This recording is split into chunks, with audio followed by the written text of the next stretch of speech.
Good morning. Good morning. Bonjour. Hey from the future. Hey from the present.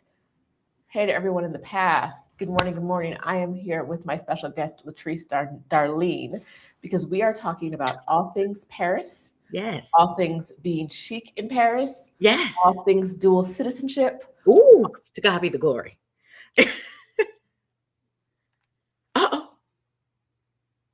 Mine? Girl, Okay. I said too much. Too much. You're doing too much. Okay. That's Okay. itself. Okay. Okay. Okay, so yes. So we are talking about all things living in Paris, all things living in the US and living abroad. All things bicontinental. Bicontinental. We're talking The girls? all the things. Yes. All the things. So I'm super excited because Latrice is the blueprint. Oh, thank you. Let's get it from the blueprint. All right. Good morning, Period. everyone. All of y'all in the comments this morning, make sure you say hi so we know you're here. Latrice was a little, I'm gonna put her business up to you. She's a little nervous. I'm coming to talk to y'all. I am. Sheeta's crew is, you guys are the blueprint. So I was like, oh my God, how do I look? Like it's a little nervous. Right. I'm in You California. It's like it's 8 o'clock. And I'm like, I have to be on for the girls. Latrice said, what time? What time? Is there any way around this? But we're here. We are here. Good morning to the Joanna Elizabeth, Velyn Smith. Hey, Velyn. Nichelle. Sorry? I said, hey, Velyn. That's my girl. Okay. Yes. Janice Rounds, Kay Ballard, Jackie, Tantric Gourmet. Tantric, hey, girl. All our people, my people are your people. We're people. Our people are the same people. We're people. So let's go. You see the comment tab? You can see the comment. I do. I see him now. Right, you see it now? Okay, good. Okay. First things first. I love talking to people in different places, like who are around the world, because I always know when they're back in the US, because that is a US home. Yes. That is not a French. Them blinds are very America. Yes. That window shape, very America. So you very are American. In the US now. Yes. And the appliances, I'm at my mother's home. The appliances are still white. You know what I'm saying? Like this is the Bay Area all day. Yes. Yes. Okay. So why don't you tell us about yourself? Quick bio for anyone who's like, who is this lady? Why are we talking about France? Quick bio. I am Paris Chic Code, Latrice Darlène from Paris Chic Code. I have been living in Paris for the past 13 years, and I have had a boutique relocation agency since 2018 for Black women who wish to move to France. And I was one of the speakers at the first Exodus Summit. So I have known Rashida and Stephanie, who I also call the blueprint in the expat space. So I've known them for a while. And and so in 2024, I decided to, after acquiring dual citizenship from France, I decided to pivot back because it had been 20 years since I had been with family and lived in the States. And I also, listen, the Paris Chic Code girlies hyped me up and said Kamala was going to be the president. So I was trying to come back. Okay. So I got back and here we are. But luckily, I'm in, California. I'm in the Bay Area, which is completely different from being in other parts of the country. And so now I have leaned fully into a bicontinental life. So I still have my place in Paris. I still have my place in New York. I moved from New York actually to Paris. So I still kind of have little places where I can bop in and out of. So I'm leaning fully into time in Paris and also time in the States. Okay, I want to touch on something you just said, which is the Bay Area isn't like living in the rest of the U.S. And I want to push back on that a bit. Okay, let's do it. Now, I love, if I was going to live anywhere in the U.S., it would be the Bay. I love the Bay down. But don't them white folks still be whiting the same? Listen, let's be clear. white folks are going to always white. Listen, it doesn't matter where we are in the world, but I do feel like here, listen, I do feel like here it's a little bit more covert. I think we mingle well in the Bay. I really do. We grow up together. We live in the same neighborhoods. Like, it was different when I lived in New York, and at 96th Street, all the white people got off, and then the rest of us went to Harlem. Like, the segregation, I think, in the Bay well, the segregation in New York is very different from what it looks like in the Bay. We go to school together. We grow up together. It does not mean that there isn't racism, white supremacy, but I do believe it's different here. They try so hard here to be liberal. They fail often, but they try. Okay. So I think that is a good point, because I know the Bay Area attracts, as someone who they try to go to Berkeley. Yeah. Oh my God. The Bay Area attracts a very specific type. Now the problem is that tech bros got in there and started touching stuff. And they didn't know to come in and sit down, take your coat off, and shut your mouth. They said, "Oh no, this is our house." And it is exorbitant to live in the Bay Area now.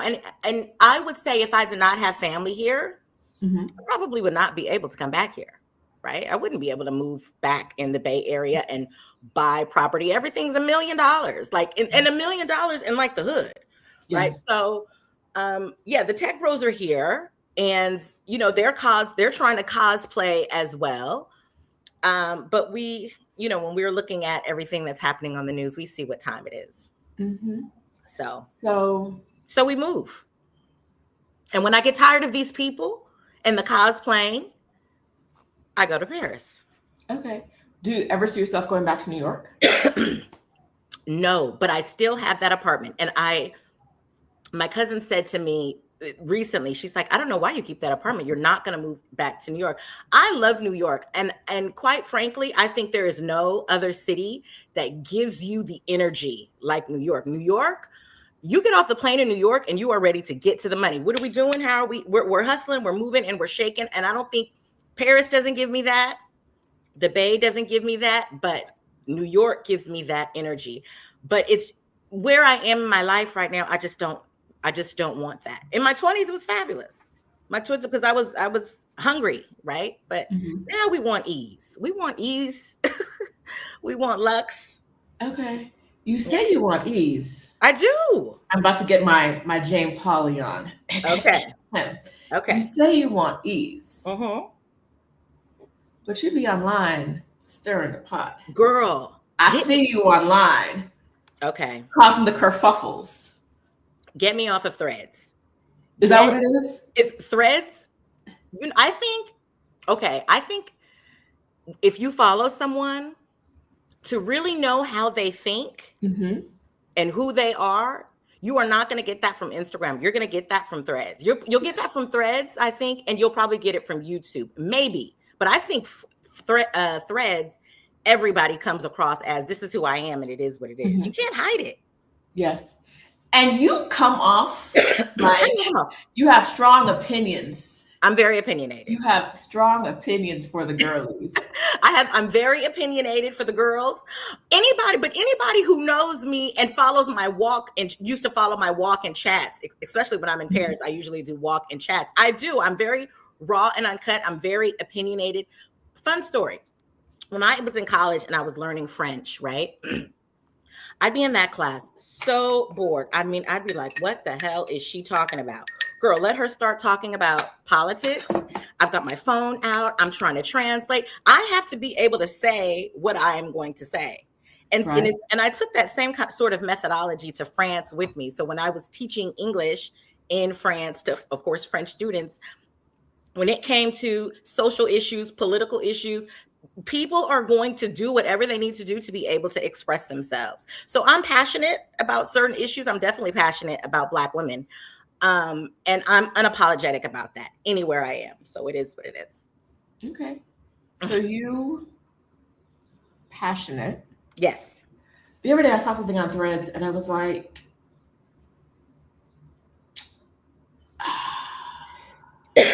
what? What'd you see? What did I say? A dog, and she didn't hit me. So I'm not going to holler. We're going to need to talk about this. Okay. you made a post that said something like people from the US going to move to the global south are causing gentrification and they need to go to places like Europe. I don't think that's what I said. Oh, can you Okay. say what you said? I'll lean fully into that. Yes. I said we are being accused. I said Black Americans specifically are being accused on two fronts, right? If we move to the global south, we are accused of being gentrifiers because we are moving with money, we are moving with privilege, right? So we're accused of being gentrifiers if we move to the global south. If we move to the global north, we are being accused of being, can I say the word here? You can say all the words. Okay, we're accused of being like coons and not being what's the word?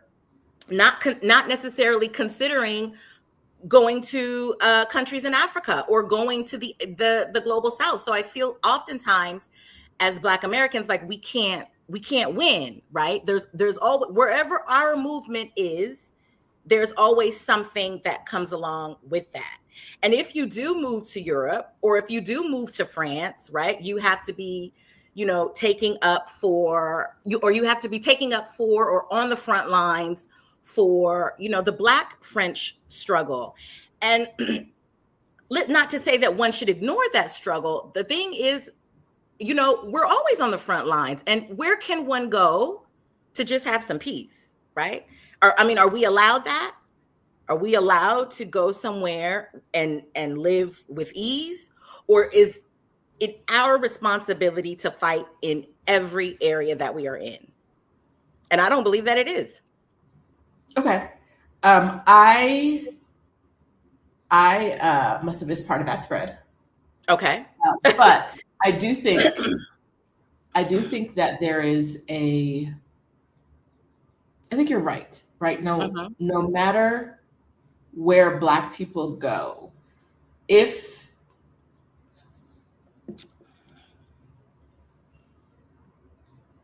we don't match the skin color of the people who were there before us, we become an identifiable issue, right?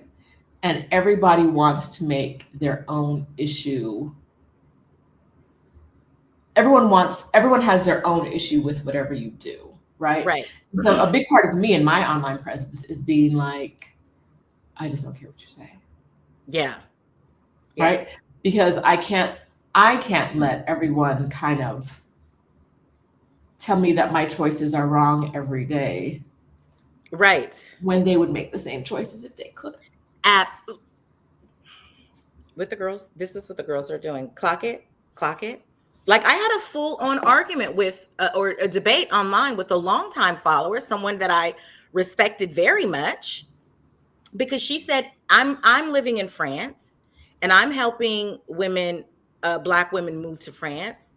And yet I'm not considering what France is doing in Francophone Africa. And it's like, you have to be kidding me.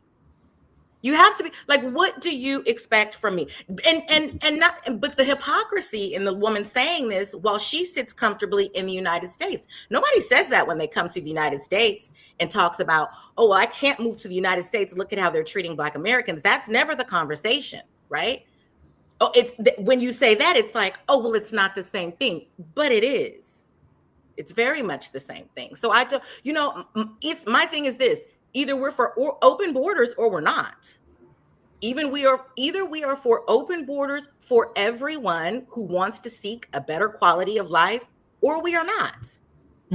I am for the former. I think that people should be able to go to wherever they want to go in search of a better quality of life, especially those that have been marginalized and oppressed in their own countries. Okay, so threat. Okay. I believe that there's an argument to be made regarding Americans expatriating to global South countries and pricing out locals. That is real. Yes. Contrarily, that argument cannot be made for rich global North former colonizer countries. More folks should move to wealthy global North countries in search of opportunity and a higher quality of life. if we're in need for open borders, that includes American migration as well. I think the takeaway from this, for me, really is everybody believes in migration until it comes to Americans. Absolutely. Absolutely. Like you just said. Yeah. Everybody believes in migration until it comes to us, because they see us as wealthy. We're taking away jobs. I had a full-on debate in French with a French woman the other day, because she's like, and this was the first time I had ever experienced this online, where she said, "We don't want you guys here." And I was like, what? I couldn't believe it. Like, you were kidding me. Because let's be clear, anytime an American moves abroad, they are paying taxes. They are contributing. They are renting from someone, usually. Oh, okay. Well, in France, I will say, it's kind of hide. It's difficult to hide from them. Okay. Well, it's also, I think, when we talk about this, when I get into these conversations, because I live in a place where gentrification is real. Yes. Pero the people that are pointed to as the gentrifiers aren't the only gentrifiers, in the sense that, like, I live in the capital city of Mexico. Wealthy people come in from all over the country. Wealthy people come in from all over Latin America. Yes. But it's always because Americans generalize, speak English, and can be spotted easily on the streets. Yes. It's always like the problem. The other day, I saw someone online having a conversation that was pointed at Americans, and the person was like, Canadians too. And he's like, yeah, but I'm talking about Americans. Like, he acknowledged that Canadians do the same thing, but he was only pointing at Americans. And I was like, see, it gets so reductionist, right? It gets so this is the enemy and this is the problem. And I've said for a long time, I've said here on this channel before, that if you could point to immigrants as the cause of all of your problems in your locale, you're not digging deep enough. Absolutely. Right? Absolutely. Like, the government here could do something about rent control. But they are not. They could be more proactive about taxes. Absolutely. Absolutely. I think that, unfortunately, as Americans, we are an extension, or we are viewed as an extension of our government. And when it comes to Black women, I have to make the argument that Black women are usually moving somewhere and are very respectful of the culture that they're moving into. They want to learn the language. No one is trying to go anywhere and be a colonizer. Now, again, I'm speaking for Black women, right? I mean, we are usually trying to integrate as much as possible. If no one is trying to go and displace anyone. But unfortunately, we're seen as Americans. We're seen as Americans, yes. And you're coming and you're taking, and that is not, it's not really an argument I have heard so much in France until recently. And I think I understand why the woman was making the argument, because when I was just there in January, I was shocked at how much English that I was hearing on the streets.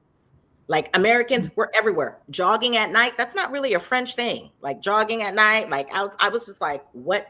I heard English everywhere. And I was like, oh my God, there are a lot of Americans here now. So France is changing, right? There are a lot of Americans. And of course, people who aren't maybe not doing well in France, they're taking jobs. They're not contributing to our social system and all sorts of ridiculousness. So I was in Paris less than a month ago, and I don't know any French, and I never had to dig out my my translator app, because wherever I went, people spoke English. Yeah. But, right, I was doing very touristy. I'm shopping. Maybe if I'm in Paris, I'm shopping. So I'm in the store, and the person in the store speaks English. And there are places where I would go in a store, and there wasn't, but I can whip out some Spanish and make it, yes, and it connects with the French. Yes, Latin language. But I'm good. But there were very few places I went where someone wasn't like, "Girl, what you need?" Right? But I, as someone who lives this, I often think that is a benefit of the European education, and not because Americans are taking over. Like England is right there, right? England is right there. Right. Y'all all speak each other's languages. Come Y'all on. learned that in it. So like blaming America, and I'm not saying that's what she was doing, but blaming Americans for English Yes. when England is right there and has much more there's a much better likelihood of especially before Absolutely. of a British person being in France Oh, than yes. America. Absolutely. But like America is a big moving target. It's a big target all the time. It's hegemonic, right? And everyone sees it as the demon, right? So it's if Brits come, it's like Brits aren't trying to take over. But if Americans come, it's like, oh my God, we're going to have a capitalist society. They're coming. They're bringing their voting patterns. They're bringing their language. They're bringing their style. And it's because Black American culture, right? It's exported everywhere. And so people are, especially French parents, I used to teach their children, in college, and they're listening to Jay-Z, and they are looking at United States for the largest or the biggest trends. And I think it boils down to also culture. The French are very proud of their culture, and American culture just dominates the youth in France. So I think we didn't do that. Like we can't make your child listen to Jay-Z. Exactly. Right. Now there's marketing and all that and blah, blah, blah. Right. But like your child make a choice because a lot of who's not listening to Jay-Z? Let's be clear. You guys just don't got it. You guys just can't. The rap game. Just leave it to us, okay? Let's be clear. And there is a thing to like. The U.S. has both been colonized and colonizer, right? And so there's something. I think there's something about America that is extremely attractive and at the same time repulsive to a big percentage of the world. But I didn't make America. I'm just out here trying to grab a taco. What are we doing? And America does not like me. To the bus stop. Right. And America does not like me. America does not like me and people that look like me. So I feel like it should be understandable if Black people in the United States want to move abroad in search of a better quality of life. And listen, and it's a good thing and a bad thing, because when we do move abroad, they don't see us as Black oppressed people. They see us as Americans, period. Doesn't matter what color you are. You guys are Americans. You're rich and you're coming here to take over. So it's a double-edged sword. But I will say, as far as France is concerned, France has been very generous and very open to Black Americans since like World War I. So I always give the receipts for France. That is a place that my people have sought refuge for centuries. So it's a new thing, right? Listen, the world is getting poorer, right? And things are happening, and they need people to blame. If the French want to focus on something, could it be what they're historically good at? drag it out, sharpen it up, right? Raise it up. Like, what are we doing?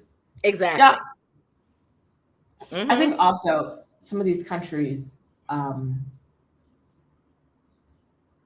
like France. Yes. Hear the people talk about, well, why don't you Americans just protest? Why don't you just stand? And I'm like, they're not going to, they don't shoot you when you protest, do they? You got to be kidding. They see us as animals. They see us as civilians are able to shoot us and get off scot-free. Like, what? Just for being in large numbers. I'm not doing it. Not doing it. Period. Yeah. And unapologetic about not doing it. Nichelle said, I'll be on my own front lines first. I know that's right. But yeah, there is. I think that a lot of what I see online, because I don't see it in person. In person, people be kind and nice and generous. A lot of what I see online is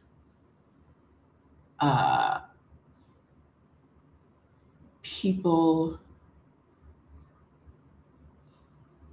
with misconceptions about the U.S. Like, I really do hate the every American is poor and every American is rich and everyone in every other country is poor. Right. We're struggling here. We are struggling here, but they don't, I think, again, one thing about the United States, and I would notice this when I was in France consecutively, right? And I would travel back here during holiday break. And I would always notice at the San Francisco airport, the signs, right? The signs of welcome to the land of the free. And just the propaganda. I encourage the ladies in the chat, next time you travel and come back to the States, to pay attention to like the signage when you are getting your luggage and walking out to your car. It's incredible how United States has been able to market themselves as a democratic society. I think that the world has woken up though, with this, yes, imbecile, and they are aware of what time it is. But United States has done a great job of convincing Americans first and foremost, and the world, that we are a free society and you can do everything here. When those of us who are educated and we have grown up here, we know the game is rigged. Yeah. Like Jalen says, it's propaganda. There's one thing America's good at. Excellent. It's lying to people. Lying to people. Yeah. Lying to people. Absolutely. Right? It's what we do. Mm-hmm. Okay. We had a track. Let's get back on track. Let's get back on track. Let's talk about you wanted to get on me about my little thread. No, you just be spicy. And I'm like, she's supposed to be living a life of ease, but I see more spice than I would expect. You know what it is, Sheeta? When I was in France, I didn't see any of this. That's what's happening in the United States. So it was my excuse to be ignorant about what's happening. I'm a person, if I see something, I'm going to speak. I'm going to say something. Okay. I may not always do or act, but if I see something, I'm going to address it. And as far as the global North and global South thing, that is, I think, a relatively new argument, I think, that has been coming up also with the term expat and immigrant, that whole thing. I think this is happening more so because you see more Americans leaving, right? So the conversation around Black Americans leaving is changing, right? We are seen as, it's like we just can't win. It doesn't matter where we go, North or South, we just cannot win. There's always something to say about our movement. And I find that after being an expat for 13 years, this is a relatively new conversation. I also think we've reached a phase globally where people just want to be mad on the internet. This is not you. I'm talking about the people who are like, I saw a woman post about Black expats the other day, Black expats at Mexico. And there were like 100 comments and 99 were, how dare you use the word expat, you ignorant being. Oh my God. And so can I say this? I've had arguments with this, and I've had arguments about this. I specifically use the word expat, and I'm going to tell you why. Because I don't understand if the word immigrant is so offensive, right? Then why aren't we all calling ourselves expats? We should all be, if that is the term reserved for those who have a choice, right? Let's all use it. As opposed to saying, okay, this word has a negative connotation, so that means you have to use it. And I am listen, You're not going to tell me how to identify myself. So I'll just because you're telling me to use it, I'm not going to do that, because I don't give that one that agency over me. So the point I was making is that Okay. I can't imagine going online and cussing somebody out for using two words Yes. that generally have the same meaning. And that has nothing to do with you. And that has nothing to do with you or your life. Mm-hmm. Like, y'all just want to be mad about something. Mm-hmm. And that's between you and your therapist. So I'm going to step to the side unless you have that. Yeah. And I'm not, and so God is still working on me. So I'm not able to always push it to the side. I'm going toe to toe. Until I'm tired. I'm going toe to toe. At least once a day on Threads, I find a thread and I'm like, ooh, a block party. I'm just going to start blocking people. Yeah. Because this energy you have should never find its way over to me. Yeah. Yeah. I don't want to mistakenly like something you like because you said because you're a terrible person. And I don't want to be caught out here agreeing with you. Yes. You're a terrible person. Is different, right? Threads is different in that way. I don't know if it's Threads or if it's where, like you said, where we are in the world right now. Like I remember being on Twitter and I don't remember. But were people offended by everything? Yes. Yes, they were. I think it was larger though. So they didn't see. I think the Threads algorithm is much better. Oh, it's excellent. Or because there's less advertising. Uh-huh. If I typed Paris into Threads today, or I like something about Paris, I'm going to see nothing but Paris for the next 2 days. Exactly. Right? Mm-hmm. Twitter wasn't like that. Yeah, you're right. You're right. It's funny. One time I said on Threads, I literally said, you guys should buy an Android because the camera is better. People were in the comments in rage. Don't tell us what to do. I'm like, who is stopping you? Who's stopping you? Where are you blocking people? Because I'm a stranger. Where is this? I said generally to the ether. Yeah. How did you walk away from that? All right. We gonna get back on track. Okay, we getting back. Blissful says she loves the discussion. Yes. Oh, yay. Yay. Thank you. All right. Let's talk about what brought you to Paris. Okay. Initially, what kept you in Paris? Oh, child. We taking it back. Okay. Mm-hmm. What brought me to Paris was I was living in New York, and I worked for Louis Vuitton in my 20s in management in San Francisco, and they sent me to Paris to do a training. It was called The Art of Luxury. I'll never forget that. And I was like 26, and they paid for everything. And it was, of course, because it was Louis Vuitton, it was like top of the top at that time. When we went to the actual house, and I mean, as a 26-year-old Black girl, I was like, what is this? And so I said then, I am going to move to France one day. And I think at that age, I was in my 20s. I had a 2-year degree. I didn't have my 4-year degree. But when I moved to New York, I finished college. And I studied international development because my thing was, again, because you guys see this mouth and we're talking about global North and global South, I was going to save the world, right? So I went back to school. I'm studying international development. And as part of my degree program, I needed to take a language. Naturally, I chose French because I had an affinity for it working with Louis Vuitton and also when I was younger, but I'll circle back there. So I study abroad and I study abroad, and I'm going to be completely transparent here. I met this guy, and listen, what they say, girls, what they say about the French men is very, very true. So I met this guy, and I was only there at that time for like, I was there for like maybe 6 weeks and had a fabulous 6 weeks. I get back to a college and I'm supposed to graduate, but I'm like, I think I want to study abroad again. I think I need to be here for a year. I just need 12 more months of that. Okay, so you were like, Why graduate Right. when French men? Exactly. So I Okay. said, let's just prolong. So I added like a second degree.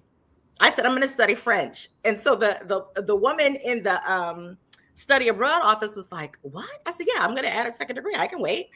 And I'm going to add the second degree and I'm going to complete it in France. And that way the school would pay for it. And so I had to apply to get in the program. The man took the test for me so I can get into the program. Obviously, I passed the test, got to France, and it was on from there. It was on from there. And so I rented out my New York place. And I'm going to be honest, I kind of got stuck. I got stuck because I was like, things were good here. Things were good. It was easier. And I wasn't ready to go back to the hustle and bustle of New York City because life was just grand. Mm-hmm. And so I was like, okay, well, let's just see what happens. And then I ended up getting a great position at a Grande École in France. And then the rest is history. So that's how I stayed for a little over a decade before I pivoted back. Okay. So I went for a rendezvous. Okay, I know when you went back the second time. I'm laughing at he took the test for you. Oh, you were confident you passed. Yes.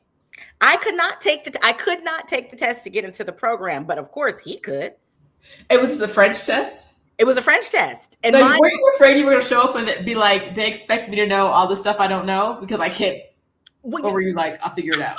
I didn't want to take the gamble. I did not want to take the gamble of me not getting into this program because you had to apply to get into the program and you had to have a certain level of French because I went to La Sorbonne in France. And so there was no English there. All of my classes were going to be in French. So they want to make sure, okay, are you going to be able to hold your own out there? We'll figure it out. I got this man here and he's going to take this test. Okay. And it is what it is. We're going to get to France. Okay. And ladies, we got to France. You got to France, mm-hmm. and then I stayed in the 18th, and I like tutored initially because the school gave me money, of course, to stay for the year. And then once I was offered a permanent contract, which is very important when you move to France, oftentimes many of my clients, they keep, depending on the age, right? They keep their salaries. But remember, I was on a student visa because I went there with the school, so I could only work a certain amount of hours. And so I eventually, the place that I tutored at eventually hired me for a full-time role. And I was with them for 8 years. Okay. Mm-hmm. Let's talk about studying abroad we're gonna make it simple. Studying abroad, I see your face. There's no traps here. Studying abroad in France and how that's one of the easiest ways right now to get into France. Yes. Ladies. Yes. It's the easiest way to get to France. But I often tell my clients, listen, because what happens is often people will come on a student visa and you will get stuck on that student visa. Explain stuck. Stuck meaning, okay, so if you're on a student visa, you can only work a couple of, excuse me, allergies. You can only work part-time in the country. And also your years on if you are someone who wants to move to France and eventually become a citizen, those years on a student visa do not count towards citizenship. Okay. So if you are on a student visa, and you're renewing, let's say you're there 3-4 years on a student visa, it doesn't matter. Technically, they say you need 5 years before you can apply for citizenship, but they're not really accepting anyone. They're not giving you citizenship until you've been there for like 10 years. That's when you can really apply. You need a 10-year residency card first. And then once you have that, you can apply for citizenship. So let's say you need to be a resident for 10 years. You're on a student visa for 4 years. Those 4 years do not count. Okay. So let's back up a second. Okay. Because I know you're a citizen. Yes. But that is a lengthy process. It's lengthy. And for a lot of the women right now, they're just like, how can I get residency in France? Raise your hand if you are, how can I get a residency in France? In the comments, let us know. What are the residencies, the types of residency that you recommend to your clients who are looking at moving to France? Okay. And again, everybody that moves to France doesn't necessarily want to be a citizen, because being a resident is okay too. The only thing about citizenship is that you can vote, right? But as a resident, you're still kind of doing everything else outside of voting that a citizen is doing.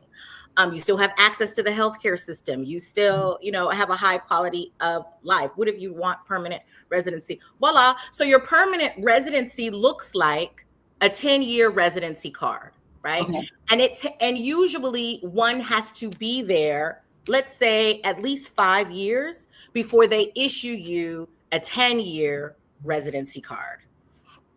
So I'm here for, I don't know why I couldn't just pause. So you're there for 5 years on a type of visa. You can be on a student visa but you also have to be going to school for 5 years. You can be on a visitor visa as well, but visitor visa is a little bit complicated because visitor visa doesn't allow you to work in France. Okay. And if you are a remote worker, right, and you are obviously living in France, but yet working, that means you're not paying taxes in France. So that, again, that is not going to count towards residency as well. Okay. So what student counts? Let me just be clear. Student visa counts towards residency. It doesn't count towards citizenship. Okay. Latrice, if I showed up in your office today and I was like, I think I want to live in France for the rest of my life, or for like the next foreseeable future. Okay. What are the avenues you would tell me to consider? I would tell you likely to come. So this is the thing. It kind of would depend on your situation, your work situation. I work for myself. Okay, perfect. You work for yourself. So, and are you prepared to pay taxes in France? Yes, ma'am. Okay. Okay, so you can come on a student visa, take some French classes. Take some French classes, and after 1 year, let's parlay that visa into an auto entrepreneur visa, which means I have auto entrepreneur, which means I have my own business. I'm allowed to work in France. I am paying taxes in France, and that also counts towards my citizenship. Okay. So auto entrepreneur visa. Because you have your own business. You're not looking for a job in France. No. So auto entrepreneur visa allows me to be there for how many years? Initially 1 year, but you can continue to reapply. Okay. So go ahead. No, you go. Okay. So after like 5 years, right? So it just depends on what your financial situation is, right? It depends on what your financial situation is and whoever the person is that you get in the prefecture, which is like the immigration office. But it's a renewable visa, usually that one does annually. And let's say after maybe 3, maybe 4 years, they'll give you a 2 year. So you don't have to come back every year. And once you have been there 5, maybe 6 years, then you'll get the 10-year residency, right? Once you get the 10-year residency and have been in the country, let's just say 8 to 10 years, then we can apply for citizenship. Okay. And you're able to say that I've been paying taxes here. I'm integrated. You know what I mean? Also, there's a different way. Let's say you move there and you're auto entrepreneur and a French company hires you. The French company then has to sponsor your visa, right? That's usually the hardest thing to do. But if you have an exceptional skill, it can be done, period. It can be done. It can be done. People do it all the time. After the 10-year visa. Okay. If I don't want citizenship, can I renew that for another 10 years? Yes. Okay. It's not like I get out. Yeah. You don't have to apply for citizenship at all. You would just renew every 10 years. Okay, the luxury bucket list says, I thought if you were on the talent visa going for a master's, you can go for citizenship in 2 years. Technically, that is the verbiage, but France is not giving anyone citizenship if you've only been a resident for 2 years. Technically, yes, if you complete a master's, you can apply for citizenship. But I have yet to meet anyone in France that has completed a master's degree in 2 years and they've gotten citizenship. It might have been something that they did years ago, but in the 10 years that I've been there, no. Okay, so you said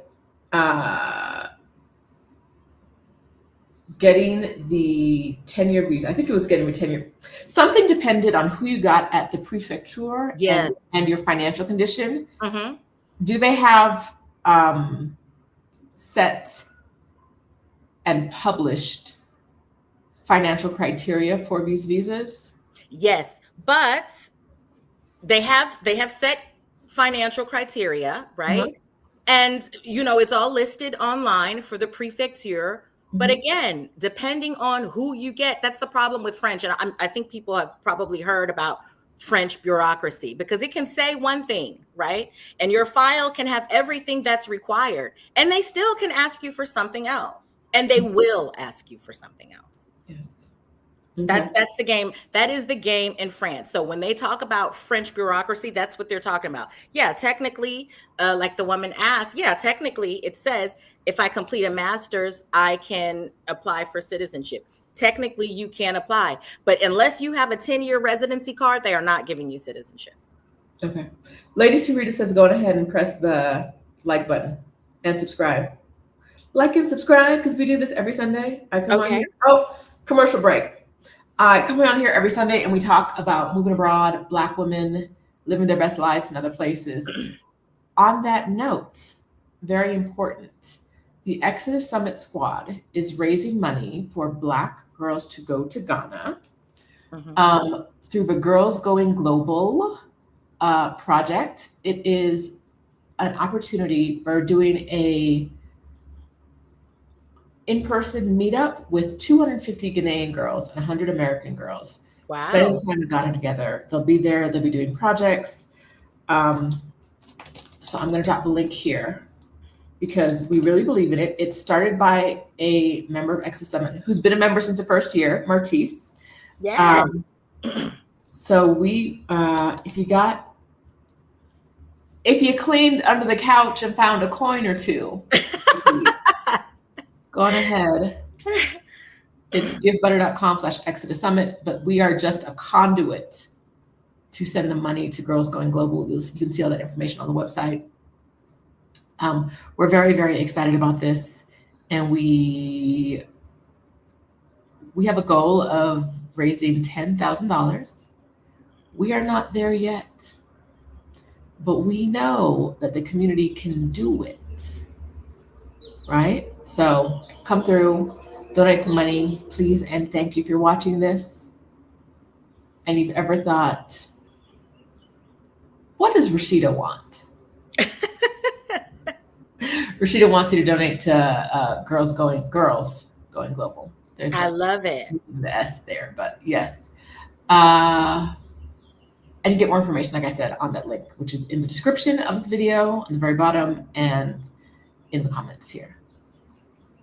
All right, back on track. Girl, please. Could you please speak to situations where someone is retired with income from Social Security and 401k or such other assets? What would you recommend for someone like that as far as a visa to get to France? Someone is retired with income from Social Security and 401k. I would recommend probably a visitor visa. Okay, so people are asking about a retirement visa. There's no retirement. No, there's no retirement. There's no nomad. The people who are retired that are in France are usually on visitor visas. Okay. Okay.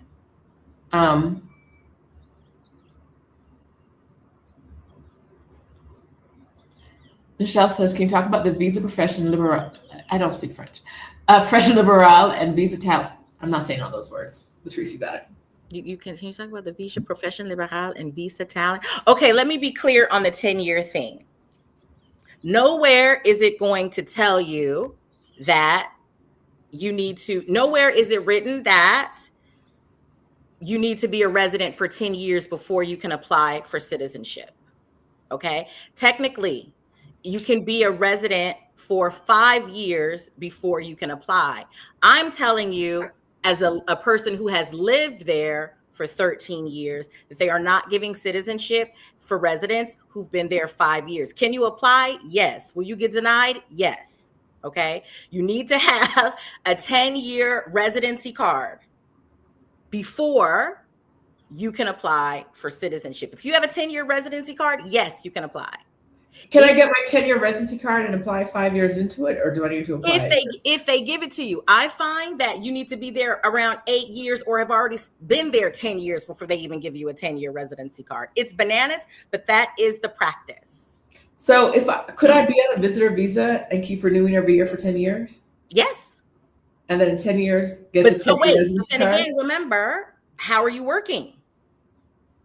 I don't need money because I have income for retirement. Okay, so are you, and you're paying taxes in France? Do I need to be on a visitor visa? Yeah, if you're working in there. No, we're not working. Social Security. Social Security. But you still have to pay tax because you're earning income. Okay, so getting Social Security. Okay. In France, if I'm taking money out of my 401k, you're receiving income. That counts as receiving income. Yes. You have to pay.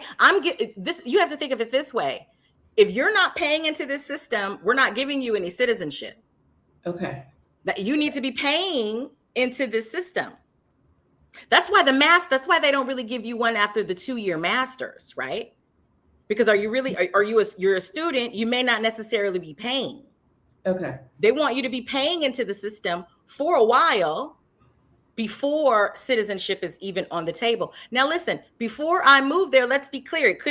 It could have gone another way, but I find from my expat friends and also my experience that one has to have a 10-year card to even apply for citizenship. And also the time spent on your student visa does not count. And I know the student visa, because that was my experience. I had no idea when I was a student that those years weren't going to count. Okay. Weren't going to be accounted for citizenship. But I encourage all of the ladies that have more specific questions about their specific cases that you go to ParisChicCode.com and you can kind of read some information. I have a free Move to Paris guide on the website. I don't necessarily want to turn this into a consultation for individual cases. Yes, we're not doing that. We're just kind of figuring out some broad categories. Yeah. Unfortunately with France, sometimes it because again, it's one thing, but it can say one thing, and in practice, it's another thing. So it's difficult to kind of be broad with France. But as far as your general question about what's the easiest visa to get, that's always going to be a student visa. But you want to parlay that into something else. And again, it also depends on what your long-term goals are. If you want to be a citizen, then yeah, you want to get off that visa as quick as you can. Someone asked, I do want to address this. She said, how would a student visa work if you're over 50 and you want to be on the citizenship track? If you're coming on a student visa, you don't want to stay on that student visa regardless of age. And if you are 50 and you're going as a student, you're learning French. You need to learn French when you're there, right? Because you have to take a language test anyway to have your 10-year residency card. So you want to be speaking French, right? And eventually citizenship, you need to speak French as well. So age doesn't matter when it comes to student. And when I'm saying student visa, I want you guys to understand, I'm telling you to go to be a student for learning French, not going to Sorbonne and taking like general classes. No, you're going specifically to learn the language. Why do you recommend that? Because I find that most of my clients don't speak the language, right? And yes, on the street, you can get by in English, but when you are dealing with, getting your phone turned on and housing, you need to speak English, because that's when they're going to be like, "Mais on est en France, madame." Faut que vous parlez français, madame, you know? So yes, on the streets, at restaurant, English is very easy. But when you start dealing with, you know, housing, maybe work, your life, your livelihoods in France, those people are speaking French. Even the prefecture, they're not going to speak English to you. They're going to speak French. Why did you Oh my decide? Is it, wait, hold on one second. Is The it light dark? changed a Is it bit, dark? yeah. The light got a little dark. Okay, hold on one second. I don't know what happened. Why did you decide to go for your citizenship? You specifically, for you. I needed to have a second place. I needed to have, hold on, guys.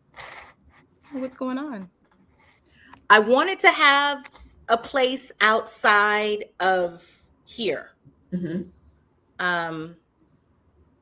This light is bothering me. I wanted to have a second place, basically. I think the light behind you is getting brighter, and so it's kind of just dulling. What should I do? How do I make that? Should I just turn this off, or is that going to be? It's going to get worse, I think. See, when you block it, when you block it with your shoulder, but like behind you with your shoulder, you get bright. Okay. What about? I think that's good. That's better. You block the window. Sorry, There guys. Yes. Okay. I wanted a second place. I wanted to have a place for my family. If, you know, things eventually got worse here, and I wanted to always know, even if I never live full time in France again, I wanted to know that I had a place. You know, I still have that option. It's so funny. I was doing a video the other day, and I said, I noticed it's something about me that if I move somewhere, or if I live somewhere, like I don't want to necessarily like leave it behind. Like I feel I have to hold on to it. I haven't lived in New York and God knows how long. Why do I feel like I need to hold on to this place, right? But citizenship was something different. I definitely wanted to have a second home, and the options that come along with that. Okay. Adelia wants to know what kind of tests were required to become a citizen? Just a language test. And it's not a language test where it's like how do I explain it? For example, some people think that you are going to get like just one grade, but you're graded on the history. You're graded on, of course, your ability, your listening comprehension. You're graded on your grammar. So it's kind of comprehensive. It's not just some people think you're going to take the test and it's either fail or B, or it's one area you can fail, one area you can do well, and then they put the grade together, and that's how you succeed the test. Okay, so you did say there is. You said something about history. Mm-hmm. There's a French history portion? There is a French history portion that you there's a book online that you can download. You need to know who the president is. They ask you again, and this also depends on who you get, who's doing your interview, right? Mm-hmm. But they want to know that you know the basics of French history, right? Okay. All right. Very basic. And also, why do you want to become a French citizenship, or why do you want to become a French citizen? They ask you. Before you were a French citizen, what were the time in country requirements under you? You were there on a work visa, right? You were sponsored by there. No, actually, I was on a different visa. A PAX visa, which is a familial visa. So what I did was I came as a student, and I no longer wanted to be on a student visa, I think after about 2 years. And so what the guy and I did, the one that helped me move to France, we decided to get PAXed, which is sort of a relationship. Which is a relationship. Are you secretly married? Am I married? No, it's not a marriage. You're not secretly married and coming out to us now, letting us know? I'm not married, but I am in a contractual relationship. Well, I was in a contractual relationship. Girl, what? Yes. That's how I was able to stay. Wait, That's how it was. You think we just go and fly past that? We I are know, not. right? We are here to stay for a second. I Ladies, went that way. Hit the comments with your questions because I know you got them. All right. I went that way. So, not married. Not married. No. The PAX visa is it's like a family visa, and it was actually for what do I call it? I don't want to say homosexual couples, but what's the word? LGBT couples. LGBT couples. Okay. So it was initially for that. And then it kind of got exploited by, hetero couples that were like, listen, we like each other. We want the benefits of living in a home together, but we don't necessarily want to be married. And so you go in front of the prefecture and you let them know that you're living together. And listen, the rest is history. You let them know that you're living together. And listen, even to cancel it, all you have to do is, again, write a letter to the prefecture to say, listen, we're no longer together. And that's it. But on that, because he and I were paxed, and he is a French citizen, I was able to transform my titre séjour or my residency card into like a family residency card. Now, when you say you went to the prefecture and told him y'all were living together, is that the same way that man took that test for you? Were y'all really living together? We were really living together. Yes, he was my whole man. I knew you had a man. You knew I had a man. I didn't realize any of this other stuff. We were together. He and I were together for 5 years. And then we broke up. But we didn't necessarily break up the PAX. Now, of course, I never needed the PAX anymore because I got my citizenship. But I needed that to be able to stay. If he wanted to get married at the time, I know. Never mind. Never mind. I was talking about actually marrying somebody else, like after you broke up, but you're technically you're in. Oh no, not married though, not married. But I would have had to dissolution de PAX. So I would have had to cancel the PAX, right? Because what the PAX is saying is she's living. She's in a relationship. She's living with someone else. So I would not have been able to get married. No. Okay. I would have had to write a letter to the prefecture saying we're no longer together. And then I could marry someone else. Okay. So yes, that is how I was able to transfer my student visa into a familial. It was like a family residency card. So I know in the US when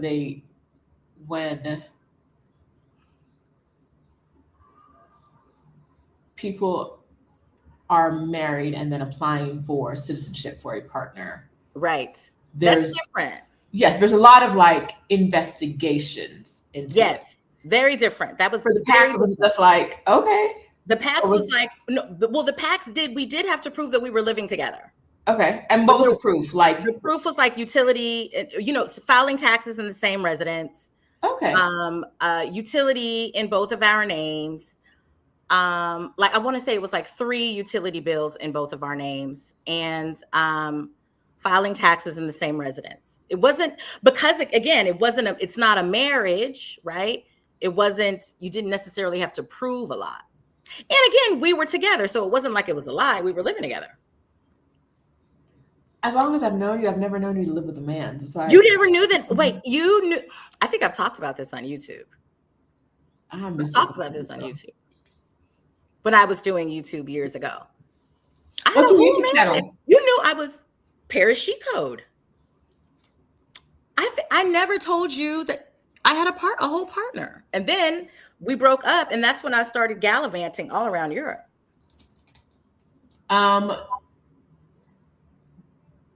Is it private? Did you find other partners when you were gallivanting around Europe?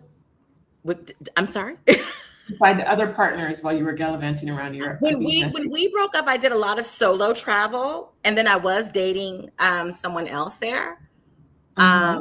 But when we first broke up, and when you see me in like, Saint Tropez and things like that, like those are more so girls trips. Okay.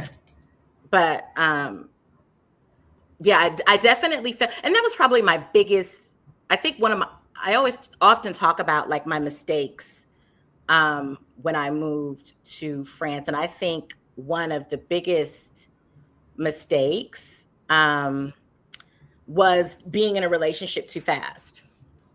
I think it was You too got off fast. the plane. Got Well, off the you were in plane. the relationship before you were even in. I mean, well, no, it wasn't in a relationship. It wasn't a relationship like that. It was, an understanding. Mm-hmm. But Oh, it was an understanding until I began living there, right? uh-huh. And not speaking the language and having to depend on someone for a lot of the things that I needed to do there. Mm-hmm. And so he became very much a crutch for me there, right? And then we broke up, and I realized that my first 5 years there, I didn't like establish community. I didn't, it was all about the relationship, and it was his friends and his families. And when we broke up, I recognized that I don't want to say I had nothing, but it was just very different. It was different when I moved to France. When I moved to New York, I was still open. I was, I created community. I had tons of friends. But when I moved to France, I don't know if it was the language barrier. I don't know if I was intimidated, but I was so dependent on him for so much that when we did break up, I felt kind of lost to where I didn't necessarily know if I wanted to stay, if I wanted to go. It was like I wasn't even learning the country. Everything was in that relationship, just completely dependent.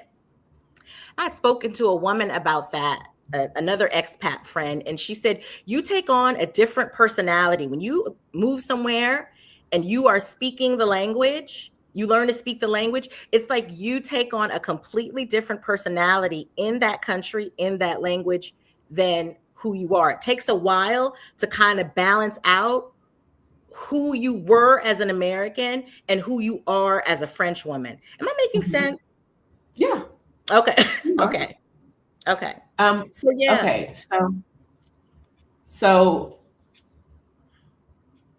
while you were studying abroad, you met the man who kind of created your Paris life in a sense, or helped co-create, right? He did the test for you. You did the He test helped for you me. with all the stuff. He allowed Help me the integrate. visa with him, Mm-hmm. allowed you to be there longer. Yes. My first years there, holidays I spent with him and his family. So yeah, I was able to really integrate and learn the culture from him. And to be quite honest, I learned the language from him. Now I would go out in public. No one could understand what I was saying, but he could understand what I was saying because we lived together, right? I'm talking all the time with him, so he gets it. But he taught me a lot.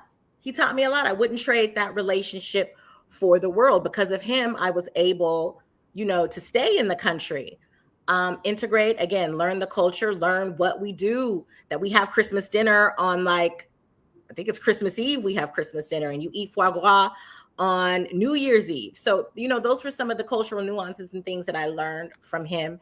And again, the language. So it was a priceless relationship, but I would say probably 5 years in, I recognized that we wanted different things. We wanted different things out of life. Okay. Yeah, he was someone very, I don't want to say complacent. It's, French men, in France, it's very different in that you get a job, right? You get a CDI, which is a contrat durée indéterminée, which means that wherever you are working, if you get a CDI, this is your job forever. This is your job forever. You are permitted to, not that you have to work in this job forever, but you're permitted to work in this job forever. Yes. And if they do want to get rid of you, like you'll have to go to court. you're automatically going to get a severance that you can negotiate. Like, this is your permanent job. And so when people get a CDI, it's like you're set. You don't leave. Okay. You don't leave unless they force you out. And again, even if they force you out, you are going to be taken care of. So, in French culture, if you get a CDI, the ambition is different. Whereas I feel like in the United States, we're more ambitious. It's like, okay, I've met this goal. What's my next goal? Mm-hmm.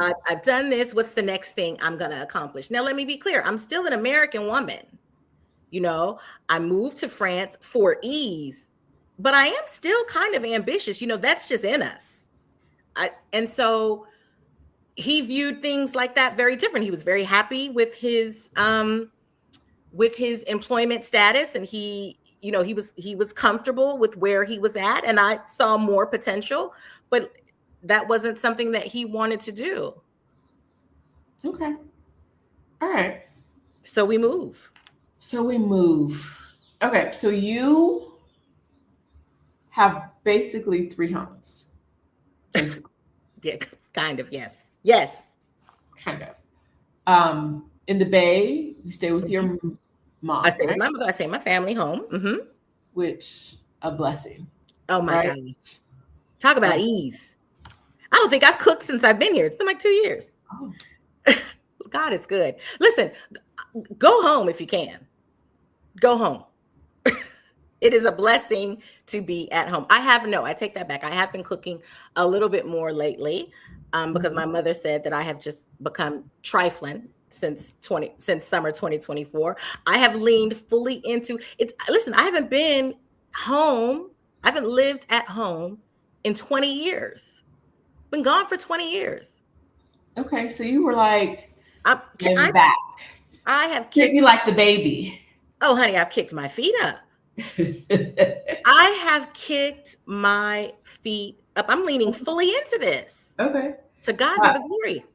You have the apartment in New York. I have my place in New York that I sublease. And you've had it for how long?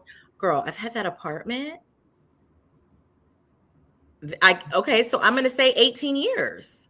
That's I've had crazy. that place. So I know the rent isn't 2 pennies, but it's to today's dollars. It's looking like that. Well, let me say this.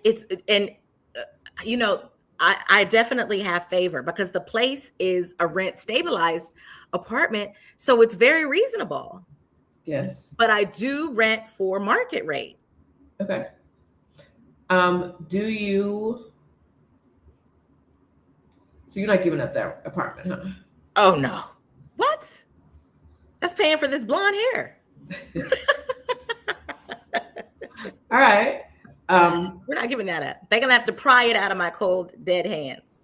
All right. Smart move there. Yes. And then you have your place in France. Is this a place you and him lived in together? Yes. Or did he moved out? He moved out, yes. Okay. And you sublease that one as well? I do. And now that place, it's so interesting, right? Because that place, I did not have a plan to sublease at all. Mm-hmm. Until one of the Exodus Summit girlies called me and was like, look, I know you're going home for the summer and I'm looking for a place. What do you think? And I was like, well, that makes sense. So she came and she moved to France and, got her footing and her bearings. And she stayed for about a year. And now she's moved on to another city in France. I think she's in Lyon now. And then I had another client because housing can be a little bit difficult. Mm-hmm. So I had another client who was like, listen, I know your place is going to be empty. Can I rent it until I get my bearings? And I'm like, in France, everybody kind of gets their bearings first. You kind of, and it's good to have that. If you can knock the housing out initially, like it's smooth sailing. So a client of mine is there now. Okay. Now we've had 2 different questions about housing in France. Ooh. Another one somewhere. The other question, which I don't see now, but it was, does getting the student visa make it easier to get housing? No. But so both questions. Housing. Talk about it. Let's talk about housing. Housing is difficult in Paris, period. But it's easier when you have a CDI, but there are some ways to kind of get around. You can have a guarantor. It also depends on how much money you're making. If they see you have a lot of money, listen, it doesn't matter where you are in the world, money talks. Mm-hmm. So if you have enough money in your bank account to show, listen, I can pay you 6 months up front, then you're okay. Usually French landlords, because it's different in France in that most apartments are, they're privately owned, right? Mm-hmm. Not like, California, there's usually like a management company or things like that. That's This not mega what apartment, yes. That's not what it is in France. In France, they're usually privately owned. So it is up to the owner if they want to rent to you, if they feel secure with you. If you can show that you have enough money in the bank, then yeah, they'll rent to you. Okay. It's a little sticky sometimes because, in France, it's a socialist country and they have squatters' rights, things like that. So that's what makes it difficult. It's not something that where they're exclusionary towards American or anything like that. It's not that. It's just that people have rights, right? And you can literally move in somewhere, stop paying. They have to take you to court and like literally buy you out of an apartment that you stopped paying for. So they are very, they're very discerning when it comes to renting. But again, money alleviates that. Okay.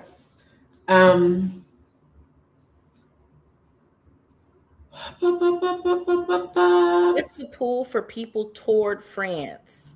I think that's a good question. What was the pull for me? I think listen, I'm not going to sit here and say that we don't have like any sort of racism or white supremacy in France. It's there too. Covert, but it's there as well. But I do find that there is freedom in France. And I'm not a person that I need to go somewhere and I need to be celebrated. I need all of the attention. I just need to be free. I don't want to be followed in the store. I don't want you approaching me, touching my hair. I don't want a whole bunch of questions of where you from, what do you do, blah, blah, blah. If I can walk down the street and be ignored, sign me up. Because I just want to live life. And I think that the French are very nonchalant when it comes to things like that. Like you can just be free there. And so I think that's the pull. It gives you freedom. Okay.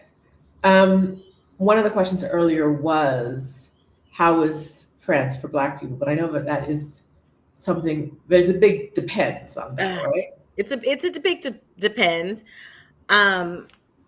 Because I would say that the Black French or the Francophone African experience in France is very similar to the Black American experience, where you have the dominant group that describes them as lazy and they have too many kids and they're loud, blah, blah, blah. The same tropes that we hear from the dominant group in the States. However, like we said earlier, Americans, Black, Asian, or whomever, when we go, we benefit from being American, right? There is no hyphen there for us. There's no, when they see us, they see Barack Obama and Beyonce, right? They think we all have money. They think we're uber successful, and they see us as, hardworking. And I truly believe they also see us mainly as an oppressed people as well. Because they are, because of the education system, they are well versed on how we've been treated in this country. But I don't think that they recognize the hypocrisy in how they see us and how they treat their own Black population there. Okay. What is something you would say? Backing up. When we talk about moving to France, a lot of the things we said today make it sound difficult, at least difficult to stay there for a long time. So what is something you would say to a girlie who's like, I've been thinking about France, but this sounds like it may be too much for me, or maybe I wouldn't qualify, or it's a lot of work. Wait a minute. Repeat that question. I was reading some of the comments at the same time. I'm sorry. And the question veered a bit.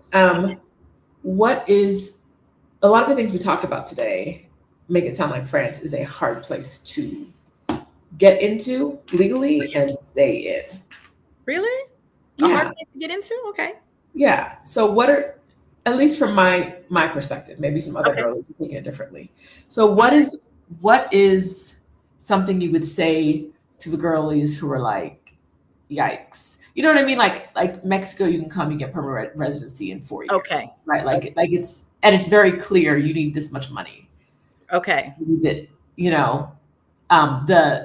the amount they use to convert the money may be different one place to the next, but it's not like up to some guy in a dark room in the back and a hot cigarette. That's how I imagine him.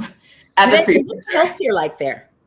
What was that? What's the healthcare like there? Excellent. But we're not getting off track yet. We're not. Stay with me. Okay. What would you tell the girlies who are like, this feels like a lot. It feels like a lot to get to France.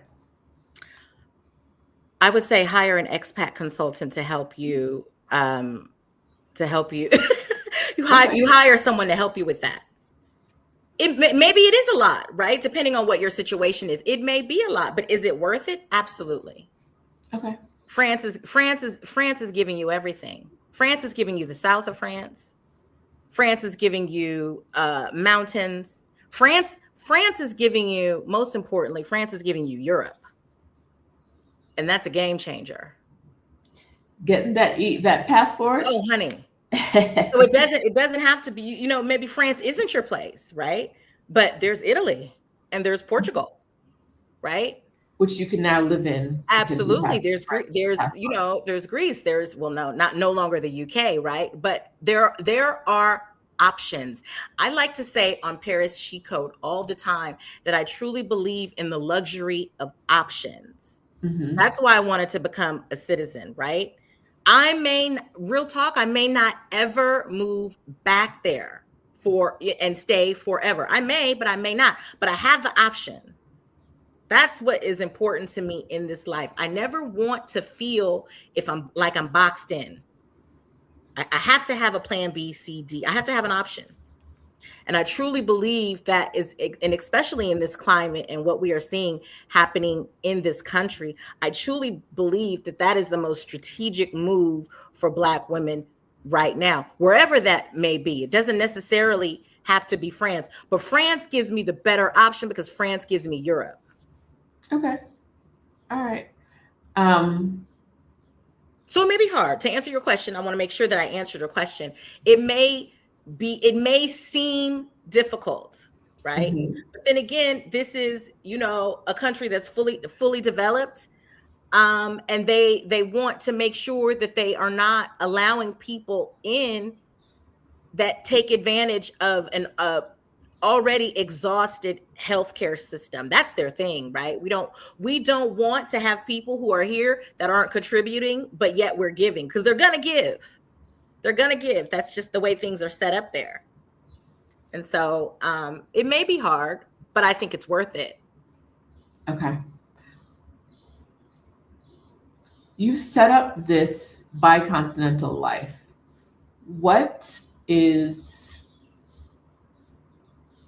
How have you decided when to be where? Okay. I do not like winters in Paris. I despise winters in Paris. However, I do need to be in Paris, every January because they have the Hermes sale, and I'm not missing that for anybody. So I fly in for the Hermes sale and I fly back out. So, and that was another reason why I wanted to pivot back. I'm a California girly. I'm used to sun all year.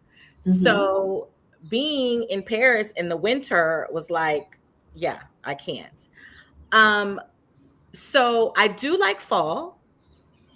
Mm-hmm. And I like fall, and I like spring. Summertime, I like to be in the South. So since I've been doing bicontinental, I'm usually there a bit in January, sometimes in the fall, definitely in June because I love Fête de la Musique, right?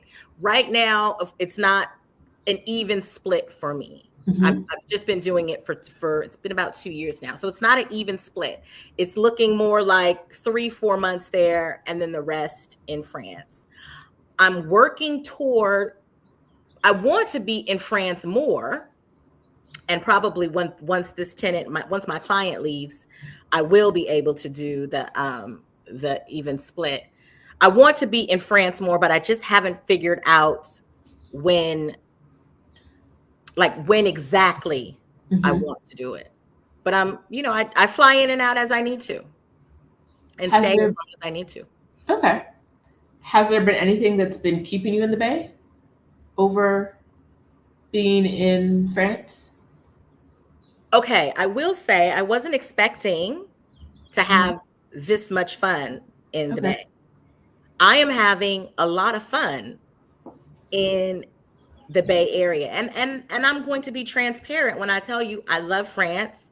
France has given me a beautiful, a high standard of living, high quality of life. I love the South. I love everything that it's given me. But France cannot give me Black American people.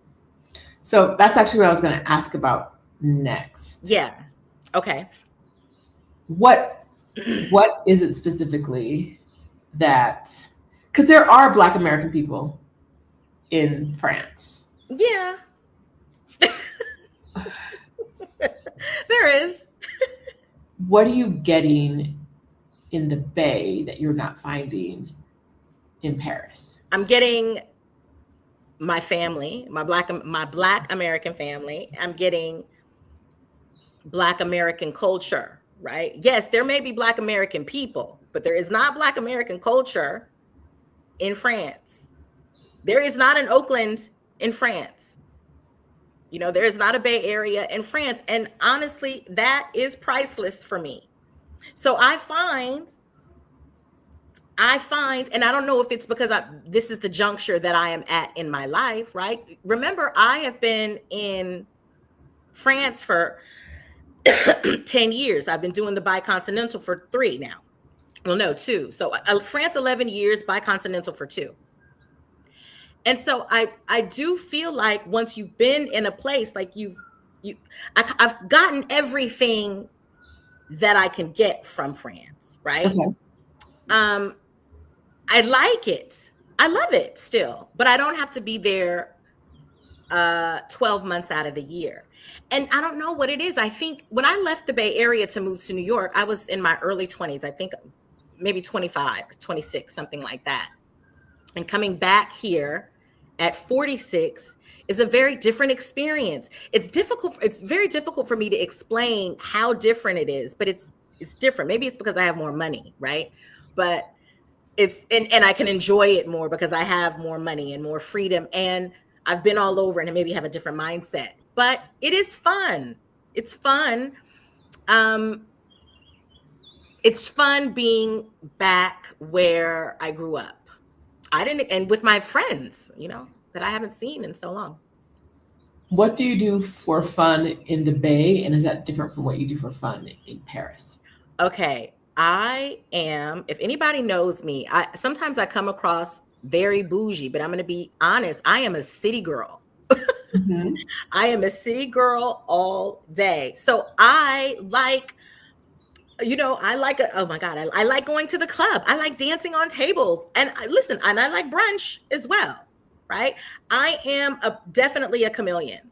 So I like Black American music. I want to listen to Jay-Z. I want to listen to Jeezy. I want to listen to Jeezy at the club, and I want to dance on couches, once a month. I want to have a Black R&B brunch where we are all up dancing and singing. I need stuff like that.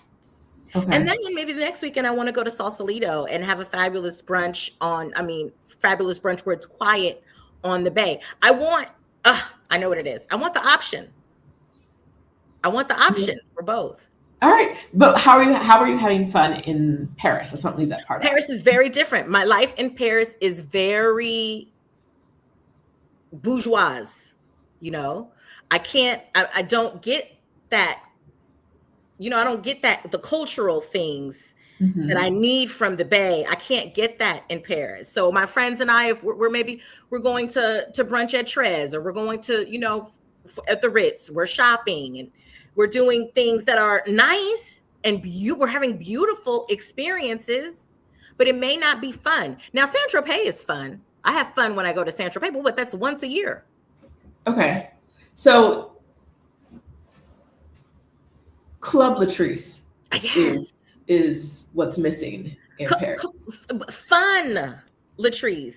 Like, the other day we had a church. We went to church, of course. And then after church, they had this event, a day event for the culture event, where we all went, all Black people, and we were having lunch. There was a comedian on site. Like, I miss lounging and doing things like that with Black Americans. Yeah. It's similar to the same thing I say. Okay. Which is, I miss being able to go into like a random bar with a friend of mine, go into a random bar full of Black people where you don't know anybody, and still have like a great time in community. Yes. With the Black people. I don't get that. Like in Mexico City, if I go out, I'm going to know half the bar. And other people are going to know me who I don't. You know what I mean? It's a thing. It's different. It's different. Yeah. Like you don't get like the random Blackness. Right. And I will say, in France, you can go to a bar and you are going to meet people and talk to people, but they're not likely not going to be Black people. Yes.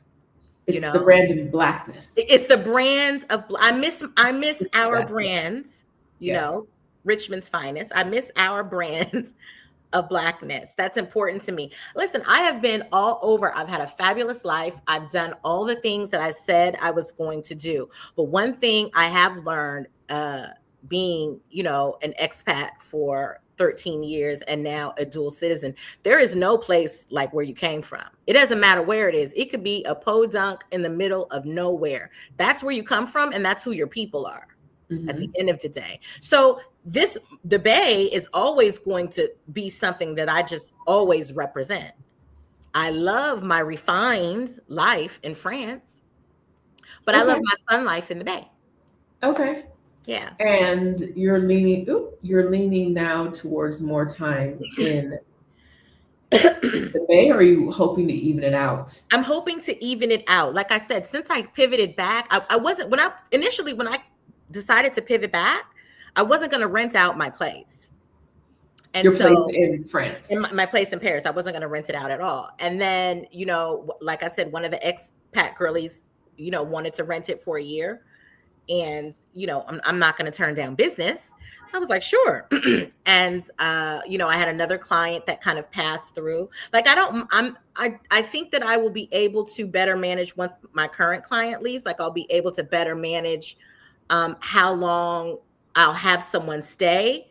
And that way we can split the time, because what I don't want to do is travel to Paris and have to stay in an Airbnb or a hotel when I already have an apartment. Right. Right. If I'm renting it to someone, I can't be like, listen, I need you to get out, because that's just can't happen.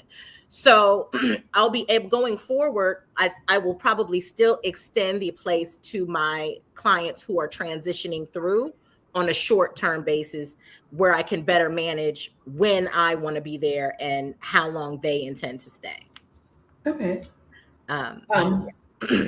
What's something the girlies don't know about you? I think the girlies may not, if the girlies,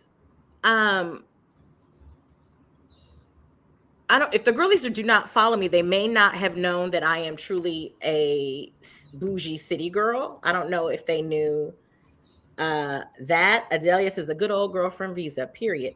So you may not have known that I'm a city girl. You may not have known that I am very, as you said earlier on Threads, I am very opinionated when it comes to social and political issues. Let's see. What else? I don't know. You tell me. You listen. You are someone you've known me for a minute. What do you think that they may not know about me? Ooh.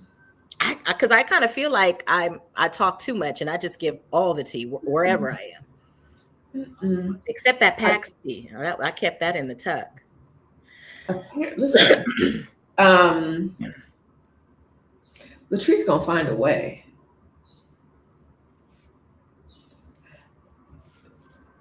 Latrice gonna find it's gonna happen. Latrice is gonna find a way. I think that's the thing that people may not know. It's and I think this is part of the baby, but like it looks like glamour, and there is glamour. Yes, but like there's a lot of there grit. was a road there. Oh yeah, there's there grit. Road. Yes, I'm not afraid to get my hands dirty. I'm not afraid to roll up my sleeves. You know, yeah, I would agree. I'm going to make it happen. I'm going to have options. Someone asked a question really quickly. I want to address. I think it's the dancing therapist. How does it impact financial division? PAX does not require you to combine finances, right? Because again, it's not a marriage. It's literally a contract that says we're together. And when we want to end the contract, we're not together. Now that's the visa we need to be talking about. Now that's the best visa. But listen, one still required. Once you still need your visa to get you in the door. But listen, I will say this, that is not a hard visa to get.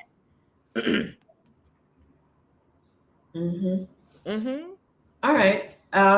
No, he cannot get American citizenship because of me. Why? The U.S.? No way. The PAX is something for, just that is only, legal, not legal, but it's only its authority is only in France. Yes. I don't think we have anything like that here. And if we did have something like that here, I think that we would have to maybe apply for something like that here.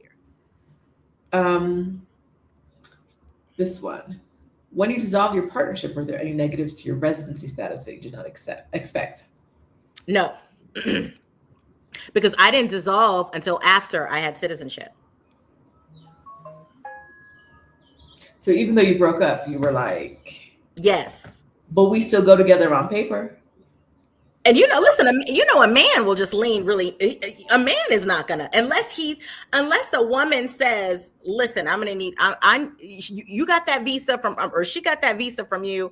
And if he's dating another woman, right, and she wants to be PAX, but she's probably not gonna want to be PAX if she's a French woman. She's gonna want marriage, right? So until that is happening, the demand is coming from another woman. A man, who cares? He's not losing anything. Did he still have to continue filing taxes at your address, or no? Did it not matter? Once the application was done, it didn't matter. It's done, right? Once it's done, it's done. We would have probably had to do that to renew the 10-year visa. Okay. Right? But I no longer had to renew that. Look it's the strategy. That's what comes from having an expat consultant. We're going to find a way. And so what was interesting, now when I came to France, remember this was like 13 years ago, and they weren't sponsoring, jobs were not sponsoring English speakers because you still had Brexit. I mean, you still had, the UK was still in the Schengen. So, companies were reluctant to sponsor English professors because they don't need to sponsor anybody. We could just get people from the UK. Right. And I don't need to pay an exorbitant amount of money for you to be here. So it was imperative for me to get PAXed because I was already working. I was working already on the student visa. In order for me to stay, I needed to have someone sponsor me because I didn't want to ask the job to sponsor me. They would have done it, but I didn't want to take the bargain. I didn't want to take the chance of them saying we can't sponsor you. And then me being on the radar for not my having. Yeah. exactly. I didn't want to put myself in that situation. I liked it there. I wanted to be able to stay, and that was the way for me to stay. Okay. Dr. Bell wants to know, would your parents be eligible under their adult child residency status? So you said you wanted options for your family as well, right? Could your Yes. parents get residency since, well, now you're not a resident, you're a citizen. Could your parents get residency or citizenship through you? I don't think my parents can get citizenship. They may be able to get residency. That's something I'm not sure about. I would have to check, but they couldn't get citizenship for sure. Okay. Yeah. Now, let's talk about healthcare. Okay. May is healthcare month in Exodus ASAP. So, don't sleep. Come on through. If you want to know how to get healthcare wherever you're moving, if healthcare is your concern, come down. We got you. We got you. We got you. And yellow light. Anyway, but now let's talk about healthcare in France. Yes. Tell me about it. It's fabulous. Okay. Everyone has access to it. Maybe takes about 90 days before it kicks in. Once you get there, because of course you need a social security number and all of that. But it's great. It's great. We have a website that we go on to find a doctor, find whatever we need, book our appointment. We go in there and we pay next to nothing. Now, if you are someone who is working in France for a French company, usually that company gives you a mutuelle, we say. So it's like a gap insurance. So that means you go to the doctor, you pay whatever copay, the state reimburses you. And if you need to pick up any prescriptions or anything like that, that's also free, because usually your mutuelle is paying the difference. So you're 100% covered. You've got the state, which is about 65-70%, and then you've got the mutuelle that's covering the other 30. Now, most visitors don't have that, right? Or students don't have that because they don't have a job that's going to provide them with the mutuelle. So the state is paying 70%. And again, we're not, also let's not compare, pricing when it comes to United States. So each 70%, that means you're coming out the pocket, maybe, I don't know, $20, $30. Yeah. So can you give us an example of a cost you've had for healthcare? No, because I've always been covered. So, I don't even know what it costs. I don't know what it costs. I'm thinking, I think I had to get labs done one time, and that was $165. I was reimbursed. Okay. But I think that was $165 to get labs. Okay. I know someone told me they got Ozempic. A client of mine is getting Ozempic from France, and she's at the highest dose. It's like $200. She's paying out of pocket completely. I'm guessing a month, $200 a month. $200 a month. Here it's $1,300. Okay. Yeah. So she's paying out of pocket. Let's see. Yeah. And so anyone in France, my understanding is anyone in France on a visa has to get in the healthcare system, right? Yes. Part of the requirement. Yes. They'll give you a social security number. You'll get your carte vitale and you are in the system. Okay. All right. And that way you have access. Isn't weighed down by people without care in their. Yes. That way you have access to healthcare and dentistry and all of that stuff. And healthcare isn't just a profit center. No. And the glorious thing about healthcare in France is I remember working and going to the doctor and being like, oh God, I'm just so tired. Maybe you need some time off. That's the answer for everything from the doctor. Maybe you need time off. How about 10 days, 2 weeks? What do you want to do? You know what I'm saying? I need some time in the south of France. I need 2 weeks off. How much time do you need? Literally, that's what the doctors are saying. How much time do you need? I think I need about 10 days. Okay. And listen, if you need more time, come back. All paid. Oh, and that's all paid for by the state. That's unlimited. The sick time thing that they give you here? You only got 5 days sick time. No, that doesn't happen. If the doctor takes you off, you're off. and paid. It's crazy. Fully. Ambitions Abroad said, my husband got all his asthma meds, allergy pills, and an EpiPen for like $200 before reimbursement. It's insanity. It's insanity how it's like insane, but it could be us. It could be us. But listen, they don't want us to. They don't want it. They don't want us to win. No, they don't want us to win. So yes, healthcare. I'm thinking I might. But every time I come here, I suffer from, while I'm coughing, I suffer from acid reflux and like GERD cough. I don't have it in France, but when I'm here, I get it, because when I'm here, I automatically gain 20 pounds. And what would happen when I wasn't, rewind. When I lived in France consecutively, what I would do is I'd be there the entire year. And from Thanksgiving I would come home from Thanksgiving through the first of the year. And like clockwork, from let's say November 15th through January 1st, I have gained like 15 pounds just being in the States with the holidays and everything else. So usually I always go back to France around June 2nd and I'm sick. I've got GERD cough, I've got everything. But then I would have that time until I had to come back again the whole year to lose the weight, right? Because I'm walking every day. The food is different, right? So I've lost the weight by the time I come back. But so now that I'm here, I don't walk anywhere. I've got the perpetual GERD cough.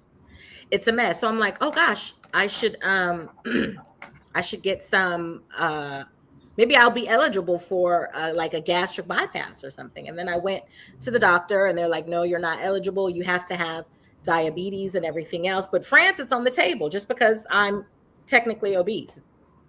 I should have done it there. I still can, but. You still can, yeah. So when I go back, that's what I may do. Do you schedule appointments? Do you strategically schedule healthcare appointments for when you're back in France? Yes. Depending on what my coverage is here. If it's something that is not covered here and they're giving me too much static, listen, I'll deal with it when I get to France. How are you covered in the U.S.? I'm covered on Medi-Cal, the California thing, because I have my own business. Okay. So I'm covered under the state program.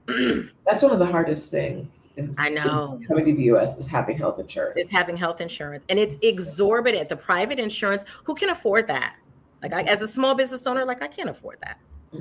It's crazy. So I do have access to the California program, which was an excellent program, but Trump has cut the federal funds. So now it's like, but ladies, I have an option. My option is just to go to France. I can get the same thing for you know what I'm saying? So it was very strategic for me, like how I wanted to set up my life. Mm-hmm. Right? Okay, if you tell me no, I have another option. I have a back door. Right. And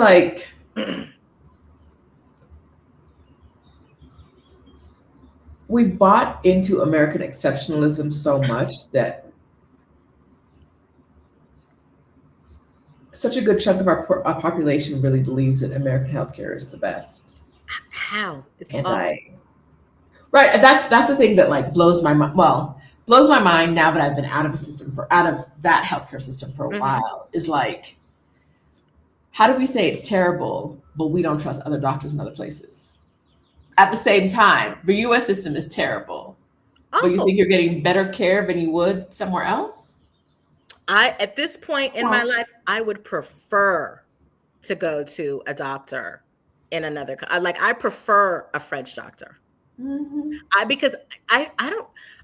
Being back here again, there are some great things about being in the States. I said Black culture and things like that. But the feeling here is that I always feel like I'm being fleeced. Mm-hmm.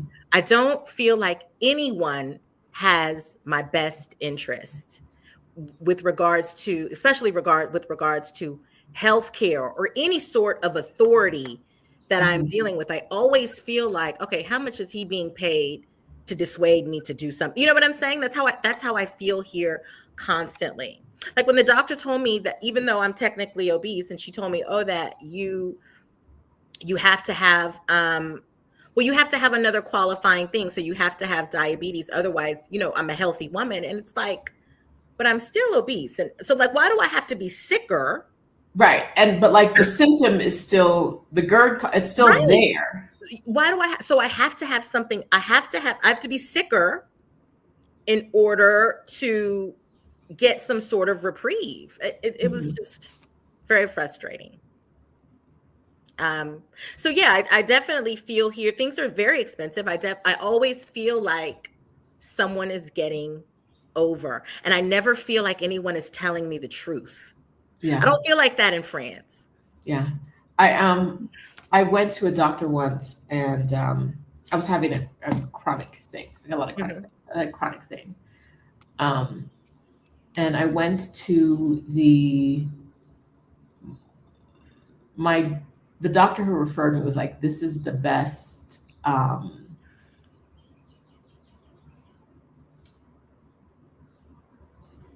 doctor for what I was dealing with. It was the best doctor for what I was dealing with. And when I got there, she was like, girl, we can't figure out what this is. Like I went through all the testing. She was like, I don't know what it is. Okay. But my recommendation is that we put you on Humira, which is an injectable. And we put you on Humira. And I was like, and then like, so she's like, we have this person over here you can talk to about it. So I go and I sit in this person. This person there's a person who is employed by someone. They're in a doctor's office, but their whole job is to explain to me what being on this particular, maybe other drugs as well, but being on this drug would be like. And it's injectable, but if you have any concerns about injecting yourself, we can send a nurse to be with you at your home when you do the injections. And I was like, how much money is being made? Like if you're sending a nurse not to do the injections, and it's an injectable pen, right? So it's not even like I would have to it's an injectable pen. You're going to set in the Bay Area, send a human to my home. Exorbitant. To be with me. If I have any concerns. Included in the price of the prescription. I said, wait, how much is the doctor getting for putting me on this? Exactly. How much is the insurance company paying? It's ridiculous. And if I lose my insurance, how much will I have to pay? And if you don't know what's wrong with me, when am I getting off this drug? When will I ever get off? If you don't know what's wrong, but you're guessing this drug might help, how do we know when it's time for me to get off this drug? Are we going to guess again? Right. That's even like with like the high blood pressure. Like we know Black people, like everybody's grandmother, auntie is on high blood pressure medication. And I remember learning from one of my aunts or something, oh, well, they give it to you before you need it. And once you get it, you have to stay on it. What? Maybe someone maybe someone in the chat can weigh in on like high blood pressure meds. But apparently when you start them, like you can't stop them. I thought you could if your blood pressure went down. No, I don't think you can. Someone says that it's a money grab. It is. Everyone is on the tape. That's how it feels here, and that is what I don't like. And it's something that I don't think I ever. And again, it may be because I was younger, right? But you can get off BP meds. Okay, I think when I was younger,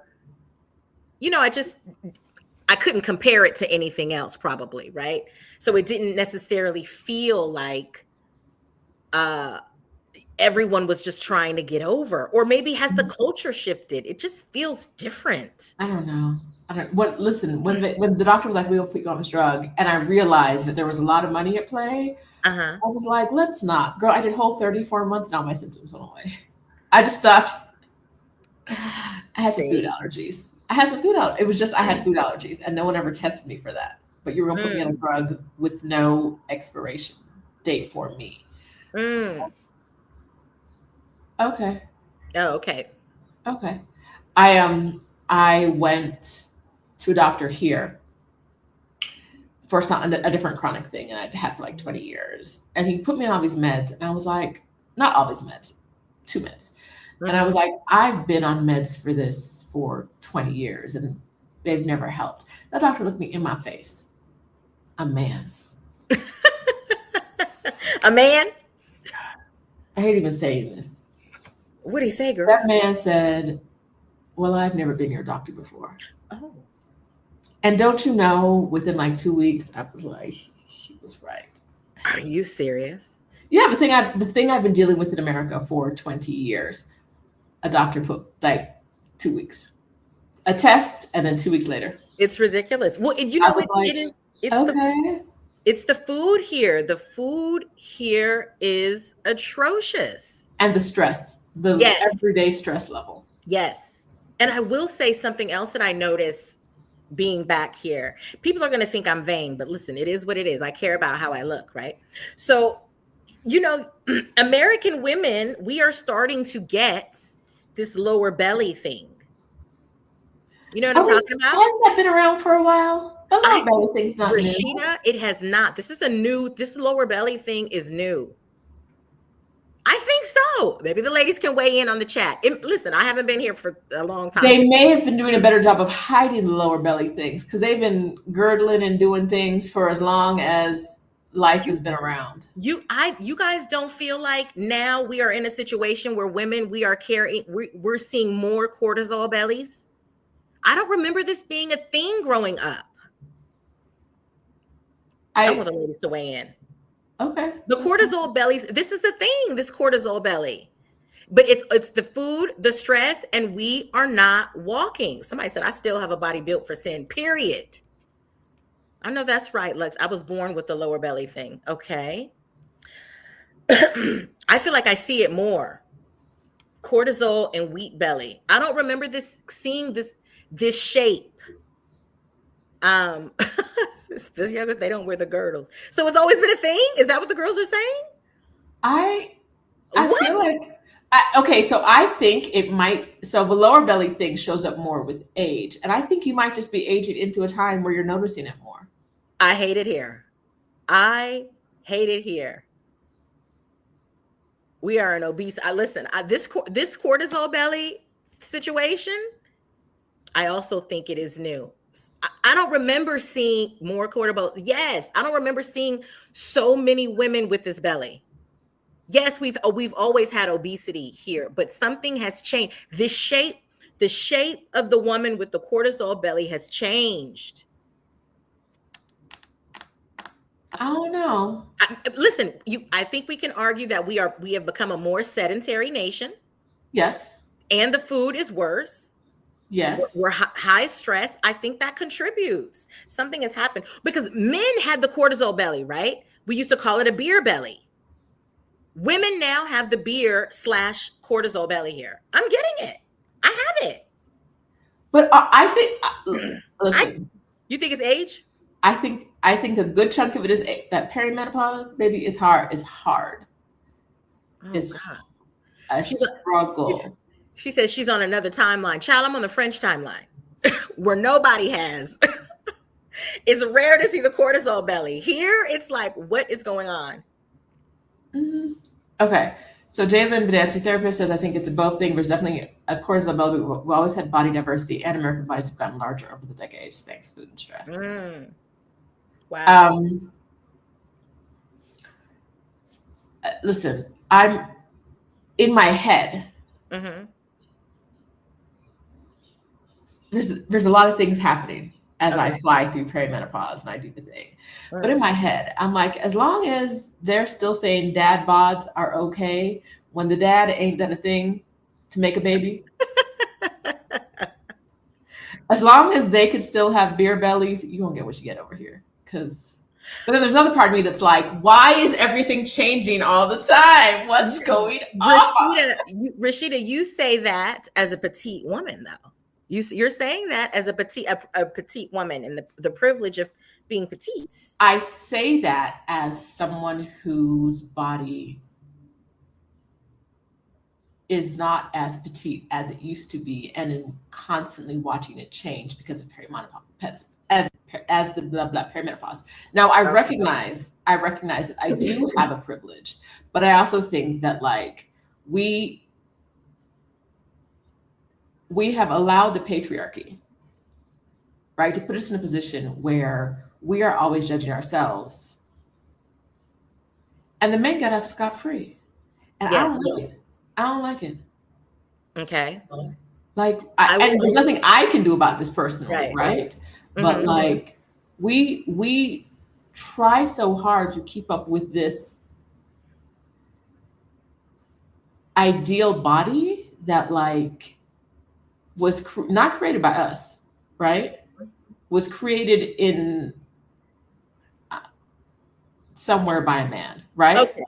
And we don't get like, there's no grief for them, right? Women are supposed to not age in any way, not age with the wrinkles, not age with the belly, not age with that. Meanwhile, you have two wispy hairs over there and are trying to pick up a 20-year-old. What's happening? What's going on?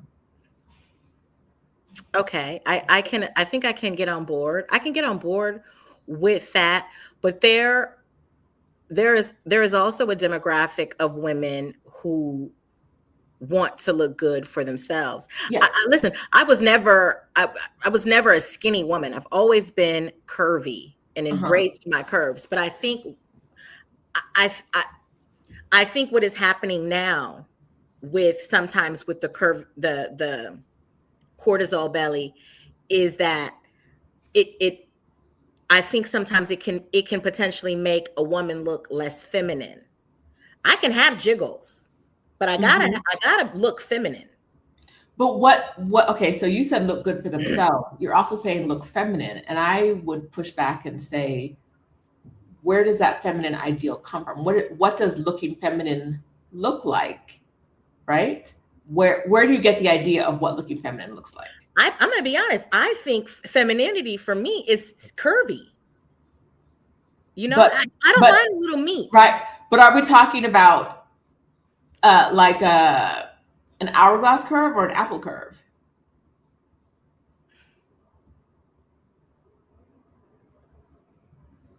Right. Like the curve, like curvy, the curves matter. It can be. We are talking about like femininity. You know the body that I am talking about. I know, but that's what I'm saying. We have bought into the idea that body is important and relevant and hierarchically better, and I want to push that in the toilet. Okay. Right. I'm not ready. Remember, and I said earlier in this chat that God is still working on me. I'm gonna lean fully into that. God is working on me. There's certain things that I want to wear. I don't care if it's the patriarchy. At the end of the day, I have to look in the mirror and feel good about what I see. But I would ask you to think about why one look feels better for you than others, or like looks better to you. What look? Like why does looking one way look better to you than looking another way?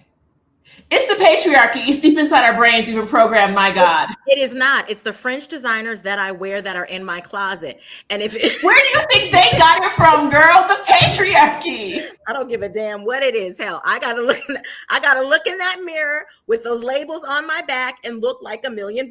And this cortisol belly is not giving what it's supposed to give. Period. Okay.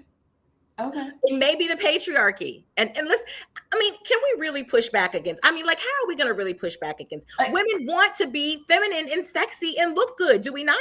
Listen. Have we lost the plot? We have not lost the plot. I think that what I'm getting at is women want to be feminine and look sexy and feel good. Yes. Is one thing.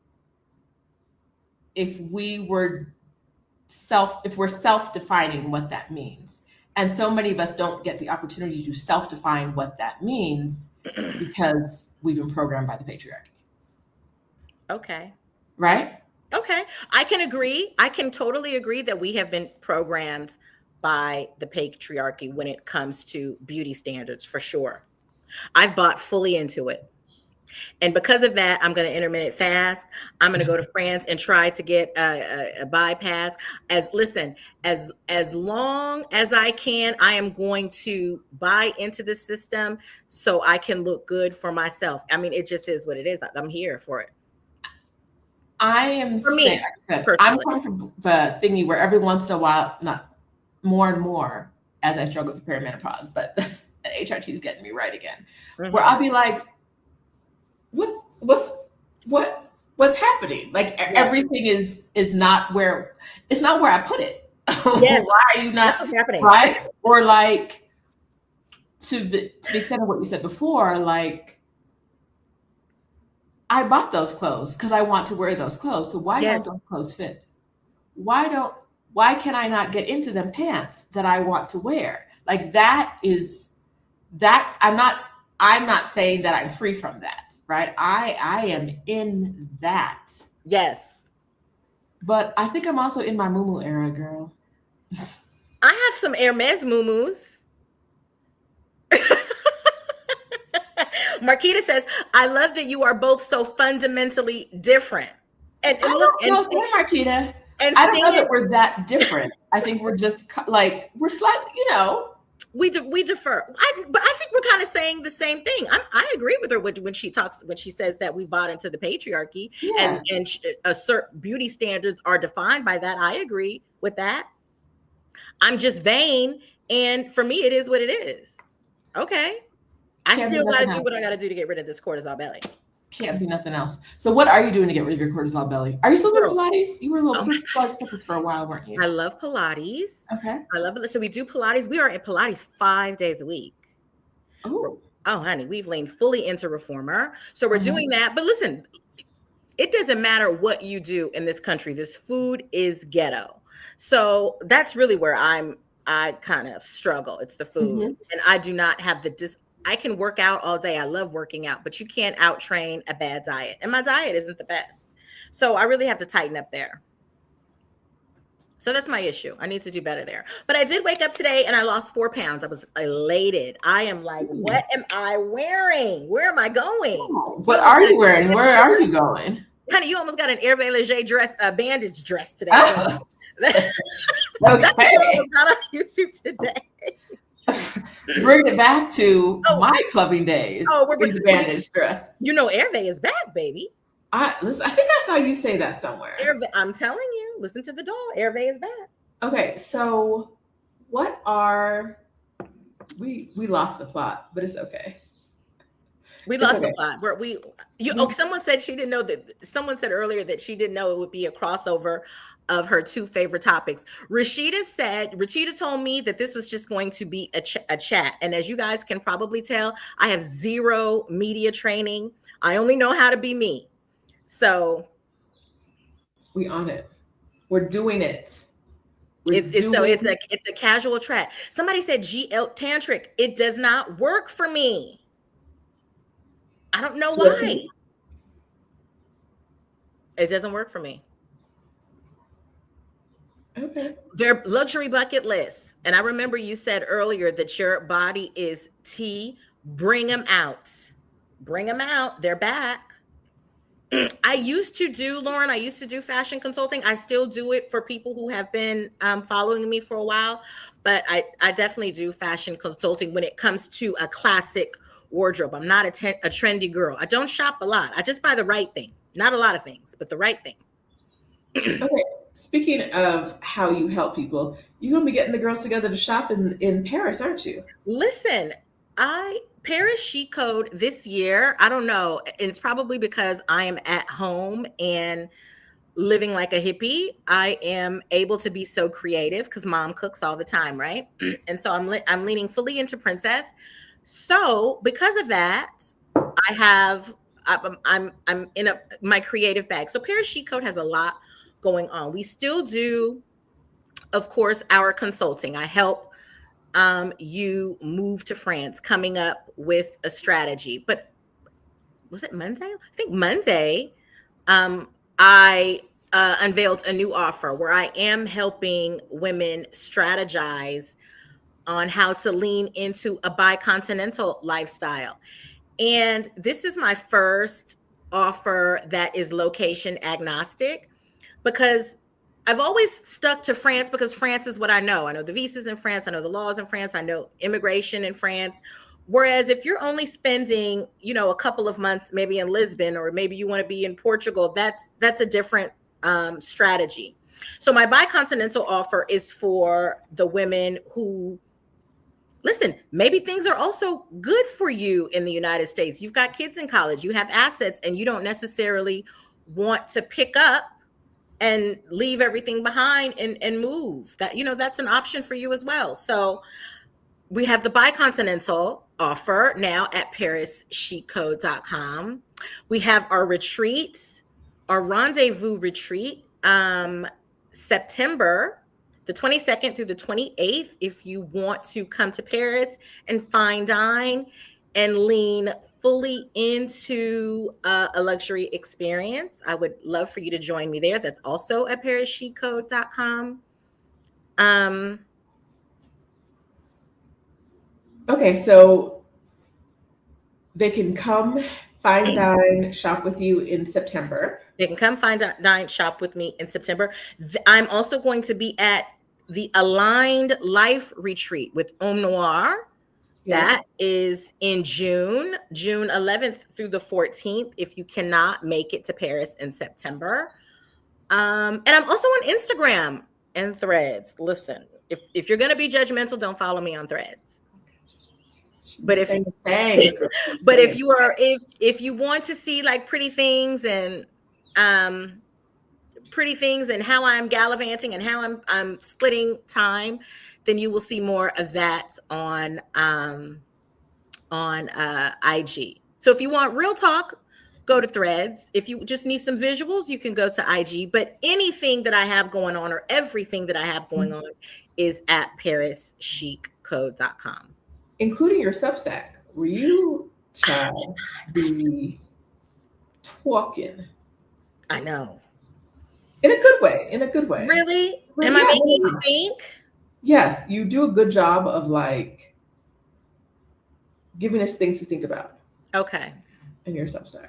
Okay. So yes, I do. I completely forgot about my Substack, which is also at, you can find my Substack at ParisChicCode.com. I encourage you to sign up so you can receive emails about things that I have going on. In addition to the newsletter, I send out a newsletter every 2 weeks, and I talk about like what's happening with Black women in this country.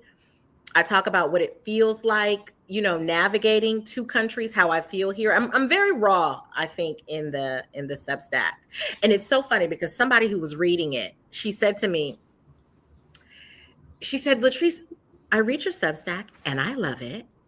My mentor, and I love it. She said, but you have to remind the ladies that they have to dream. I'm a person that I can have real talk all day. All day we can keep it real. But I may have not necessarily lost the dream aspect. I think it kind of reflects on my life, right? I'm back here, and it's so real here. When I was writing from Paris, it was different. I was in Paris, and I can write more so about the fantasy because I was living a fantasy. But I have been struggling, to be transparent. I have been struggling writing about a fantasy, considering where we are right now in this country. It is hard. I can't be fake. I have to talk about what I see and what I'm experiencing.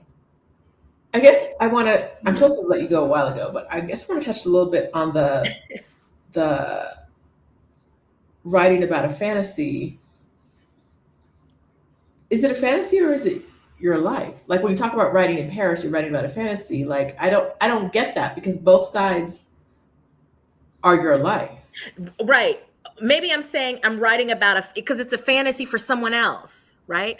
I'm writing about the life that I'm living, right, in Paris, but for someone else, that's like a dream, and that's their aspiration, right? Okay. Whereas when I'm writing from here, most of my audience is American, right? It's probably like 15, I think I have like 15% of readers from like France and more so. There's a few more from other countries, but majority, I would say like 70% of my readers are in the States. And so when I am talking, at the end of the day, when I'm talking, I'm usually talking to Black women, right? And when I am here, I recognize that my writing changes because it changes based on the experiences and what I am observing here in this country. Whereas in France, my experience and what I am observing is completely different because I'm not watching what's going on here. I'm writing from a completely different lens over there. And so I can understand how it seems more like a dream for people or more aspirational. It's very light. My writing is very light there. And here it's heavy because this country is heavy. I was gonna say, isn't that the cause of your cortisol belly then? Yeah. Yeah. Not just the food, but like the stress and like the tenseness of life in the US. This cortisol belly protrudes here. This GERD cough protrudes here. You know, this is what happens to me here. Okay. Yeah. So I was telling that story because my mentor said to me that I may have lost the dream in my writing. And I'm for those of you who do read me, I know V Lynn reads me. I am definitely trying to I'm trying to get back to that, but I have to keep it real with what I see. I have to keep it real with what I see and how I feel as a woman navigating two spaces and two completely different lives. They're very different. And it's a balance. But I gotta keep it real. So that I'm Paris Chic Code at Substack. Voila, voila. Your YouTube is private, but you took down all your videos. I know because I said I wanted to start over. Okay, I used to do YouTube and then okay, I'm going to tell you what happened. I used to do YouTube and Sheeta and Stephanie were doing YouTube. And then all of a sudden I became scared to do YouTube because I felt like you guys were so perfect and you have all the graphics and all the thumbnails and I just want to get on and talk. I want to get on and talk and get off. So I've stopped because I have been comparing myself to their channel. But you don't get on and get to yapping. I'm serious. If you don't get on and get to yapping, it is becoming, isn't it a trip? It has become very intimidating for me to be on YouTube. It's easy for me to write. But now you've been on YouTube for 2 hours, almost 2.5 hours. I know, but I'm talking to a friend, so it's different. So talk to a friend on your channel. Okay. I'm going to start. I said I cleaned it up. Like you said, I don't have any videos. I've cleaned it up and I'm going to start. This is my first one. Hopefully I can post it to my channel. I don't know. But I'm going to get back on. You'll get back on. All right. So my last question to you, to my guests. Okay, hold on 1 second. I am on IG. Somebody said, would IG work for? Yes, IG is easy for me. I'm very comfortable there. YouTube just feels big. Okay, go ahead, Sheeta. You're Paris Chic Code on Instagram, right? Mm-hmm. Child, the way I can't type right now.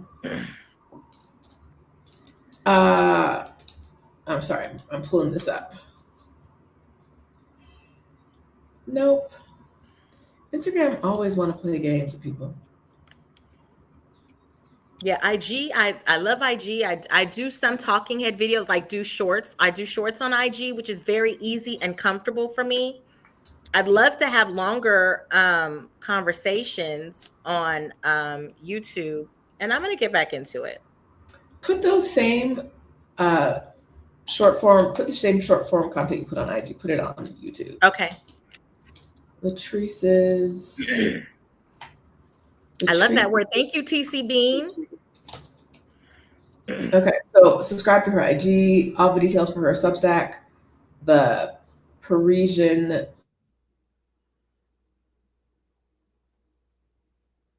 Uh-oh, are we frozen? Okay. Girl, my internet said no, thank you. I was like, oh, are we frozen? Um, I was saying, so I dropped her IG in the chat, the details about the Parisian experience, Yes. her Substack, coaching for bicontinental life, Yes. or if you want to get into France and you want to figure out your visa situations, you And you want want to some strategize. strategizing. All Yeah. of those links are in the description of this video. Oh, fabulous. All right. And yes, if you go to ParisChicCode.com, everything she listed is on the website. Last question for you, Okay. Latrice. Where in the world have you felt freest? Free to be Latrice Darlène. Ooh, that's such a good question.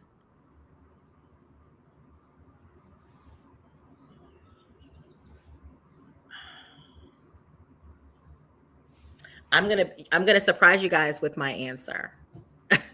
But I think I have felt freest at this point in my life right now as a 46-year-old woman in the Bay Area. I feel very free. Okay. And when you say free, and well, when I say free, I am meaning free to be all of me. That's what I mean. I don't necessarily think I can be all of Latrice and what that entails in France. As especially like the city girl portion. For example, France is very much a culture that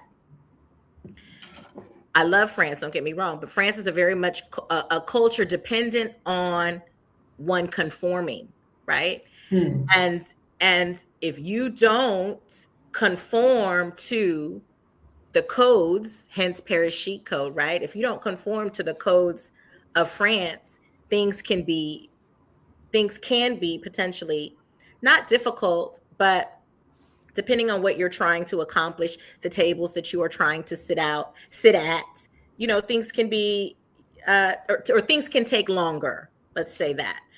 So I think where I am as a woman at 46 years old and how I feel about myself, I think I feel freest here, probably because it's home. Okay. So when you see your future,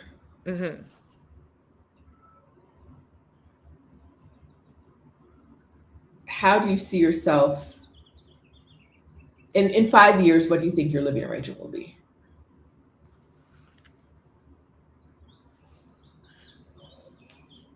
I think I'll still be doing bicontinental. I think I will be splitting time. I think I'll be in France more. But I definitely think I'll still be doing both. I am a person that I need the luxury of options. I have to have options. So I don't need France. I no longer need France 12 months out of the year.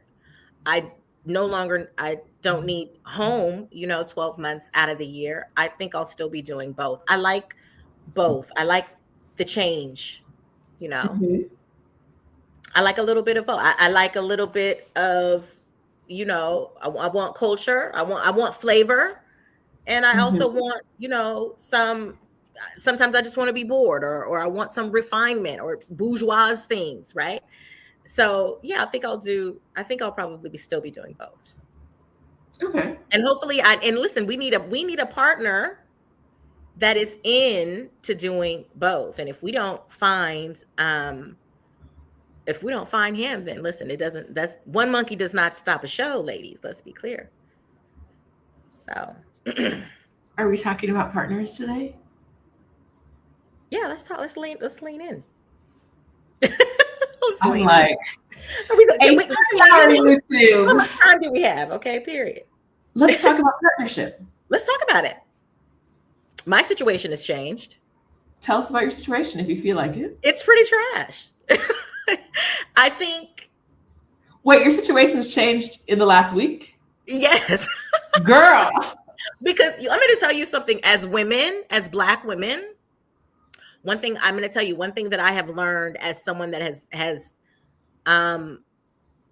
lived in various places, and also the climate that, the things, the articles that we are seeing with Black women on the news right now regarding partnership. When we notice something, we have to believe what we see. Mm-hmm. We have to believe what we see. We have to believe what we hear, and not let someone tell us different, or not even let the heart tell you something different. Right. Okay. So yeah, within the last week, it was like, okay, well, have you seen me? It's not difficult to get somebody else, cortisol belly and all. Okay, so on to the next, ladies. The luxury of options. The luxury of options and always keeping something in the tuck.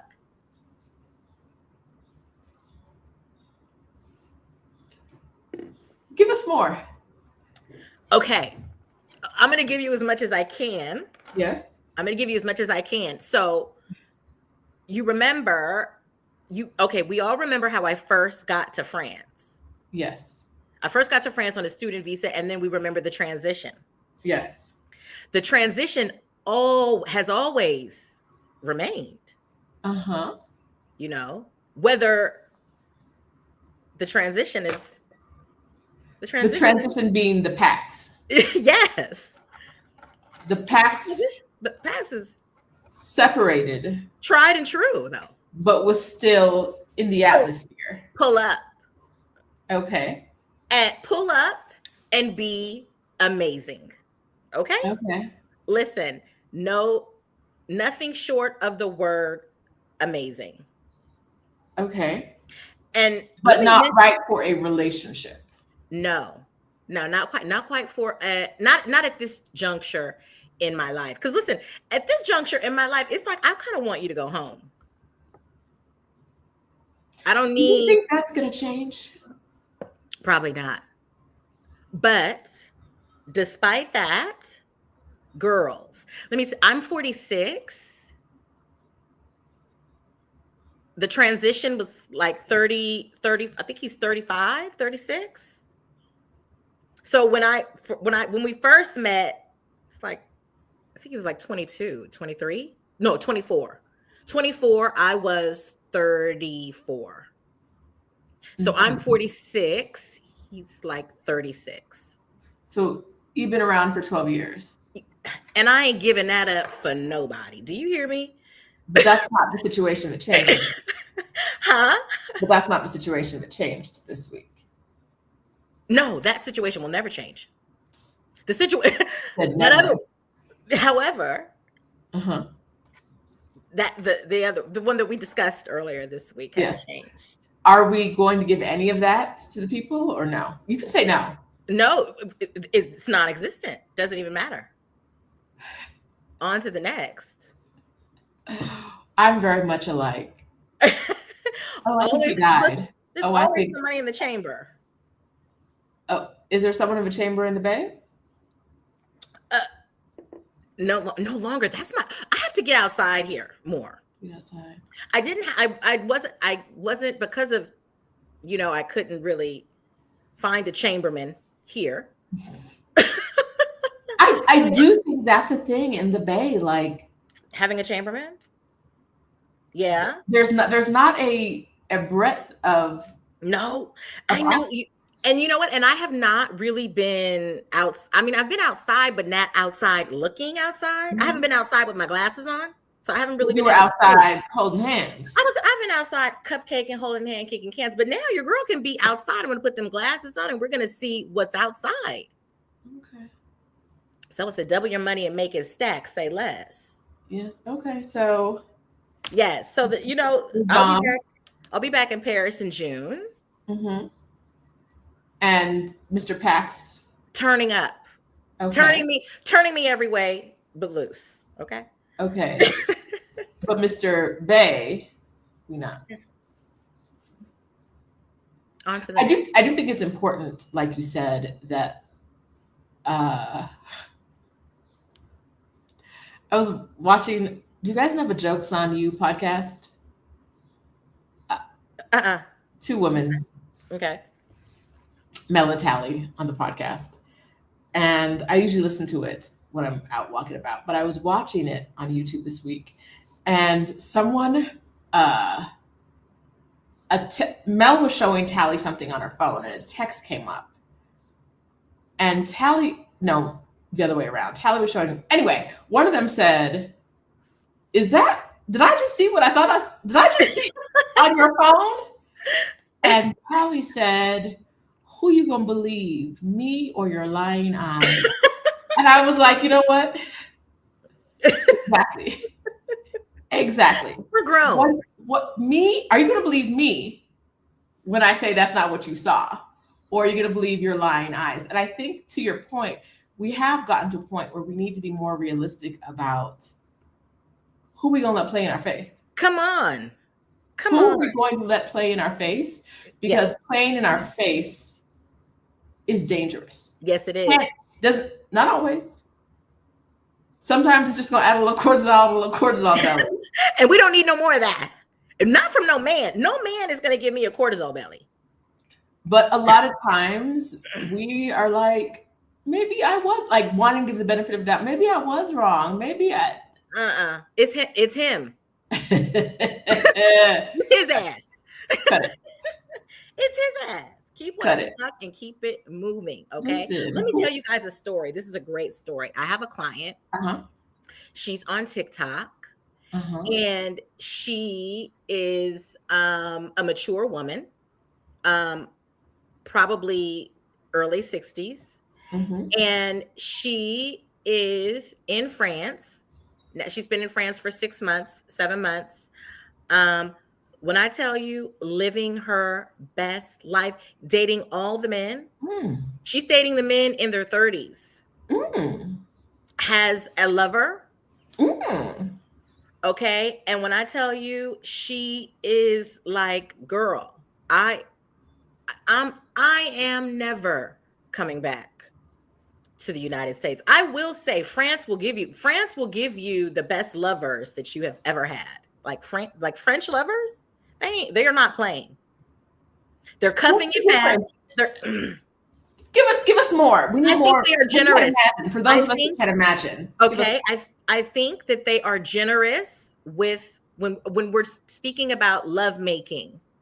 I think they are generous with love making and more eager to please, right?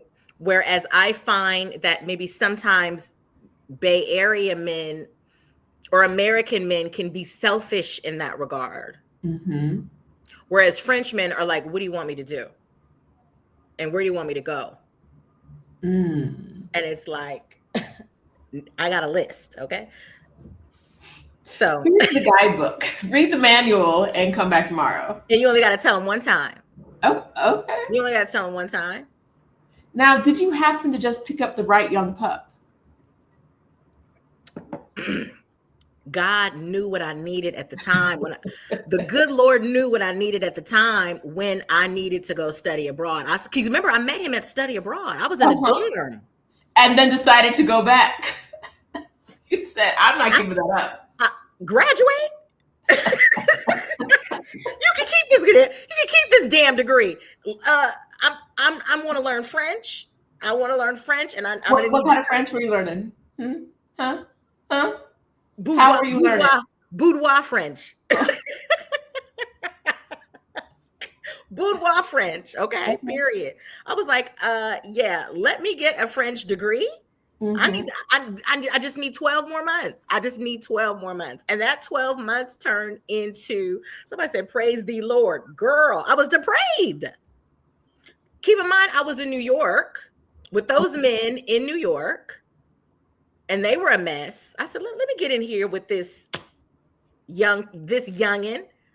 There was an article that came out. Did you guys see the article that recently came out about how younger men are more interested, not more interested now, but younger men are going for, more mature, seasoned women now. Mm-hmm. Listen, Okay. do not sleep on the puppies, girls. They can be trained. They can be trained and sent right back to the kennel. I'm never. But you ain't sending that one back. But you ain't sending your one back. Never. Not for nobody. Latrice said graduation. Graduate. Listen, I'm going to be in here learning this language. That's what I'm going to do. I'm going to be in here learning. You can keep this degree. You don't ever have to get it. You don't ever have to send it to me. Just pay for these classes. Latrice said, I ain't never coming home. I did not go. I went for study abroad. And when I tell you I stayed, that is a true story. I didn't even go back to visit. I stayed 2 years before I even went to visit. Tantra Gourmet said that we've been known that. Okay. Tantra Gourmet, we've been mutuals for a long time. So they know the tea, but oh my God, that puppy. I'm telling you, and it's not just me. Okay. It's not just me. I'm telling you, my friends, my neighbor, I have my older, my neighbor, Shirley. Mm-hmm. Shirley is late 60s. She's French. One summer, I don't know what happened, but one summer, Shirley just had a turn up summer. I had to tell her, listen, keep a knife under the bed, because if I have to pull up, if something happens and I got to pull up, I'm going to need you to have, she got on the apps. Uh-huh. Oh, honey, living her best life. Have you been on the app lately? I have. You know what? I was cuffed already when I got there, so I never experienced the app thing there. Okay. But the girlies, all of the girlies that you guys, the American girlies that have met partners and married French partners in France, most of them met them from the app. I would say 98% of them got partnership from the app. Because one thing about French men, they don't play. If they like you, they're cuffing you like this. Okay, we're exclusive, right? Like we're together, right? And it's like, I've heard that. Okay. Okay. Listen, for my puppy to keep coming home, I told him whatever. Yes, we're together. You said sure. Yeah. I love you. We're together. We're together. Great. What do I need to say to keep this thing going here? So, okay. My sis, let me stop stalling and get my French. You would want to. Okay. And go for the summer and live your best life. Okay. Child. All right. So the apps, the men, the shopping, great lovers. The shopping, fabulous. Food, amazing. But Paris is not Paris proper, of course, is not a place where you could just pull up to any restaurant, excuse me, like you can in New York, and the food is going to be super good, right? But because Paris is like the most visited city in the world. So you do kind of have to know somebody, do your research to get the best recommendations for restaurants. But Paris has amazing food. I often hear that people complain like the food was trash and blah, blah, blah. You can't just go anywhere. You have to know where to go to eat in Paris. And there are a lot of places to go and have amazing food there. Okay. But also the men. And also the men. Luxury said, studying abroad is still one of the best things I ever done. I want to touch on that really quickly because my thesis in college was on study abroad, because I noticed when I was studying abroad, there weren't many Black students studying abroad. I was an older student, so it was something that, of course, I noticed. And from my research, and I'm saying this to the mothers here who may have, kids in college, from my research, there were a couple of reasons. Sometimes it was, the parents may not have seen value in studying abroad. They want you, listen, go to France for what? Stay home, be a lawyer, get in those mathematics classes. That's what's most important. So parents not necessarily seeing the value, and also the perception that study abroad is just for white students. Right? When you think about backpacking, or, for those of us that went to college, you think about, I backpacked in Europe for a year. That's usually for white kids, right? So still sometimes that mindset of study abroad being only for white students, you don't see a lot of study abroad offices conducting outreach to our children because they view it as a white something that only white children participate in. Also, and this is specifically for Black boys, like Black boys in foreign language classes don't get a lot of encouragement. Girls, it's okay. You know, girls seem to do okay in foreign language, but Black boys, because of teacher bias, really don't get a lot of encouragement in foreign language classes, which affects your study abroad. If things are just like super difficult for you in your foreign language class, the last thing you want to do is go to the country where that language is spoken, right? For me, it was different. You have to remember that I was an older student. I was in my 30s, finishing my degree. Mm-hmm.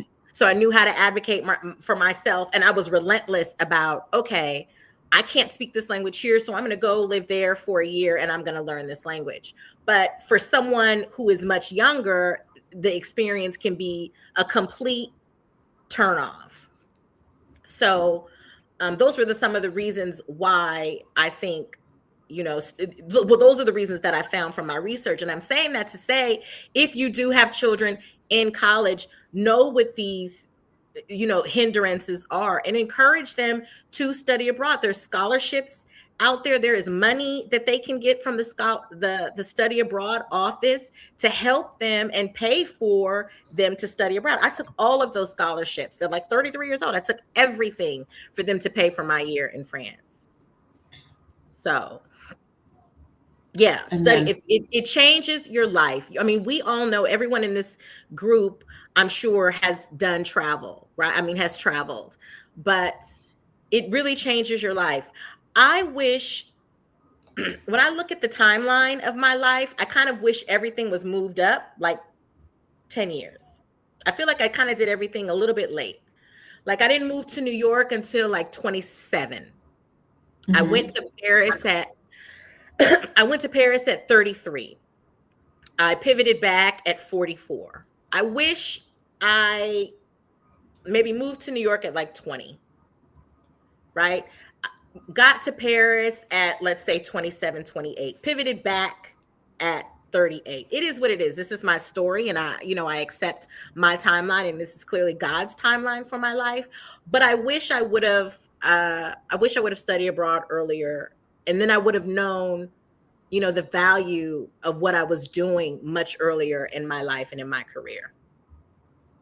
But yes, better late than never. And I like I said, this is my story. I love my story, but yes. Now we've all heard how Latrice's study abroad changed her life. Yes. Don't forget to donate to that Give Butter link, givebutter.com to the summit, so that these girls, now they're not going to Ghana to find a Ghanaian man. Okay. Oh, they're going. We're not doing that. Oh no. The oldest are like 17. We're not doing that. Okay. Got it. 14 to 17 Black girls from all over the U.S. going to Ghana for this. We're going to spend one day with Ghanaian girls. We're going to spend more than one day there in Ghana, but one day with Ghanaian girls, kind of like a summit, and be in fellowship with each other. So if you believe in what Latrice is saying, yes, but without the man part, because these are 14 to 17-year-old Black girls. Okay, well, they're children. Go to the Give Butter link, donate some money so they too can have a not necessarily a broad experience, but for a lot of them, their first trip out of the U.S. Wow. Right? Which for, I think everyone who's left their home country can remember the first time that they can remember leaving their home country. Game changer. Is a game changer. Mm-hmm. Absolute game changer. Mm-hmm. Yeah.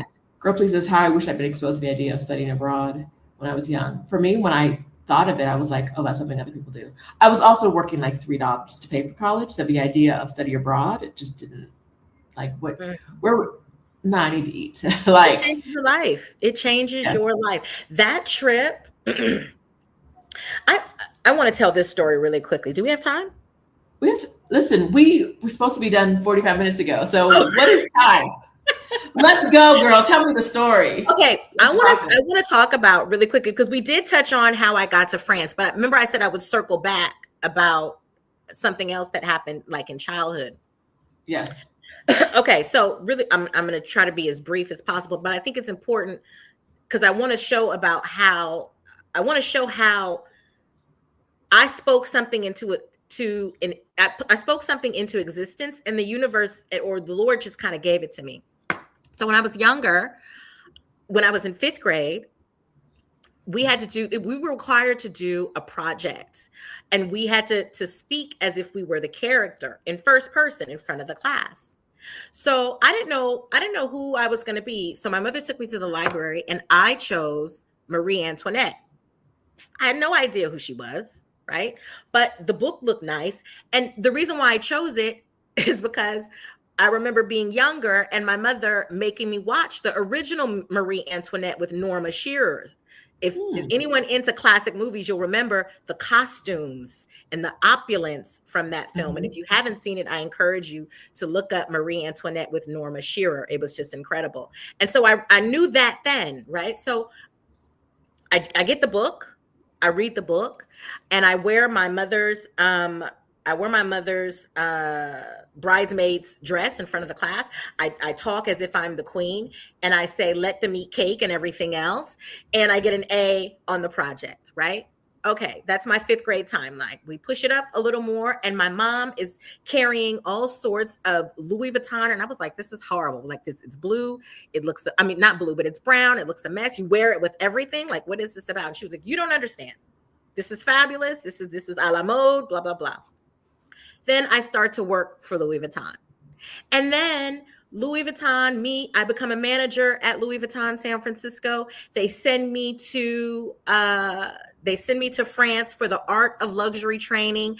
And as part of that training, we go to the countryside in a chateau. And the woman who owns the chateau is a descendant of the aristocracy. And of course, there's a big a big portrait of Marie Antoinette, who is her like great, great, great, great aunt or whatever.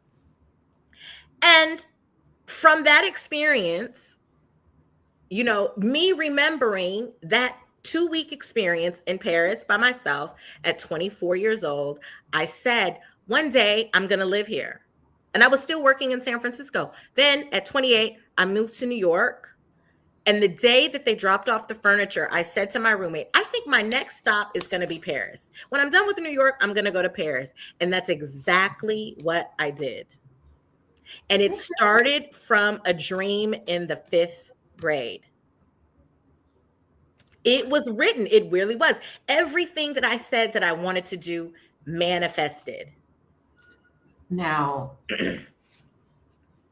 little Rashida in Southern California in 6th grade did a project on Marie Antoinette and wore her mom's bridesmaid's dress.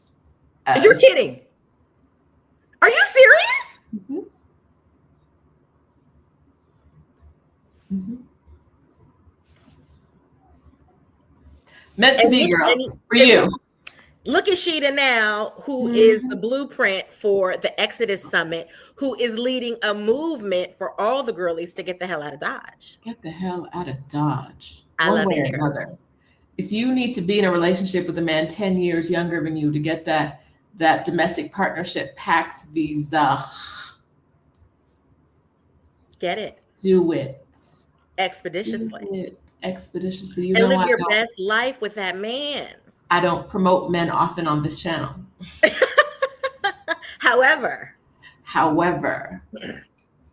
we promote them if they can do something that we need, though, right? I mean, if they can. That's why we're even having this conversation. Because apparently that man does a lot of things you need. I'm just saying. Oh, he has. When I tell you, he has been a blessing from the good Lord up above. Woo. Thank you, Jesus. And how many of us can say that? Yeah. I wasn't able to say it until, well, he's been a blessing. Okay. And remains a blessing. Okay. All right. Well, we've talked about multiple ways. I'm like, we got to sum this up. We've talked about multiple ways to get into France. Latrice is an expert, so she can help you navigate if you have specific questions about your situation. Absolutely. There's right now the things there's a student visa, Yes. There's a visitor visa, Yes. There's a PAX, There's an auto entrepreneur visa. an auto entrepreneur if you have your own business. Yes. That's 4 different ways. Well, the PAX need to have already been there for a while, right? Yes, for sure. Yes. The rest of them, you can come in off the street with a student visa or a visitor visa. Yeah, for sure. Yes. Not right? Coming off the street. Hilarious. Coming off the street. Oh, yeah. In the door. Cakes. Yeah, honey. Right? Get it. Yes. So if you're like, let me spend a year in France and see if I end up with a new baby, find out. Yes. Absolutely. With from a glorious man. And the state gonna help you take care of him, the baby. Oh. Mm-hmm. What do they do for pregnant women there? Oh my God. All the things. French women get, I can't even remember the amount of time that they get off, but I mean, they get money for the child. The child gets to go to the creche or the daycare very early. They are very supported. Very supported. Okay. It's a great place. France is a place really for families. Okay. They really are. Everything revolves around creating family there. I feel like that is most of the world except the US, where like family and making sure that you can take care of your family is really important. I know. I'm not sure how much a child has never been on my radar, so I'm not going to pretend to know how much time they get off, but I do know that they are very generous with time off, but I don't want to tell you a number. I'm not sure. No. Last year, a 50-year-old man asked me for a baby, and I was like, I don't even understand. Yeah, no. What does that even look like? And so I read something on Threads this week that summed it up for me really well. Mm-hmm. And it was, the woman said, if you were asking me to be a dad, I'd say sure, but you're not asking me to be a father. You're asking me to be a mother. And that's not the same thing. No, it's not. That's not the same thing. You're asking me to sacrifice my body, not just like what it looks like, but like how it operates. Mm-hmm. I risk my life, right? Waking up I dated a guy, I can't remember how old, I was young, and I was like, I'm not interested in getting up. I was older, not this old. I was like, I'm not interested in getting up to like feed a child in the middle of the night. And he was like, oh, I'd love to do that. You alive from the pit of hell. Exactly. And when that baby is screaming and needs to eat, when you don't get up, I can't just be like, well, you're the one who said you wanted a baby. Listen, we're too smart now. Who is signing up for that now? Who's signing up for that? You're not asking me to be a dad. You're asking to be a dad. Exactly. And asking me to be a mom and acting like it's the same thing. And it's not. Right. The most I'm signing up for is for auntie. And it may be like auntie adjacent. It might be like the dad's sister, not the mom's sister. There's too many requirements for the mom's sister. You got to, everything has to stay on the paternal side. Okay. Maybe I'll sign up to be a cousin. I'm good on the maternal side, as long as the father is around. Yeah. Oh yeah. Right? Yeah, that's true. Right. Yeah, because it's and helpful and contributing. There, constantly. A 50-year-old man? Like, who's doing that with you? Asking for a baby? Figure out how to have one yourself.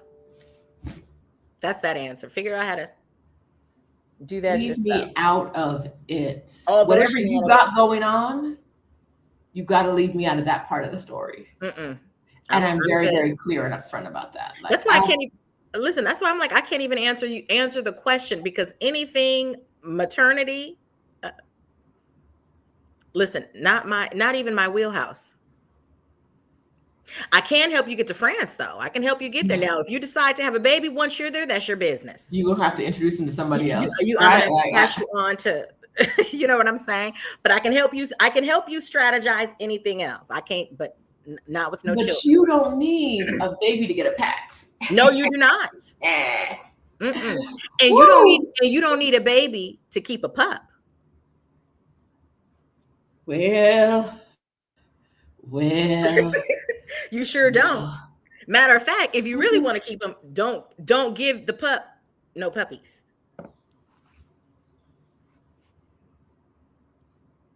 Hello, I just somebody. listen.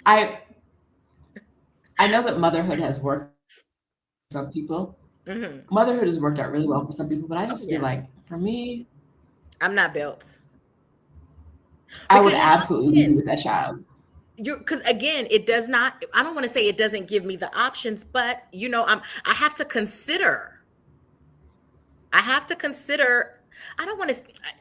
I may sound selfish, but it's difficult having to living this life and having to consider someone other than yourself. And what I find from men is that they are okay, even with children, only considering themselves. Yes. That's why they be having 3 kids and have a 1 bedroom apartment because the kids aren't there, so they don't need more. You They know, let me. That's another conversation, right? Um, no, I think like I said, it's the difference between being in our society, being a Yes. mother and being a father, the expectations of being a mother and the expectations of being a father, and the innate changes that a woman goes through when she has a child versus the innate changes the man goes through when he has a child. Mm-hmm. Mm-hmm. Preach, sister. So, any hoodle, the patriarchy. Always, I'm a holler at always. Yes. So Wise Words has a good question. Will childbirth expedite citizenship for the parent? Nope. Mm-hmm. Mm-mm. Mm, No. mm. Well, it will in Mexico. It Okay. will in Brazil. It does in Argentina, but you don't really want to be in Argentina. Mm-mm. I think Argentina is one of the ones. It will in Canada. You have a baby today in Mexico. You're a Mexican resident tomorrow. If your Wow. child's a citizen, you're a resident, and you can become a citizen after that. Well, no, but she said citizen. Yeah, I'm Did saying you? you can become a Okay. citizen after that. Okay. Yeah. I mean, Right. you can eventually become a citizen, but it doesn't expedite anything. Yeah. Ours, I mean, it expedites it as far as like you don't have to apply for like residency. Just having the baby gives you residency. Same in France. Okay, that's good But to know. not for citizenship though. But it gives you residency. So Yeah, if that's I what gives you residency. And it gives you residency only because you have a child with a French man and they are not letting you leave. oh wait, does it have to be? I can't just show up pregnant and have a baby and get residency. It has to be Oh a no, no, no, no, no. Because that doesn't okay. mean that just because your baby is born in France doesn't mean it's French. Okay, so There's that's no right of that's the soil. difference There's no here. right of soil in France. Oh no, in Mexico, show up, push it out. As we talked about this, is how you have birth. You give birth, you just push the baby out. Oh wow. This is my story. I'm sticking to it. You Uh-huh. push the baby out on squat and push on Mm-hmm. Mexican soil. That's a Mexican baby. You're a Oh Mexican wow. resident. Once you fill out some paperwork, and there's no like question about will the paperwork be approved. It's like you just have to fill. We just need Okay. to know your name. What's your name, girl? You had a baby. What's your name? Yeah. Where do you live? You're a resident now. Mm-hmm. And that is not the case everywhere. Yeah. Definitely not the case in France. If the baby is born in France to foreign born parents, the baby, I think at 18 has to like prove how long that the baby has been like a Oh, resident in France for French citizenship. okay. Hmm. Okay. So So it's not it's a long, automatically, yeah. it's a long And one. and if the father, like I've known a couple of women in this situation, American women who marry or who procreate with French men, it's really like on some not without my daughter. You're not going anywhere. You're not going any. You're not moving. You're not taking the baby out of the country. That's done. And the most that they're going to make the father pay, and this goes to the patriarchy, back to the patriarchy too. The most they're going to make that child, the father pay for child support is like €200. Oh yeah. Mm-hmm. This is why we can't get pregnant until we destroy the Yes. patriarchy. No more children. Yeah, they will not let you leave. The father has to usually in France the parents have both a joint custody if they're no longer together. And if they're the parents have joint custody and that father is like, you can't leave, France will say no, this is not for the best interest of the child.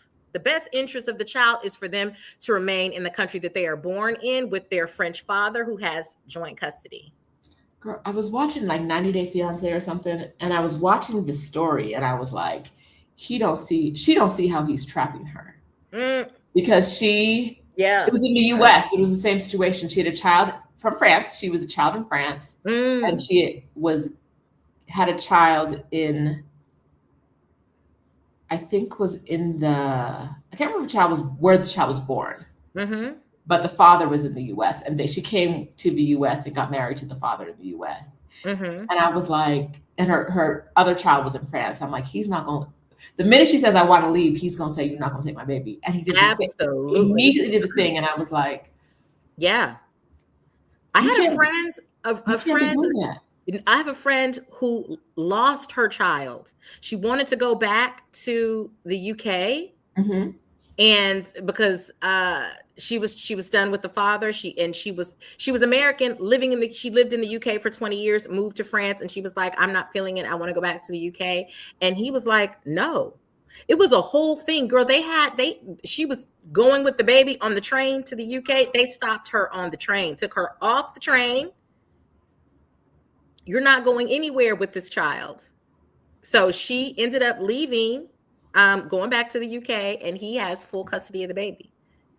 And she now has to pay him child support. I wish I would change my name. No, like, I know we should be responsible for our children. I wish. Right. But like. Oh, France does. One thing about France, they are going to always ride for their people. They're going to always ride for the French. And if you have a baby by a French man, if you procreate in France with a French man, consider it that you are going to have to stay there. Okay, so friends, your children. We're going to France. Maybe there's a man, but we're not getting pregnant. Oh no, we're not getting pregnant. We're not getting pregnant, girls, are we? Like who? We're not doing that. We don't know who has time here. What? How are they feeling about abortion in France? They're fine with that. Okay, take it to the chop shop.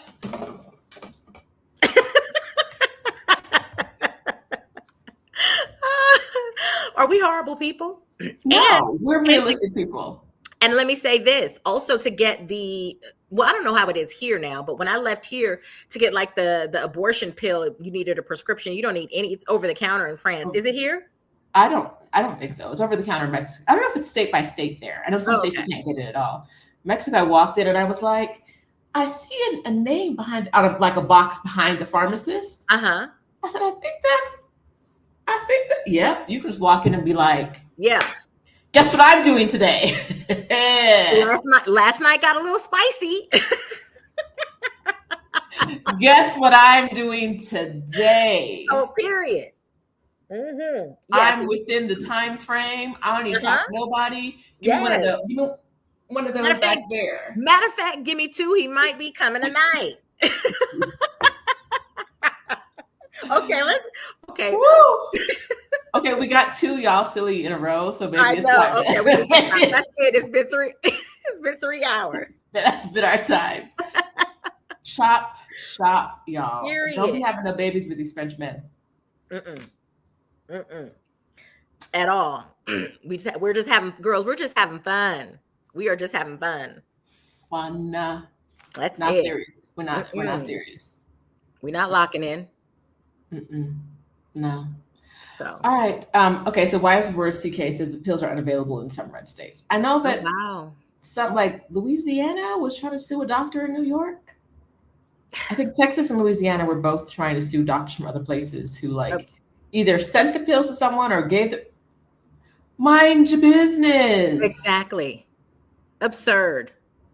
Louisiana, you ain't even got no money to care for these kids. We're surrounded. That's another thing about being in the States. It's like you're surrounded by morons. And these people are affecting our lives and making policy serious policy that affect our lives and livelihood. It's enraging. It's enraging. If you ever need an abortion pill, you can get it over the counter in Mexico. And Mexico's not that far for most of you. Okay. Okay. Thank You can get you. in Massachusetts TCB and just ask the pharmacist. And I'm not talking about Plan B. I'm talking about you a month down the line. Oh, you're talking about the abortion. I'm talking about the Okay. You I'm can get that talking over about the counter? Oh, Mexico is real. I wonder if you can get that over the counter in France. I'm going to inquire. Oh, that's why you said, look at what we're doing tonight. Yeah, you're out for the count. I'm not talking about Plan B. You can walk in anywhere. I'm talking about. Oh, wow. I haven't seen my period. Oh my God, that is so progressive. Like I said, I walked in the store and I was like, I know that word. What? Oh wow. No, I had no idea. Now it was there. I'm pretty sure where it was. I'm pretty sure you can just get it over the counter. Mm-hmm. But if you do need a prescription, most places in Mexico there is a pharmacist attached to the pharmacy. There's a doctor's office, a clinic attached to the pharmacy. I walk in and be like, I want X, and they'd be like, or this is what's happening, and they're like, here's what you need. Go next door and get it, and that's it. No doctor's no.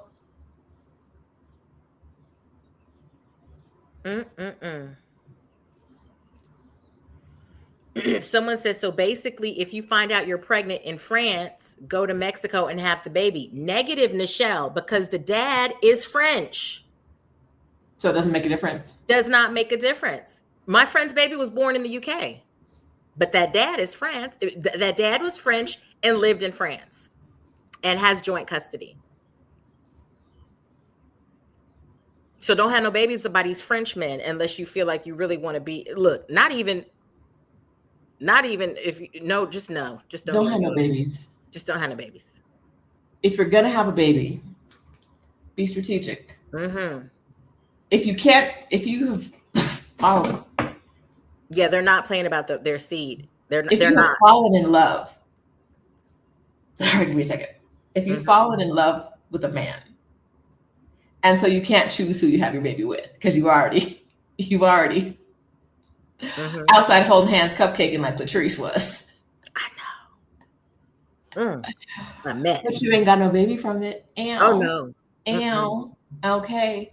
That was not even. That was when I tell you, not even on my radar. And I just never. It all of my life, it has never been something that was on my radar. I just wasn't. If you can't choose who you have a baby with, at least choose where you're going to have a baby, especially those of you in the U.S. The U.S. is not the answer. No. The answer. Agreed. It's never the answer. Agreed. All the statistics say the U.S. is not the answer.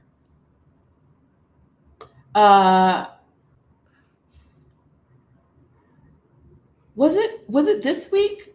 Am I making the RFK was having was in front of. That's a fool. In front of somebody's Senate, Congress, somebody doing something, and they were asking him about Black maternal health. Oh my God! And he was like, "Everybody's doing better." Was that what was going on? Oh, I thought you were going to talk about when he said that Black children needed to be like they need to go off to the farm and be reparented. Did you hear him say that? I heard that he said that, but that man has a brainworm, and the fact that our government allows someone with an admitted brainworm.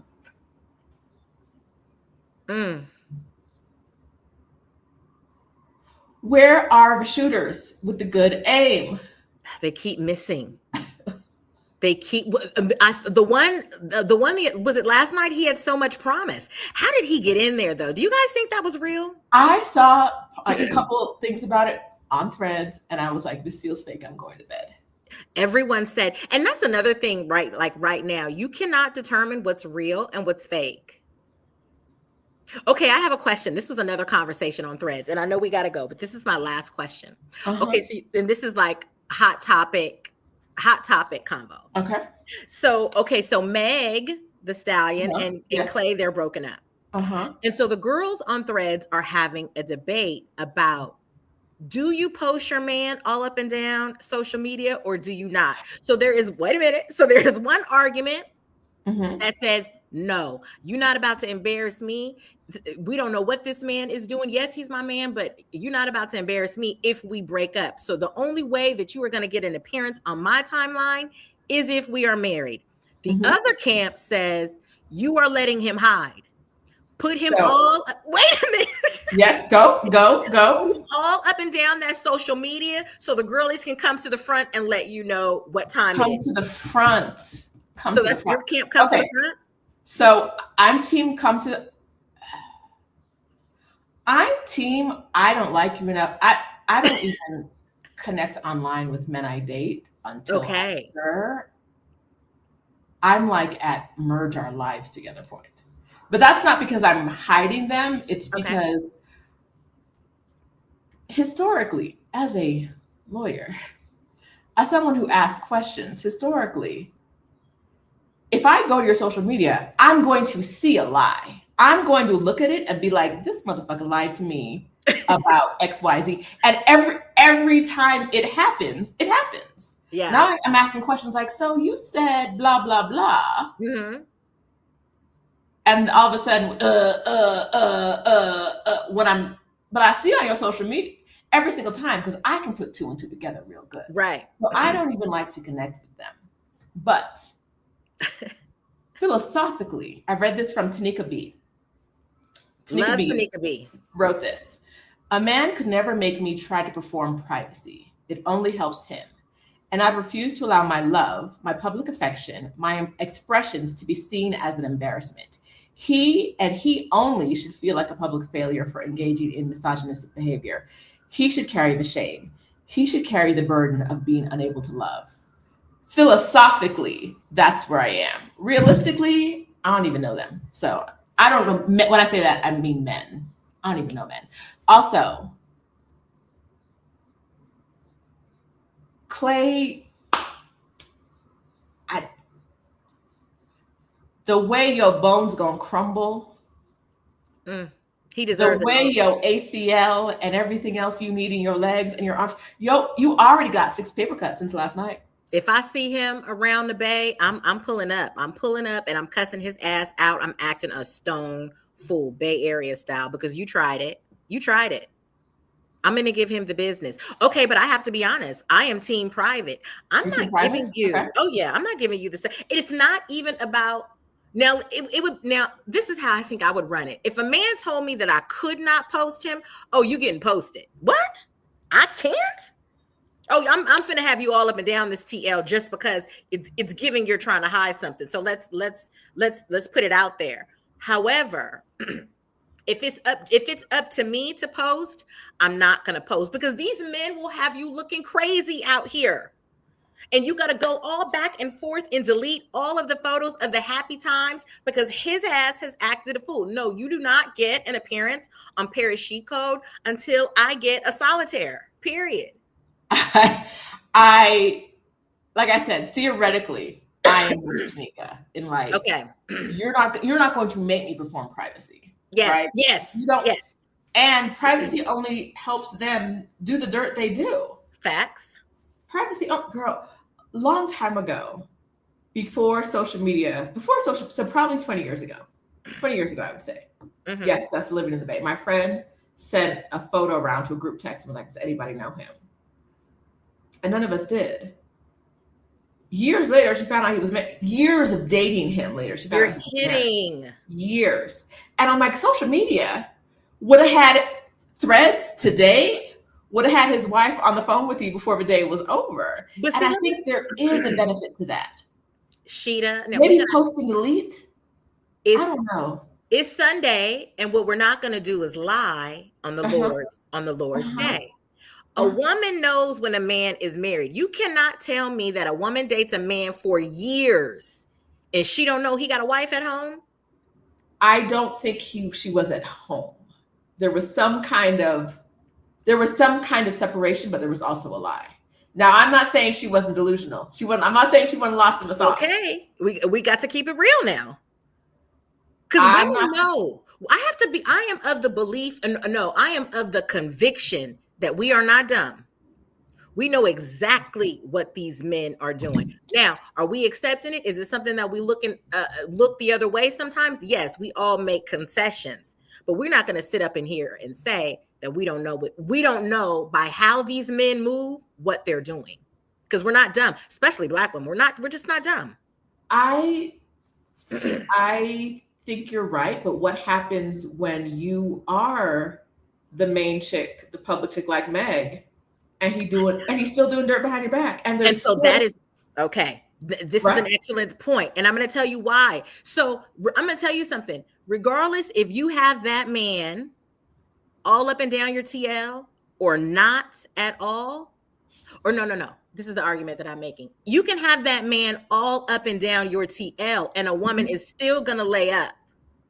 A woman is still going to, he's still going to do what he's going to do. And there is always a woman that is going to be quiet and not say anything, despite knowing that you are in a public relationship with this man. Look at Jay-Z and Beyonce. Same thing. She had to do a whole damn album. Yes. We know they're together. Yes. But the patriarchy wants us looking at the other woman. She didn't make a commitment. He made a commitment. Right? Didn't he name a boat after her or something? Like, what are we doing? What are we doing, Clay? Because for him to say now, if what she said is true, and he said, I don't know if I can be monogamous. What have y'all been doing? They said somebody said that they bought a house. They bought a house. I think he bought her like a Bentley. I'm cooking Thanksgiving dinner for your white mama? Child. Y'all ain't never had spices like this in here before. Never had a spice like this. It would have taken all I had not to beat him down to the white meat. Okay. Like I would have, when I tell you violence would have had to be the answer for me. And I know that's not the answer, but it would have had to be, because you're not going to play with me. You're just not going to play with me. I think, like I said, I think privacy helps them do their dirt, right? Yes. Privacy helps them do their dirt. And at some point in each of our relationships, we have to choose whether we want to perform that privacy or we're more afraid of being embarrassed. And I'm actually really proud of Meg, because Meg loves publicly. Yes, she does. She's so deserving. I want her to have love. I want all of us to have love, but I really want Meg to have love. I think that's the hard part for so many of us is like, we have seen what she's been through.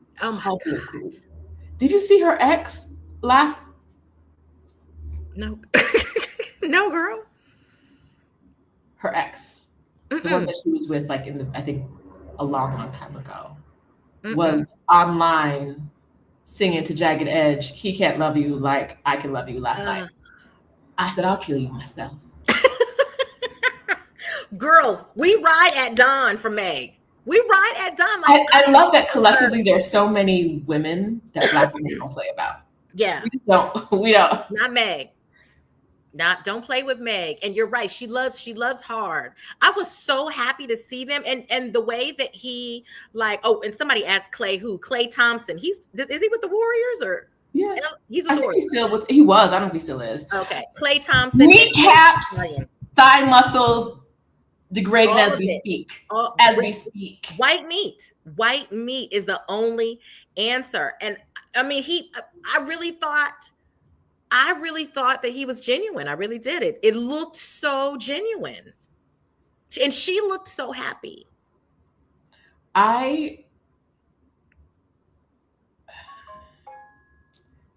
There's a difference in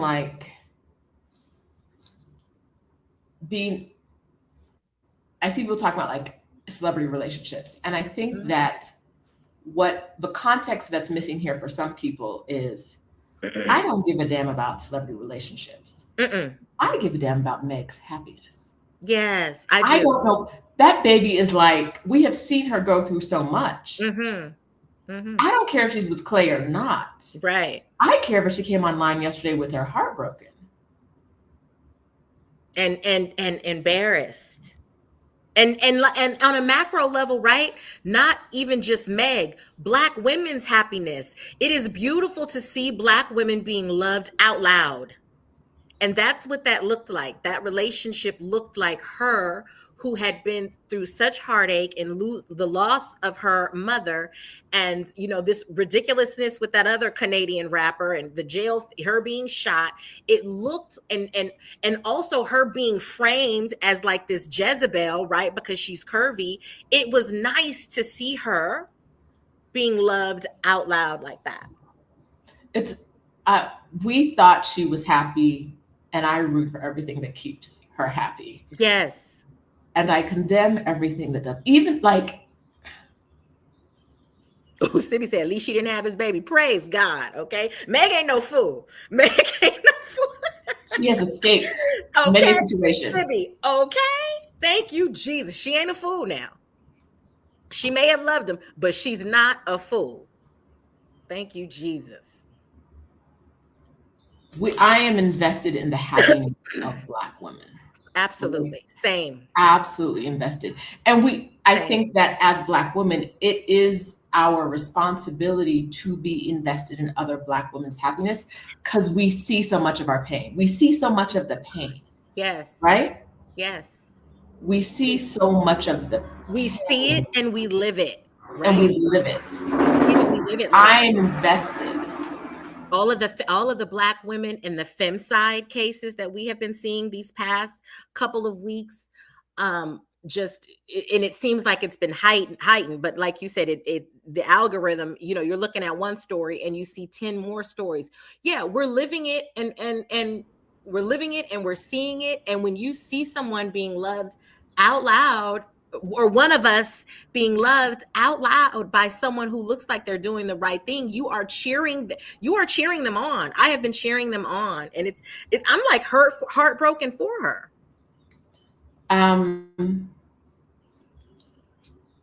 Memoy says like Cardi B and Stephon Diggs. I don't care about their relationship. I do not care about the relationship. I care about the individual's happiness. Yes. We know Cardi makes bad decisions.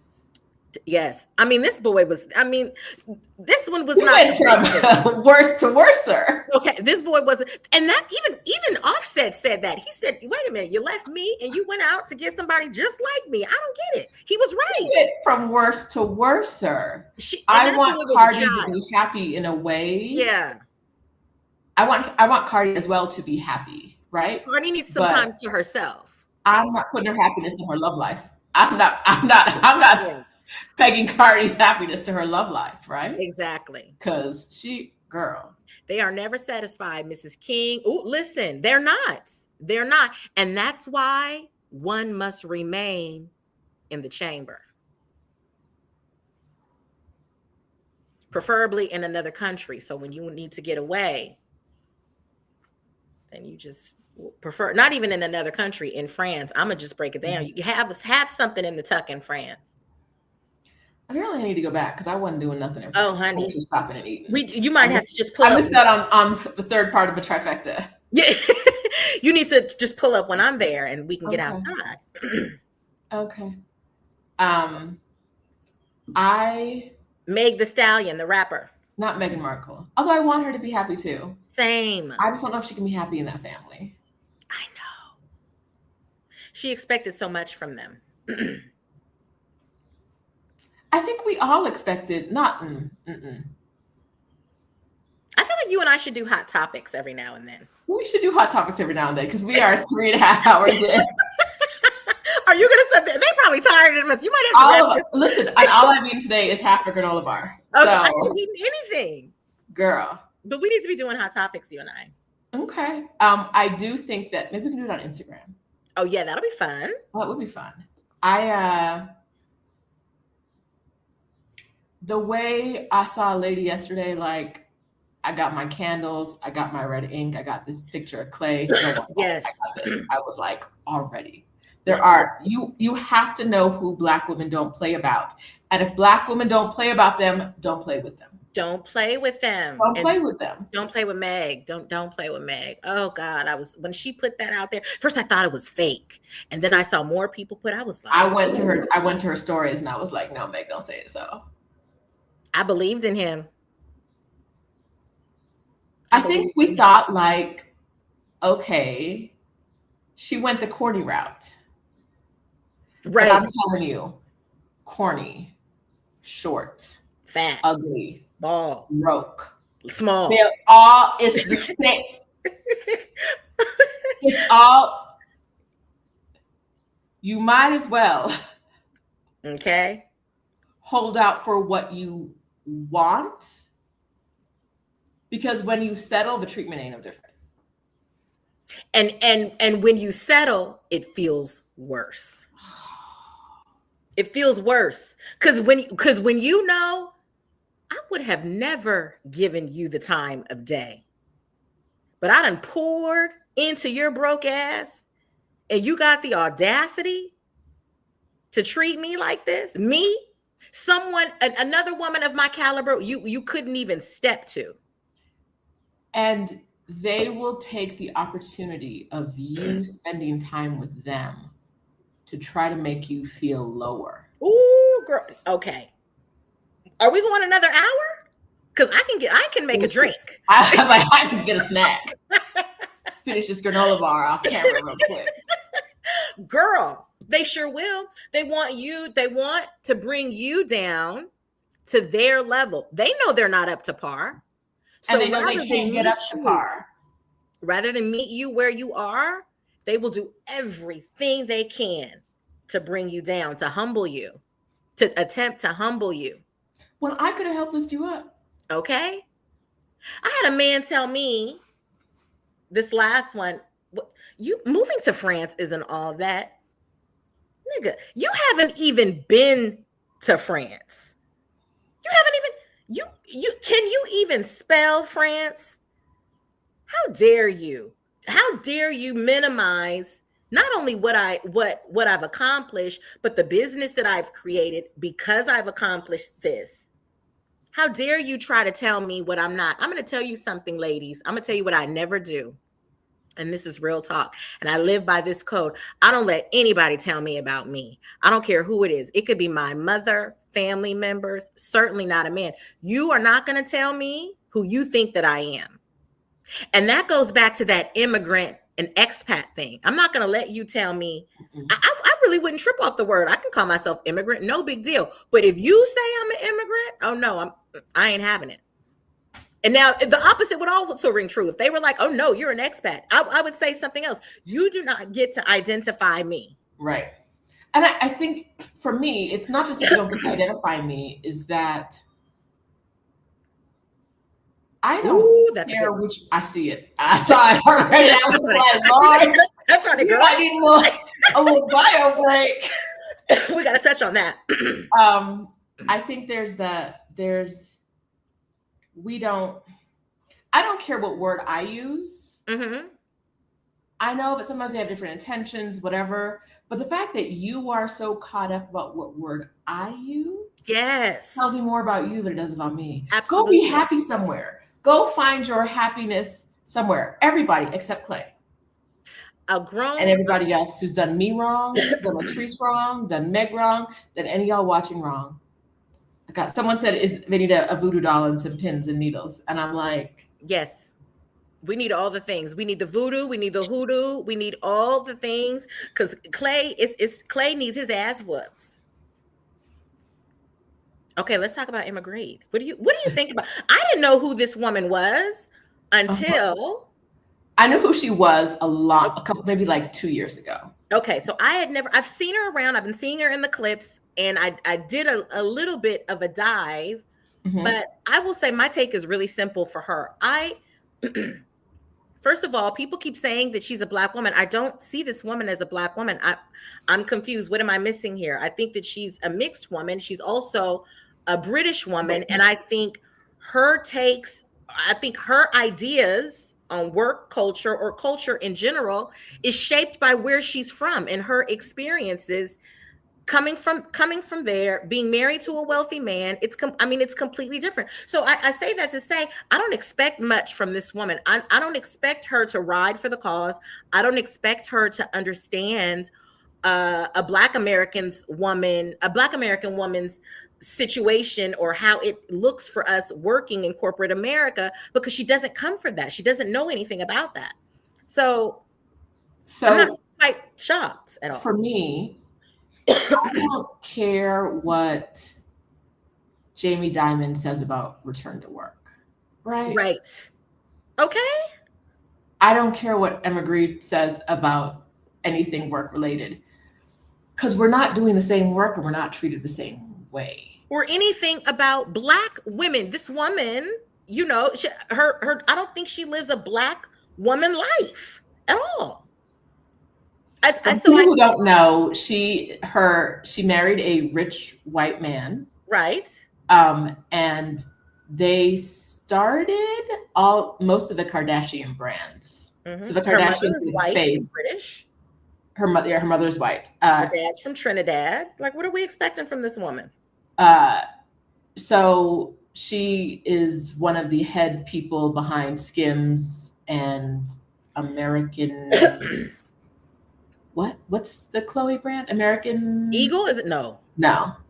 Good American. And so this week she was talking about how it was the same shit we normally hear, like we need to be back in the office, said by a woman who extracts capital. Like, she is right. She's in the situation. She's not the capital. She's Absolutely. the capitalist. But she is speaking to the capital like her situation is reflective of their situation. Absolutely. And I was like, well said. Oh no. But she also, I think the thing that really, really bothered me is when she was talking about is it Ami Cole? Oh yeah, Diara. Okay, so what is the key on that? What did she say? So I didn't watch it. I caught like snippets. The minute Diara went out of business, she hired from Ami Cole. She hired her to be, I guess, like, I don't know, the VP at one of the most important jobs at one of the Kardashian makeup skincare lines, right? Mm-hmm. And people, I guess in the interview, they were like, well, why didn't you invest in their business? And she was like, I only invest in exceptional businesses and I see anything exceptional. We work for the Kardashians or with the Kardashians. You build your brand behind the Kardashians while claiming that these businesses are Black owned because you're involved, right? It's so they're getting listed. If you go to sites that list like Black owned businesses, mm-hmm. they are listed on like the big one. Skims is supposed to be Black owned? It's Black owned because she is a part owner. Do you remember Deborah Lippman, the nail polish brand? Mm-mm. Oh, from back in like the 90s. I was on the Nordstrom site the other day, probably like a year or two ago. I said the other day. And she was that brand was listed as Black owned. And I was like, that's a white woman. What? She married to a Black man. So it's a Black owned brand. And I said, y'all play, like maybe he's a part owner and probably just part enough for it to qualify as a Black owned brand. And let me tell you something. I remember that from like Allure in 92. And for them to play in our face to make it seem like, oh, you know, we're frivolous with spending and we're not moving the needle on anything. Why is there such a concerted effort to label themselves as Black owned brands? They know they're going to get the support. You say you're Black owned, you know we're pulling up, we're supporting. If that woman had nothing extraordinary about her brand, how come you hired her immediately? Please. She came to her for investment and Emma was like, nah, I'm not invested in you. And then when her brand died, she hired her to run. Let me tell you something. I would feel, if I were her, I would feel so disrespected. And my thing is, even if that were the case, even if that were the reason why she didn't invest, why would you say that publicly? And everyone, so the dick riders are like, Well, VC, venture capitalists, they just talk like that. They're just really No. blah, blah, blah.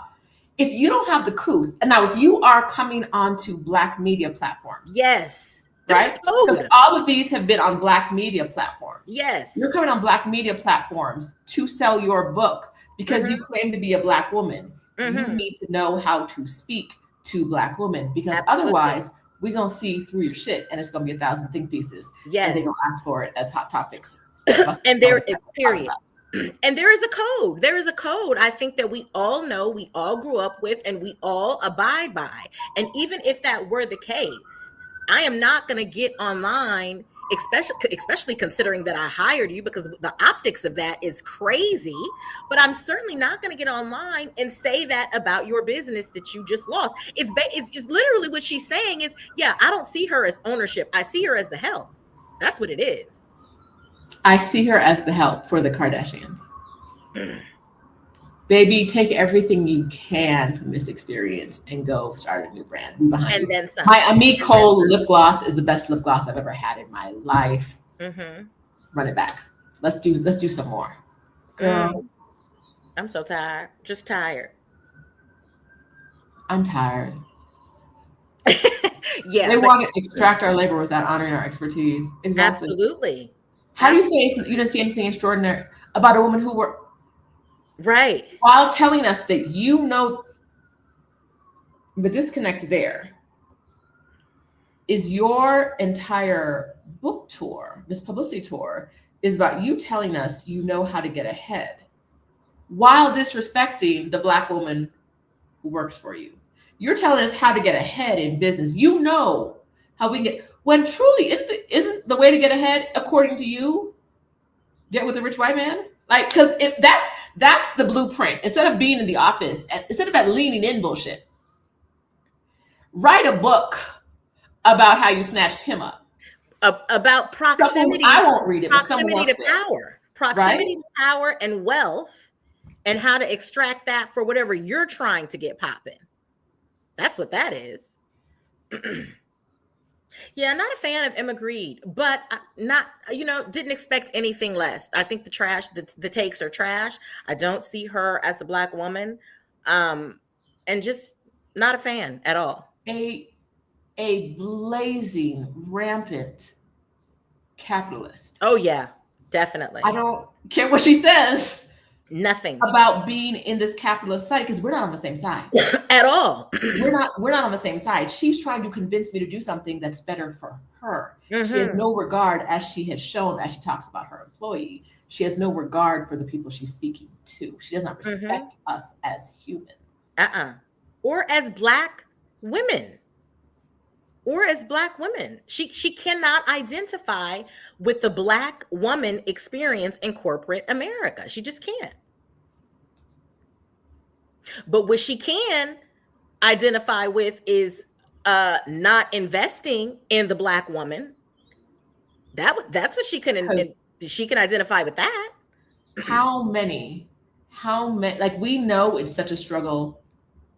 We know it's a struggle to get Black women to the C-suite and any investment, right? Yeah. So yeah, she's not on my. I mean, I've known who she was for a long time because she works with the Kardashians, and I just picked up on it somewhere, which also told me she's not a person to be trusted, because why would you? What Black woman? And that's another thing. What Black woman is teaming up with the Kardashians? I don't know. I gotta keep repeating it. I don't know why everyone thinks that this woman is Black. Even when I've seen her, I never thought that she was a Black woman. I've never even heard her that she's identifying as a Black woman. Has anyone ever heard her say, as a Black woman, blah, blah, blah? Like, I don't think that's what she identifies as. I don't listen to her. I think we've assigned that label to her, and that's not what that woman is. And that is not, and even if she does say that is who she is, it's not her experience. So I think also,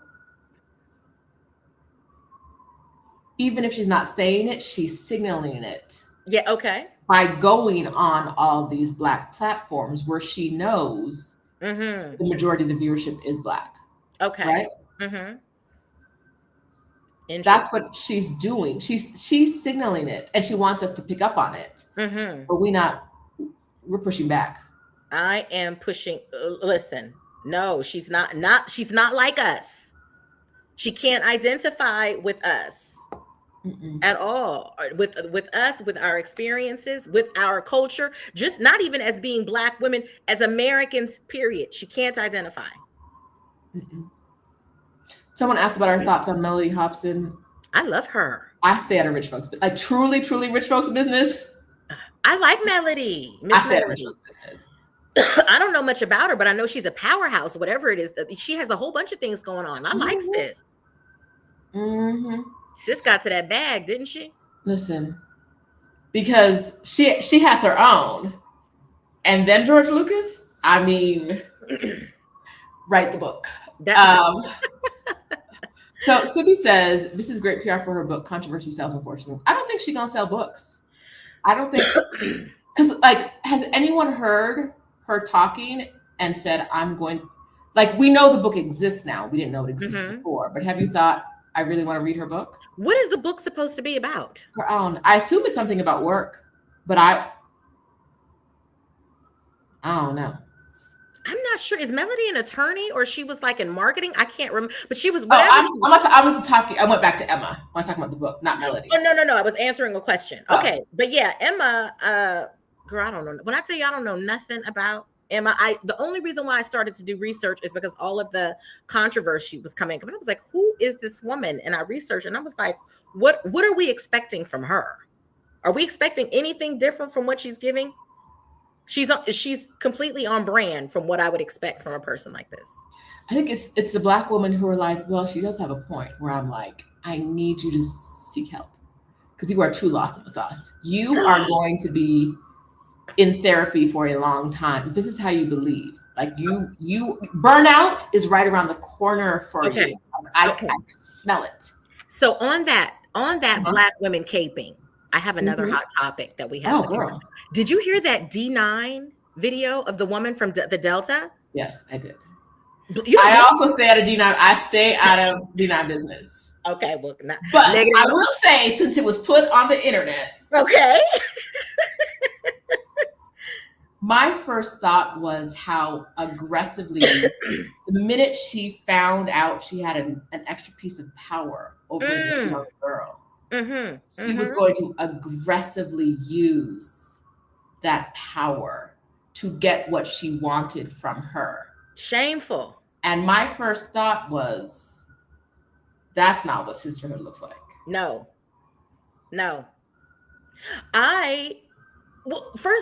Well, let me ask you this before I chime in. What is it that she wanted from her?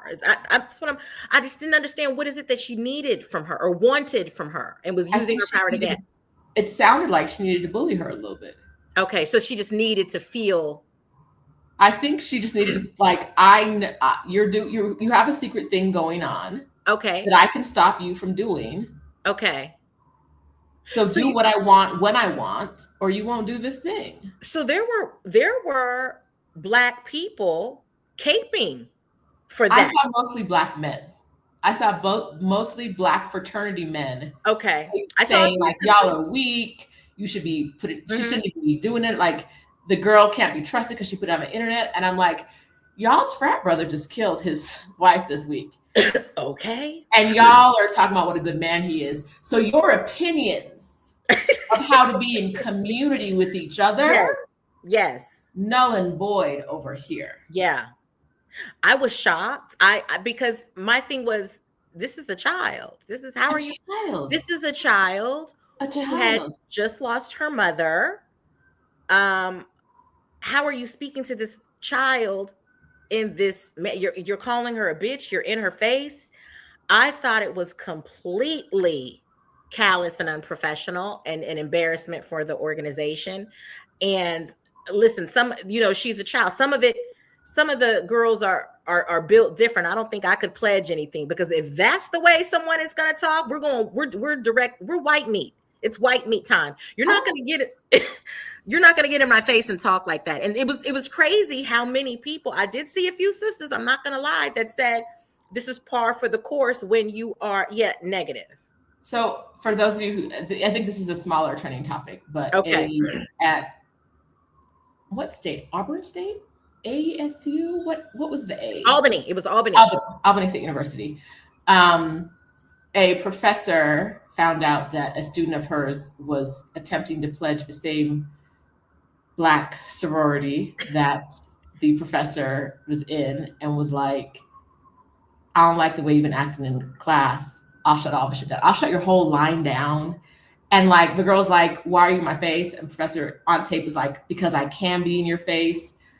Calling her a bitch. She was in her face. She was cussing her out. She was calling her a bitch. I can shut all this shit down. I can do this. I can do that.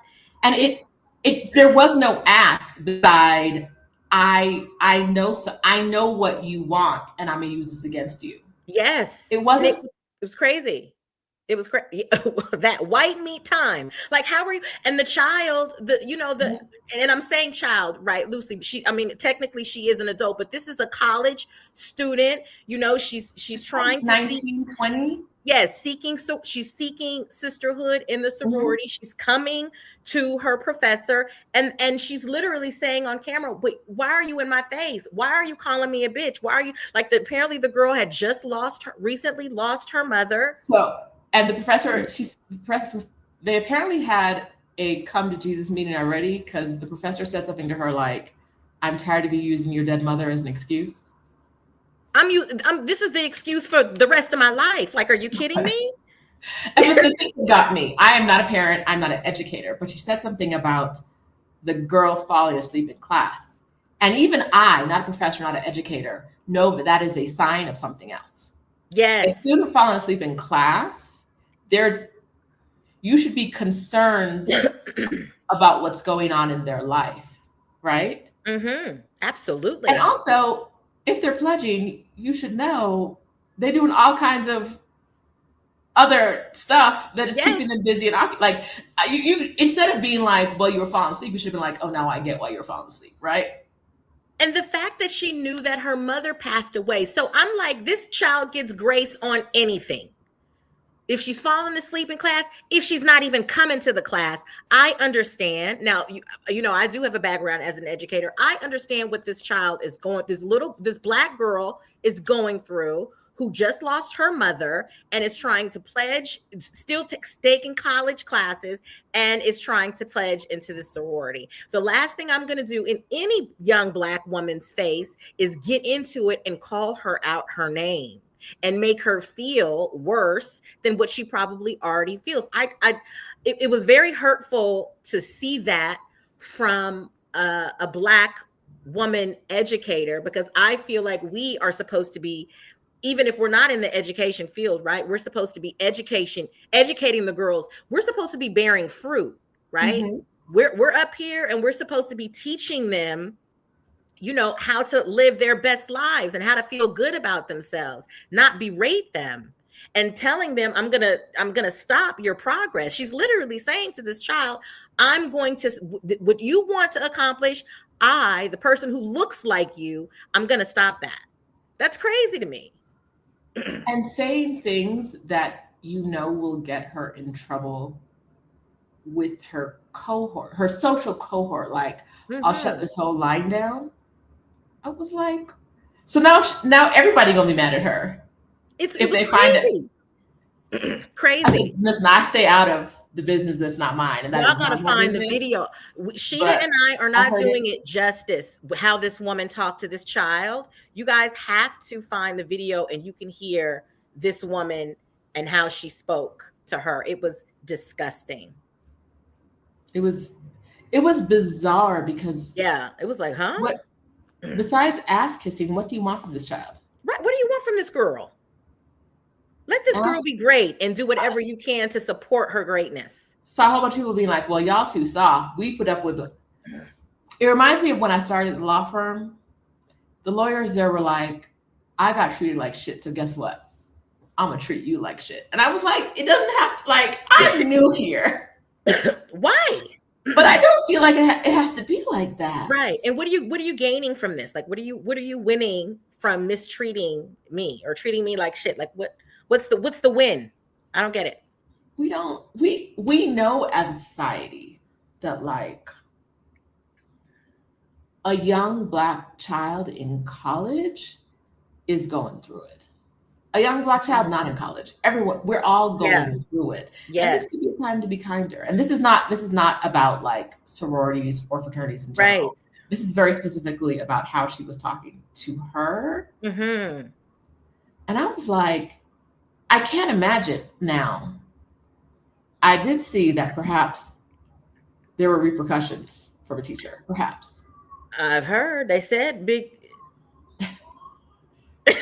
They said she came on down swift and strong, apparently. I also heard the repercussions on the job side. Oh, rightfully so. Because who is talking to a child like that? Why would you call your student a bitch? Like what? In her face. The poor girl was like, I don't understand why you're in my face like this. Can you imagine how powerless she felt? I also think it's funny that she was already recording by the time any of that happened. So she knew when she got called to the carpet. This is how the lady gets down. This is not her first time experiencing that. Yes. This is how the woman gets down. Okay. We have to be kinder to one. They are gunning for Black women in this country. This administration is gunning for Black women. I've never seen or experienced, I think, anything like this, or I've never witnessed anything like this in my lifetime. I don't remember it feeling so heavy as a Black woman. I think if we do not rally the troops for one another and show up for one another in this climate, we need each other right now, I think, more than we have ever needed one another before. This is very scary. And I couldn't imagine, and I think the youth who are looking to us for some sort of guidance and direction, we have to be showing up for them as well and pouring into them as much as possible as well. Mm-hmm. And I don't think I wish more people saw it that way. Right? Yeah. I wish people were like, okay, well, our kids need us because they do. Black girls need us. She ain't got no mom. Oh my God. I was so hurt when she said, and you said that about my mom. I was like, okay, you know what? What? I couldn't believe it. It was so sad. Ladies, you guys have to look up the video. Yes, Missy said we are all we got. Listen, we are all we got. These headlines, this is crazy. We're in a crazy time. No one is coming for us but us. No one's coming. We have no cavalry. No one's coming, and oh my God, you froze.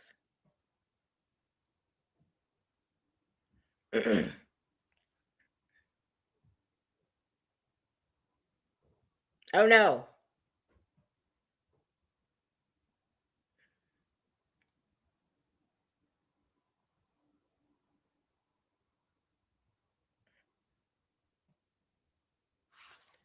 Uh-oh. Are you guys still here? Dead moms are definitely off limits. Listen, the way I would have had to throw hands. I would have had to, I don't know how, I wouldn't have handled it professionally. I would have had to put hands on that woman because you're saying something about my deceased mother. Okay, we got it until she unfreezes. I think she'll probably leave and come back. Okay, I think she's coming back. Hi. My parents playing games with me today. I don't know why. They're like, you can internet for 2 hours. 4 hours is a little much. Okay. No, so I saw someone ask if that was part of the pledging process, and I'm like, it was not. Somebody said we got too real. Okay. No, that is not. It should not. I don't know if it's, I have never pledged. Did you pledge? I didn't. Okay. So yeah, it doesn't seem like that would be a part of the process. And it based on the reaction afterwards. Yes. Okay. It's very clear that it was not part of it. And the lady was like, it wasn't like, hey, I found out. No, it was like, you thought you could pledge my sorority. pretty much without getting my consent. Yeah, it was crazy. It was crazy. It was not part of the process. Yes. Because okay, no. we're not going to say the name, but we'll say it's the airline. Can we say that? It's the airline. Woo! Y'all know the airline. Yeah, that was not. When you hear it, you know that's not part of the process. This is a woman bullying a child. Yes, and not bullying a child in a way that is like part of any sanctioned process. Mm-hmm. This is a woman doing it for her own personal need. Yeah, to be a bully. Somebody laughed. The airline. I mean, it complete power trip, and you know, I'm glad to see, you know, the response that baby is getting being in that situation, and the aunties being like, oh, hell no, this is not cool. And I'm also glad that the reaction was swift and strong, because that is not how I believe that this organization wants to be viewed. And Black girls don't deserve that from Black women at all. I think we're also in a time where every time something happens to Black women, we are expected to bear the brunt of it with no care or concern from anybody else. Right? That man was a good man. That was my fraternity brother. He was a great man. Oh my God. That was crazy. And the people that came out saying, we're so sorry. Shaking hands, up photos, hugged up. I want off this timeline. Right? I want off this timeline. Meg is cheated on, and we hear, well, that's what she gets. She's a hoe, blah, blah, blah, blah. He never shot her. What? He cheated on her. How is, right? Like everything that happens. But with that girl, like I said, I saw a whole bunch of men being like, y'all need to toughen up. That's just what it is. They would never, not one of them that said that would allow a Black woman to talk to them like that. Not one. Listen, you might let a Black man talk to you like that because you're not going to do nothing. Exactly. But a woman, they don't know. Any other time that you curse too much, you need to be more feminine. You need to be this. Now you got to toughen up. You got to be able to get out of here. Get out of here. That's what you get. About Serena, I know I read, I wonder what led to this. The man's a psychopath. We don't know what was happening in the home. Well, they were getting a divorce. And I think in that state that the spouse doesn't necessarily need to leave the home. Now, he was lieutenant governor. One can deduce that he can afford to get an apartment somewhere, right? And also I'm sure, the primary caretaker of the children. Well, apparently he wasn't working because, allegations of sexual abuse will do that. And then there was the fake allegations ruined his career. Why do we think they're fake? Why do we think a murderer might not also be a rapist? Why? Tell me why. These men will embarrass you in every social level of society. You've got to be kidding me. I didn't know about those allegations. I don't know. That's why he thought he had a promising career. He ruined his own damn career. Yes. It's always and there's never any accountability.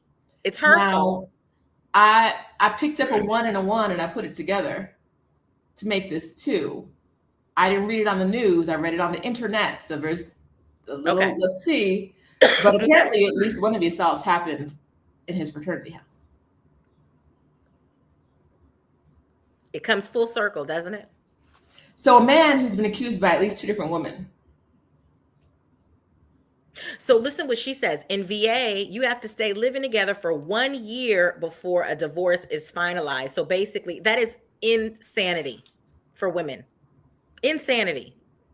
It's so unsafe. I'm hoping that like the laws will change. People will see this Absolutely. at a high profile enough level that they're like, oh, hey, we need to do something because this isn't okay. I heard he Insanity. couldn't get a job. He was drinking all the time. Yeah. Life was in spirals. And what I also heard was she wasn't supporting him enough. How much do I have to support Why do they need so my much abuse, support? my sexually abusive to other women? What are we doing in the house? What's happening behind closed doors, husband, while he spirals, while I still have to go to work and make the money to take care of the family, Of the these family home, and the kids. Child. So M. Moye says the men standing up for him really didn't know him. And that's the problem right there. Right? Men will stand up for other men without knowing, without giving him the benefit. That's a good brother. Bro code. Is he? They'll throw us all under the bus. Left his children as orphans a good man? Is the man who was credibly accused of sexual assault by at least 2 different women a good man? Is he? How are you doing any kind of post, RIP post, to a man that just did this to his wife? I don't give a damn if the man walked with the blood of Jesus. Look at what he just did. How are you doing any sort of rest in peace post for this monster? The way I would have deleted any reference to knowing that person. Okay. They're just so dumb. I was surprised at the people posting him. I was like, groupies, they want that proximity to power. Yes. Right? They want the proximity to power. They want to say, oh, I knew the lieutenant governor. Right. Because the fact that the ex-lieutenant governor, who was on track to become the governor but couldn't because those women spoke up, they think that the fact that he killed his wife does not degrade him in the social perspective. So incredible. Roland Martin can be out there hugging him in the photos and post all the photos of his good brother because that shows that he had proximity to power. And that's more important than that woman's life. Incredible. Incredibly dumb and insensitive. They're not lonely enough. Some woman is sleeping with Roland Martin. Have you no shame? Stand you, sis. And if it's a man sleeping with Roland Martin, this is not an accusation. I don't know if it's a woman, it's a man. I don't care. Stop it. Hello, somebody. He deserves dry dick forever. Yes, he does. Yes, he does. When you not somebody is sleeping with Roland Martin. I don't know what he does in his private life. I don't like to make assumptions. Listen. All I'm saying is stop it. He don't deserve a man who would post a photo. Yeah. Hugged up with a man who killed his wife. That's crazy. Does not care about your health and safety. Does not care about you. Will throw you under the bus in a heartbeat. Roland Martin, listen, if CNN give Roland Martin, Fox News give Roland Martin a check tomorrow, he'd be on the first thing smoking on there. Black media be damned. He like that other one, Van Jones, to the highest bidder. Oh, Amoria says he was on his anniversary. He's married? I didn't know that. I really did not know. I do not know nothing about that man besides he wears ascots. Well, his wife was sleeping with him.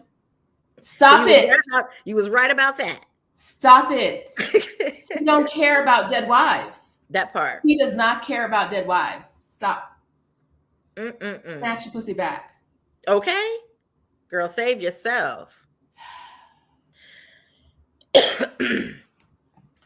What else we got? We got that. Is that it for hot topics? Girl, hello. I can't believe this. This kind of went left, right? This is supposed to be a went left. We started. We were on point with France. We stayed on France for 3 hours. We stayed on France for 3 hours. You explain to me. Okay. Candace, what's her face? Owens. And the president of France's okay. wife? Yes. Explain that to me. Okay, so apparently online, Uh-huh. she called Brigitte Macron. She said that she was a man. She Well, called why her a would you man do that? Uh-huh. and continued to slander her online. So they, the France or Brigitte Macron, they sued her in court. Now, I don't know what happened from that. I don't know if the case is still open, but I think they even had to go. They took the stand and everything else. I think the case is closed. I don't know what happened, if she had to pay some sort of restitution. But yeah, it was because she called her a man, like the idiot. And look at how the tables turn, because that Candace Owen has been throwing Black women under the bus since she was in Trump's administration. And the other day, that Laura Loomer got online and was like, she is a nappy-headed Black bitch. Tokens get spent. Man. Tokens get spent. Mm. I Okay, got nothing for her. Oh, she has to pay $5 million. Okay. Oh, she does? Mm-hmm. That's what she said in the chat. Like, I think, oh wait, I thought you just said it. She said she posted a YouTube video titled "Is France's First Lady a Man?" Yeah. I thought it was something she just said in passing. You made a whole YouTube video? Oh no, she made and kept going with it. It was a real thing. I hope you made 5 million in YouTube views from that girl. Because my thing was, for a person to say that, is the YouTube bag must be a cute bag. Girl. No. Okay, she had 4 point. Let's see how many views that video. I don't know if it'll tell me. It's not that big. Okay. It's not big enough to piss the whole country off. I mean, come on. And to pay 5 million restitution, I'm sure. Now her husband, she married very well, so they can afford it. But it's like, girl, is it that serious? Like, the things that I'm hearing, the things that I'm seeing on social media, and that these I guess rage baiters are saying, especially with regards to Black people and the racist rhetoric that I'm hearing, I'm wondering, is the bag online that cute for people to for people to go there, or have we just gone into the sunken place of degeneracy? I think we're in the sunken place of degeneracy. Do you see that white boy who said he hits himself in the face with a hammer?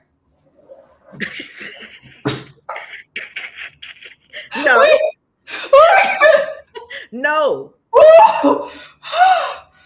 Why? Why does he do that?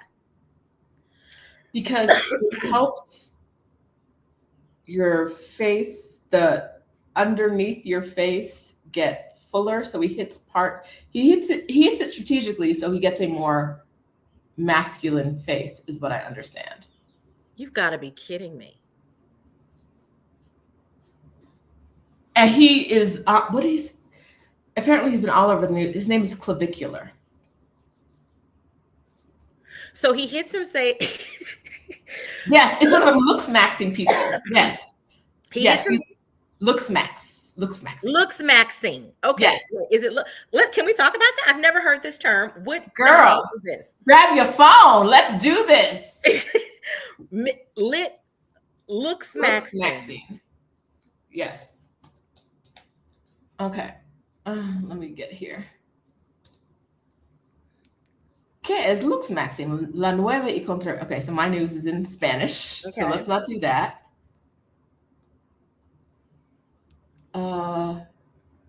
Okay, apparently all my news is going to be in Spanish today. You got us on looks maxing over there? Okay, hold on. I'm coming.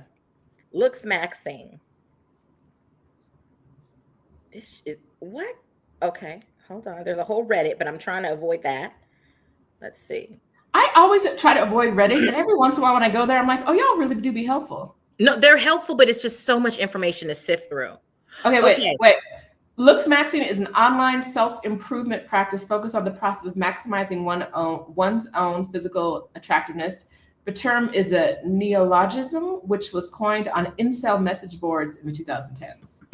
Oh, it came from incel culture. What a surprise. Hitting yourself in the face with a hammer. And so what is it? How does I'm confused. How does the face become more masculine looking? It like he's got I think a really triangular face. It sounds like he Mhm. hits himself in the face here. Mhm. Make it come out more, to make it more angular.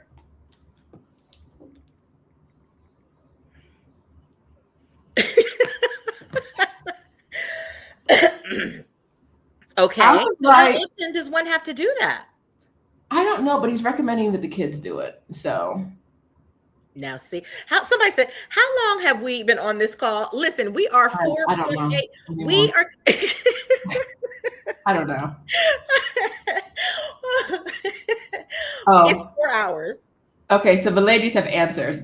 It's Okay. mostly used to create a squarer jaw, swells up to look more rugged. And Astrid said he's also OD'd on live stream. So I heard something about him taking meth on live stream. Now I'm not listening to a man with a microphone, so I'll never be in his live stream. But I don't know. This is crazy. Yes, So we got on this topic because we are talking about, have we just sunk in with regards to like the rhetoric that we are seeing online, because I noticed a lot, like especially the younger generation are saying some really grotesque racist things online. And I'm like, is it the online bag that they're making? Like what is the benefit of this? And so we were saying, that's how Sheeta got on this subject. We have just sunken into the sunken place of a degenerate culture. It is an attention-seeking culture, and the more degenerate one is, the more attention you're going to get. There was another YouTuber that was on Skid Row passing out like liquor bottles. It was crazy. I saw that. Like Fireball. Like, who does that? Like, what are white women doing Everything to these you children? touch. Everything you touch. Gone shrivel and die. You on Skid Row handing out? And so they're the black group, the black nonprofit is handing out food. And things like that, and they are there with meta glasses handing out liquor. And it's the meta glasses for me. Y'all doing this for the clicks. Well, yes, handing out liquor, there's no good reason. Everybody who wants a drink deserves a drink. But there are people who are having a hard time staying away from alcohol, right? And are struggling down there. And you handing it to them is not moving them, likely not moving them in the right direction. Absolutely. Yes. It's scary to know that our young adults get consumed up and believe in this. Like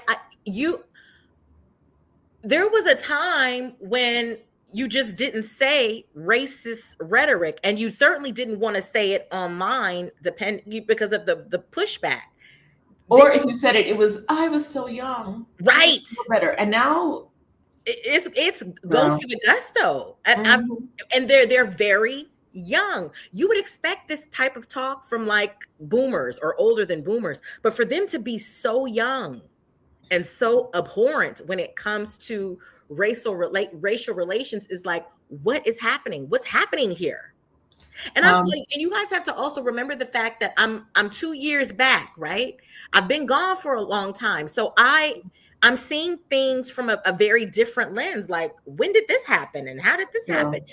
When I was in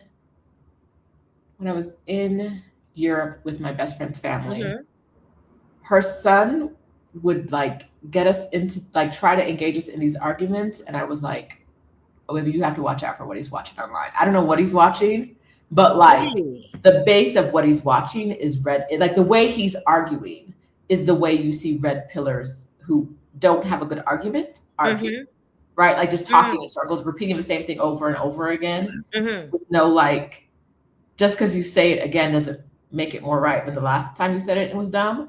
And I was like, oh, y'all need to zoom in on what this little boy is watching. He's not like, he was like, oh, I just think it's funny to argue like that. And I was like, and you see to smell something, a foul, right? Right. This man was clavicular, who's overdosed on, imagine overdosing on while streaming. He said he's with a regimen of off-label or illicit drugs. He says he's made himself into something new. A 6'2" Chad with a 31-inch waist and pointy clavicles that span 19.5 inches, his own measurements. Imagine, now, I don't ascribe a lot to masculinity and what it should do because I think it's toxic and is the other side of like the defining femininity. Imagine being a man and being like, well, I have a 31-inch waist. I'm better than you. Y'all don't even have to do this. Y'all aren't even pressured to do this. You are adding this pressure to yourself. I have a 31-inch waist and I'm hitting myself with a hammer. Who cares? Or what's wrong with you? It's not going to get you any, you know what? You sound, you're a weirdo. Who is sleeping with this man? Someone is sleeping with him. Is someone always sleeping with them? Men are always men, because you know what they'll do to get laid. Yes. And you know they have no standards. And you know they'll lie. Yes. Oh, yes, they will lie. Right? Mm-hmm. So in a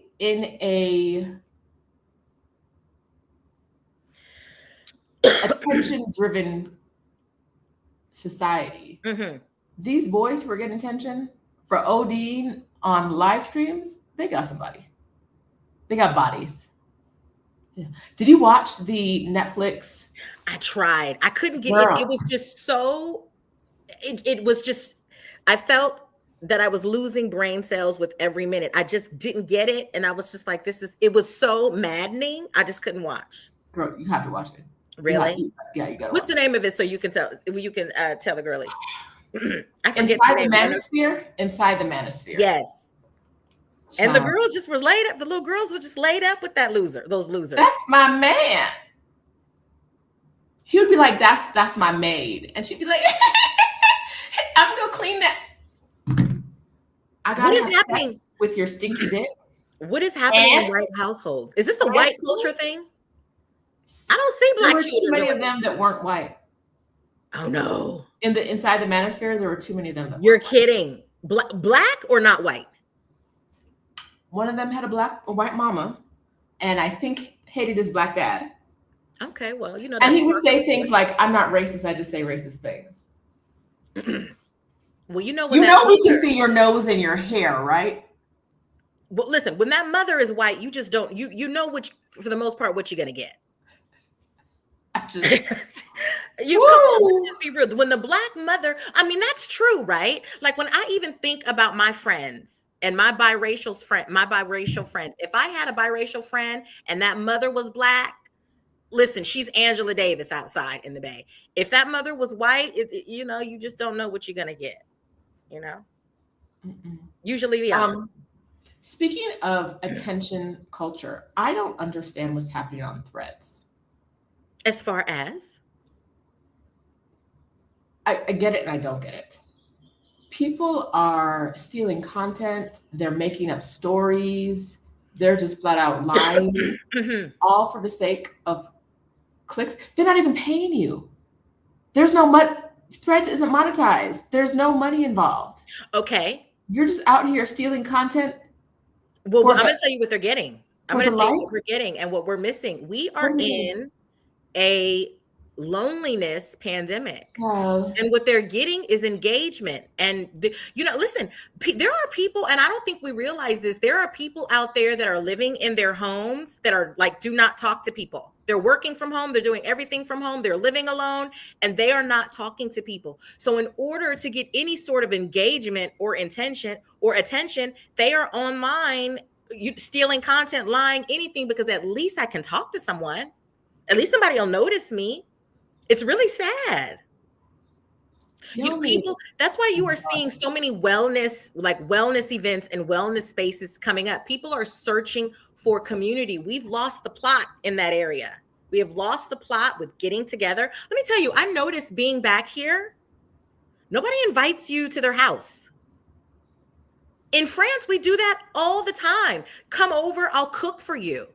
Here it has to be a month in advance to do something with someone. And we're not going to your house to have a nice meal and everybody brings something and we potluck and we sit around and talk, and we have to go to a restaurant. You can only be in the restaurant for a couple of an hour, maybe two. You're spending a fortune. Everything requires so much money. It requires so much money to be in community here. Even the events. Oh, we're having an R&B brunch. You have to buy a ticket to the brunch. Why can't I just pull up? And if it's full, it's full. We can't get in. But I got to buy a ticket to go to the R&B brunch. I got to get there, and then I got to pay for the alcohol and the food and whatever. It's just, it seems like everything in this country makes it so difficult to get with one another. In France, we are on the grass having picnics. Everybody bring a little something and we share. We're going to each other's house. We actually like each other. So when you first started this talking about not going to each other's houses, I was wondering if some of that is about the work-life balance of like, when do I have a chance to get my house together to host you when can't pay the bills or buy gas. I'm working, you know what I mean? I gotta work, I gotta DoorDash. How do I feed you? You know what I mean? I gotta take on work, a regular job and a job in the gig economy, and gas is $1,000. How do I, is that a difference, or do you see that that's reflected in France as well? I think the work-life balance in France is completely different than it is here. Okay. I think we definitely have a better work-life balance there. Also, I think French host, when you're hosting in France and you're hosting someone at your home, of course, French people take it seriously, right? However, I think it's not necessarily looked at as a chore. Usually everybody's kind of bringing something and we're doing it like potluck style. And even when people leave, like we're helping clean. So you're not leaving the hostess to hold the bag. And I do also remember that being, American culture as well. I don't know if that has changed, but it definitely, in France, it's not a situation where it kind of falls on one person, right? Okay. It's more of a shared experience in an intimate setting where we can get together. And it's actually what I prefer. Listen, I don't mind going out to dinner and brunch. That's fine. But I think the best thing is everyone bringing a little something. We all bring a bottle of wine and we go to your house and we just chill. We can talk. We can have a good time. I love being in that intimate setting. And I also think that Americans have this idea that their home has to be perfect.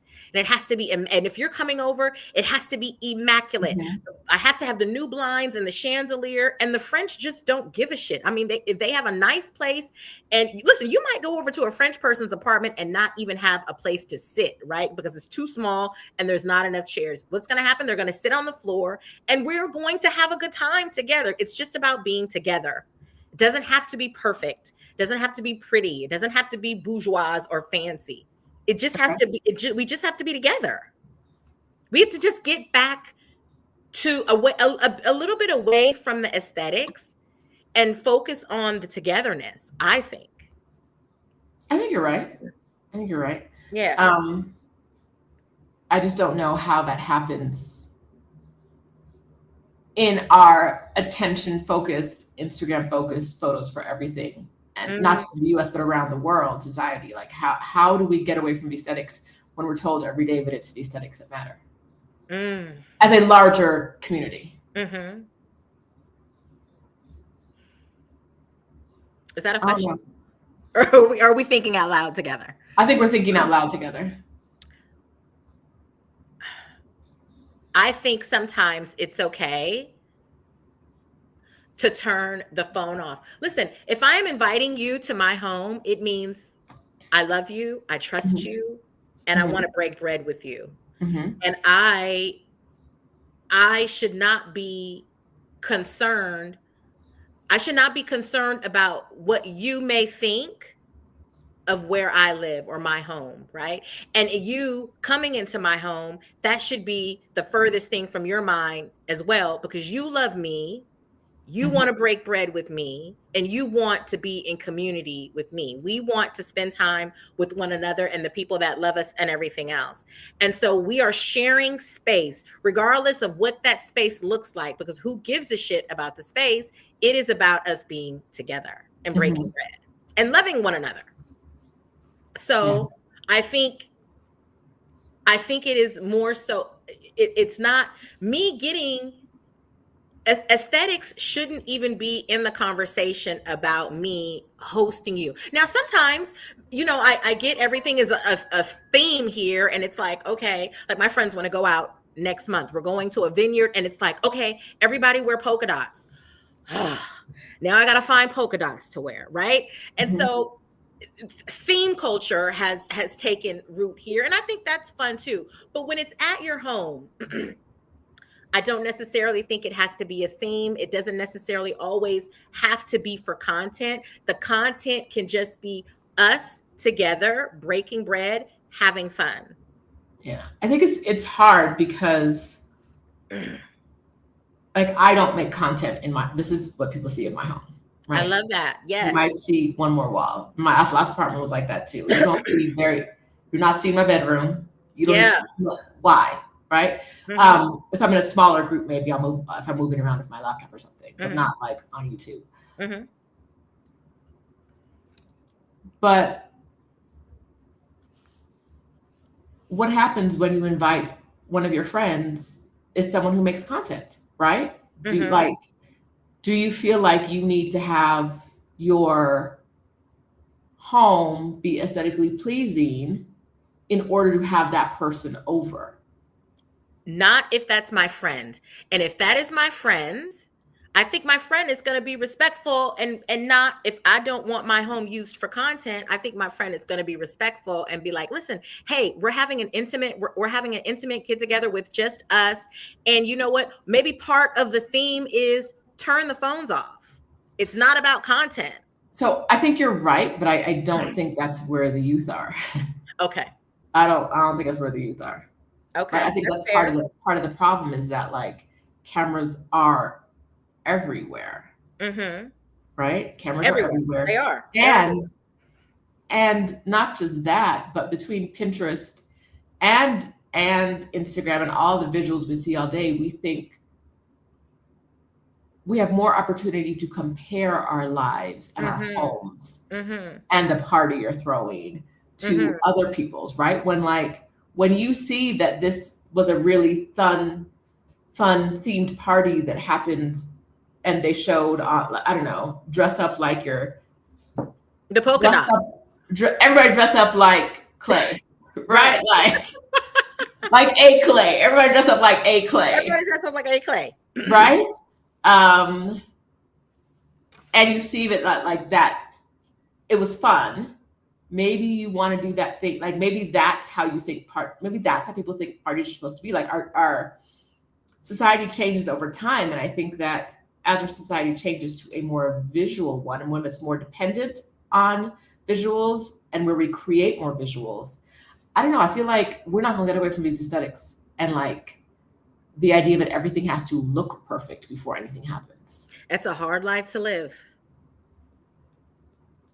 It's a hard life to live if Yeah. everything has to be perfect. Yeah.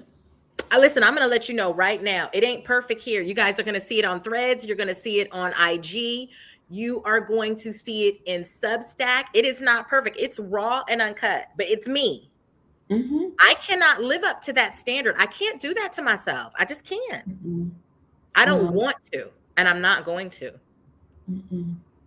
And I think that is it's funny that you say that, because I think this is why I don't do YouTube, because I feel like it has to be perfect. Mm. Girl, we've been talking for 4.5 hours. Okay. Are you guys tired? They're not tired, but I think we should be. I feel like I'm This is a marathon. members of my community. I hope y'all know. Ain't no. We usually get together on Zoom after this. We not getting together on Zoom. We have talked everything. You want to know something? Ask us here. Ain't no more. Ain't no more meet up on Zoom after this. Not today. Wait, how long was this supposed to be? Uh, it was supposed to be 2 hours. Okay. Okay. But I think that like I don't know exactly what Raven's saying. But I read this as in we're in a Real Housewives of where everything is different, like where everything like you can't have a white fridge no more because Nene says so, right? Mm-hmm. Like that kind of we're being told performing wealth, right? Performing wealth, Yes. Yes. performing femininity, performing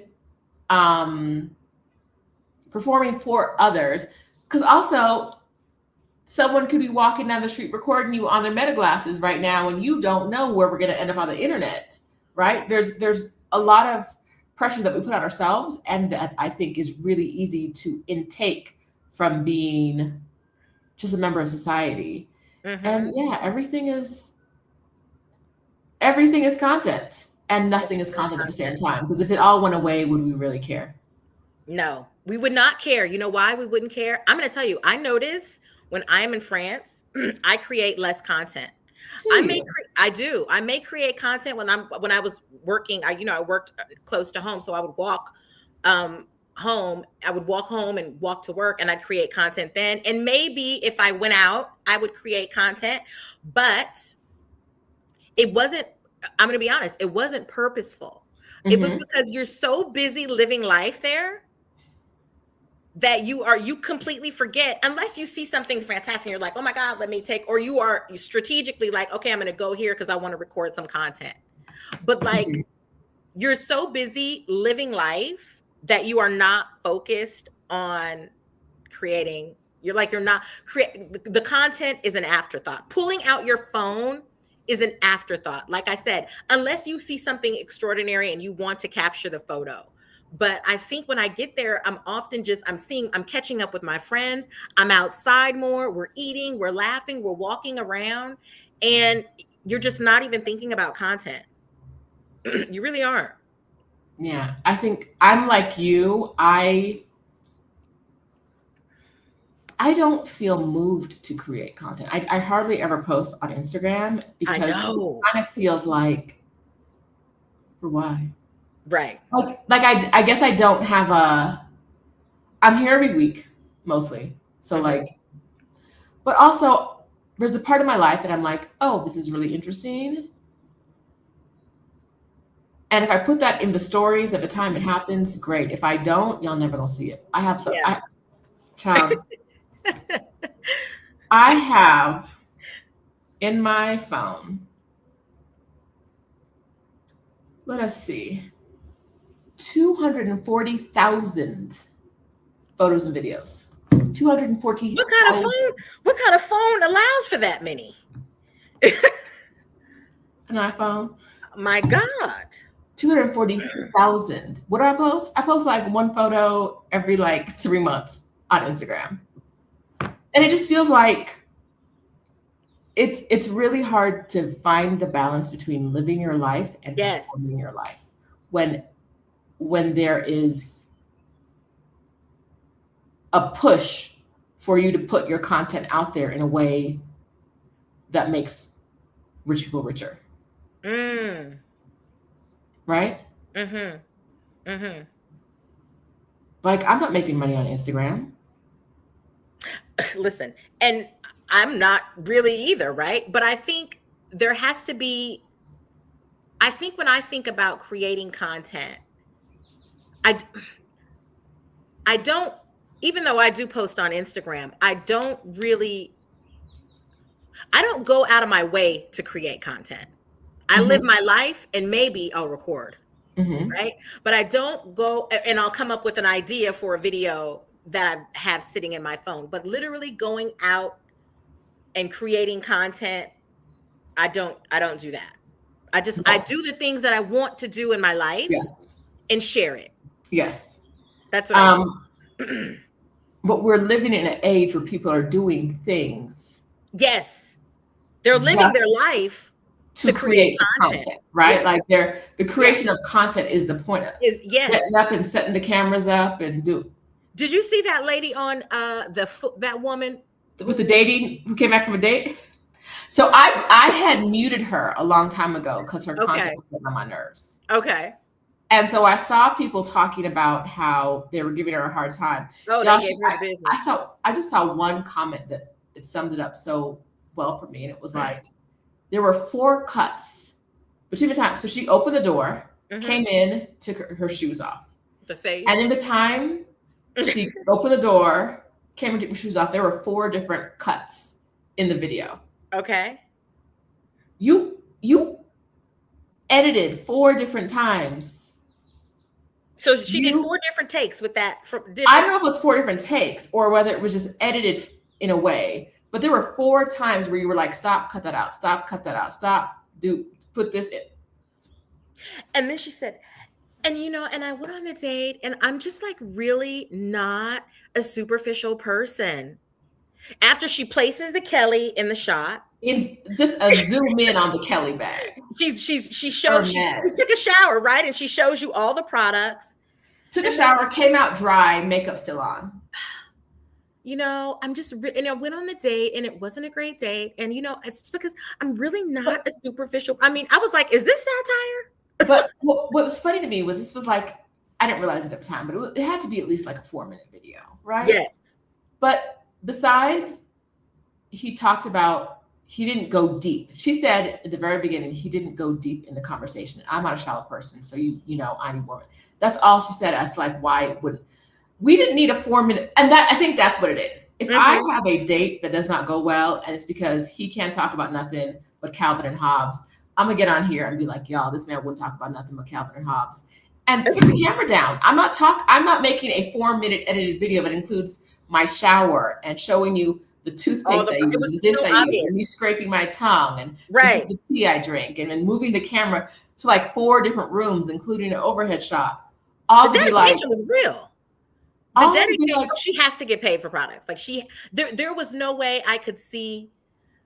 There's no way that I could see her doing all that without her getting paid for products. It was bananas. It was just like, and the acting. Listen, this is not someone just showing you products. I mean, she walked in the door with the camera on, and it was. She had the shower bone dry, wrapped in a towel. I mean, it was like, you have to be kidding me. It was hilarious. It was hilarious. Like, wow, this is where we are. Living your life to create content. And I'm not doing it. That's where I'm like, it makes me want to create content less. If this is the content that's successful, right?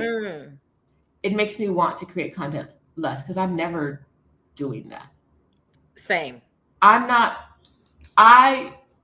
Setting up a tripod in my own home, Jesus, I'm tired already. I don't even know where.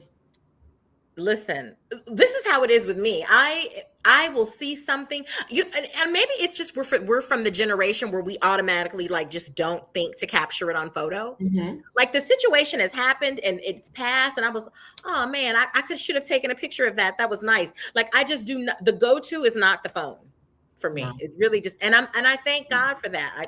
I don't want all the time to be on camera. I need to have a little bit of my life. And I think what we're seeing now is that the people like you and me, where the go-to isn't the phone and the aesthetic isn't driving everything, aren't the images that we're seeing over and over again. The images we're seeing over and over again are these aesthetically curated people who are like, and I've set up the tripod, or someone is filming for me, 20 times a day. We're moving around, we're doing things. Right. And I think that that's what is going to take us into the next generation. And that's what's going to shape the next generation until they get tired of it. And I hope they get tired of it soon. Something is definitely shifting. I will say something is definitely shifting because you see craving with I think our demographic, and I even think the younger girlies too. Yes, they may be creating content, but they're definitely trying to be more in community, and maybe eventually they'll put the phone down. It's hard for them clearly to do, but I think the togetherness is what's most important. Yeah, I think you're right about that, but I also think that like nobody cares about our generation. Right? I know, right? Are you Gen X too? Yes, girl. Yes. Nobody cares about us. Nobody cares about us. Nobody cares about the lost generation. Listen, but like we grew up where you could do your dirt and no one would know about it, right? Nobody cared. Nobody cared. Nobody would know. Yeah. And now I think that's lost for our life, because you could literally just be walking down the street and someone's filming you and you don't know because they were in those stupid glasses. Right? It's just constant surveillance. Constant constant surveillance and feeling like you have to, you need to be up to the level of being surveilled is exhausting. Whatever. It's coming, and it's in everything. I mean, at the gym. Oh my God, you can't even, you go to the gym, you can't even get on the machine because everyone's recording their session. And it's like, girl, can I get in here and do my set and leave? At the old gym at my apartment, they would be like in the mirror, but the mirror faces the whole width of the gym, right? And the gym is kind of narrow. So in order to get, you're not even blocking the machine, but in order to get on the machine I want to be on, I have to be back on your photo. I fear we've lost the plot, family. I don't want it. And I don't know what you're taking a photo of. Like, in the sense that, like, you're not flexing nothing. You're taking a photo of your gym fit. Girl, do that at home. Okay. You got a mirror. I know you got a mirror in your apartment. Right. You gym fit photoing, and I look crazy in the background because I'm halfway into a rep. Yeah, the phone culture here is like, God, it's pretty nuts. Yeah, but what do we do? Nothing. We adjust, and we focus on ourselves and trying to get with one another as much as possible, and try not to judge one another. Like, let's get back to nobody cares and like really not care. Yeah, I just don't. I think Gen X and older can get to nobody cares because we've lived a life of nobody cares. Yeah.